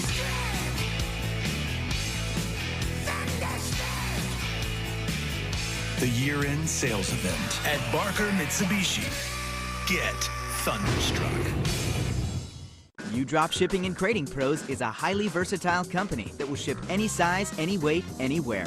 Drop Shipping and Crating Pros is a full-service logistics provider focused on expert packing, crating, and transportation solutions. The local oil and gas industry utilizes our professional crating and shipping services that support their offshore and international needs.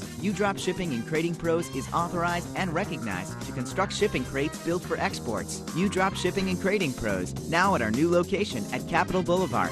Was your business interrupted by Hurricane Ida? You may be entitled to compensation. Insurance companies may try to pay you much less than your losses, or even deny your claim altogether. St. Martin and Bork and Hoffest of All are partnering together to fight for your fair payout. Go to myidaclaim.com for your free case review today.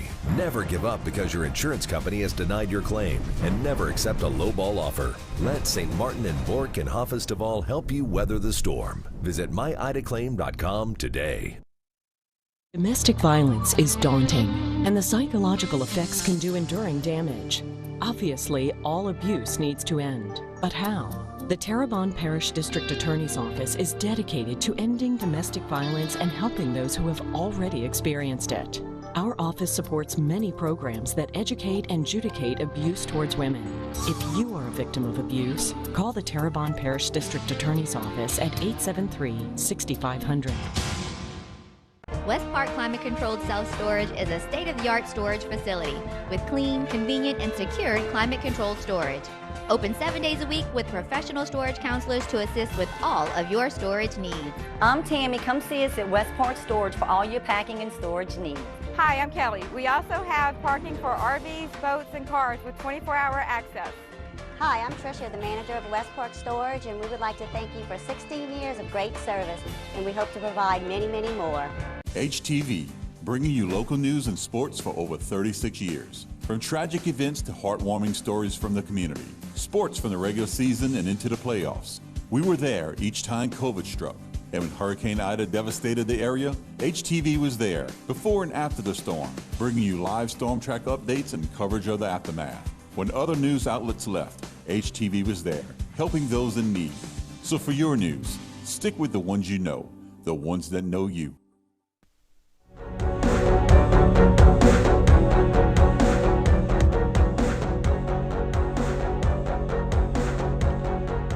Hey everybody, welcome back to Bayou Time. Harry McCullough here. We're speaking with Joe Ogeron, of course, District 54 state representative.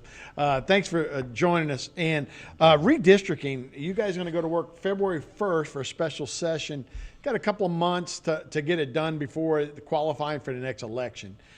Very interesting because of a number of different, now redistricting for your level, the rep level, Senate level, and congressional level, right? As well as the Bessie Board for Education, and I believe the last one is for the Supreme Court of the District Courts of Louisiana as well. Right. Okay, so locally, do we see any redistricting when it comes to state reps or state senators?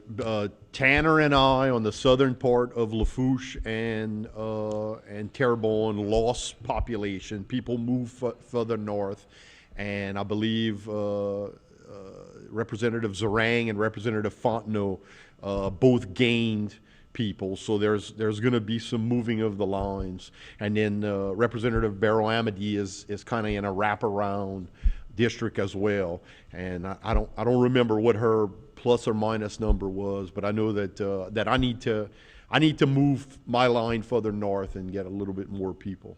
I see. Yeah. So they want to, yeah, I got you. So they want to keep the same amount of people in almost every territory. Right. The census every 10 years basically comes up with a population of all of Louisiana. They literally take that number and divide it by 105 because there's 105 districts that need to be allocated in Louisiana, and it comes out to a number this cycle to be 44,000. And I pretty much, I believe I lost 4,400 from my District 54. So that's basically 10% that I need to get in there. Now, this issue has become so political, right, on a national scene, because the Democrats or the Republicans feel that the other one's trying to do too much gerrymandering to gain an advantage. We are unique here. It's a red state with a blue governor, and the governor wants to add a second minority majority district. How is that going to work? I've been in a few meetings. I'm going to say, whenever I just looked at my numbers, and Representative Fontenot had gained about 4,200 people. I had lost about 4,400. It was real easy for me to just basically magically move a couple of district precincts and think that I'm done. It's easy. As I got more into the redistricting meetings, or the ones that I was invited to specifically to talk about our areas, I realized that it's a much more complicated puzzle. It's almost like a three-dimensional puzzle. So not only trying to fit pieces on a flat table, but think of building like a gingerbread house out of puzzle pieces, because there's other issues in North Louisiana where there's loss of population in a whole area where they may have to, like, I'm going to call it, absolve a district from up there and create one where more people moved in. So it's a very complex thing. Back to your question about the second minority majority district, I'm assuming that I really don't know, but I'm assuming that they would take the one long District 2, I believe it is, that runs from New Orleans all the way up into Baton Rouge, and they would basically split it in half and try to make two that are not as majority, but have a chance to, for outcomes to possibly be different. Yeah, that's so weird. And I know when they started doing this back, I don't know, 30 years ago, whenever they started. But when you create a minority district, it also will. So if you make one big blue district, you're going to make those other districts redder, right, which to me lends to more polarization. It seems like we get more extreme candidates than people that might try to cater to everybody. I think what the governor has indicated he'd like to see is this highly this overly majority district be split in such a way that you get two of them that are just maybe closer to the edge, but you have a chance to win. So what happens if again, we got a red legislature? Right. What happens if they say no, we're not doing it? Well, my understanding is that we come forth with plans, multiple districting plans for all those different, House, Senate in the state area, as well as congressional, and Bessie board, and we put forward the plans. And my understanding is that the governor has to accept them or basically deny them and veto them. Then we have an opportunity, from my understanding, to override the veto if we have the votes to do that. We haven't had much luck like that in the past. Right. Don't see how that might be changing anytime soon. Who gets the last word? The last word is the Supreme Court of Louisiana, and I don't. The way the things that I've been given to read on this basically indicate that it may be the first time that it ever has to go to the Supreme Court to decide it, because, as you mentioned at the start, there's a definitive time that it has to be done in order to make qualifying for the midterm elections. Right. So it has to be done in a certain timeline. You guys, when you're coming off of COVID and coming off of Ida, and it seemed like everybody's been kind of getting along. We've had so much money in Baton Rouge, right? Hadn't had to close anything down recently. This might be the fight that we hadn't seen in a while. Way back in at the end of the last session, they were already talking about the delays in the census process, and get ready that we're going to have a special redistricting session between what they call Mardi Gras in D.C. late January and Mardi Gras here locally. Wow. So. Real interesting. All right, Joe, we appreciate it. We'll take another break, and we'll talk about some coastal fisheries issues, plus the post-Ida recovery. We'll do that next right here on Bayou Time.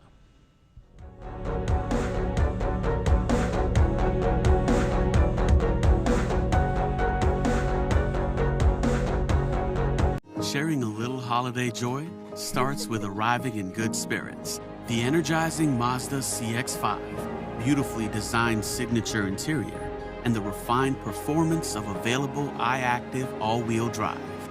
Find yours during the season of inspiration. And right now, get 0.9% for 36 months on a new Mazda CX-5 or Mazda CX-9 at Parker Mazda in Homa, or shop us online at parkermazda.com. If you are suffering from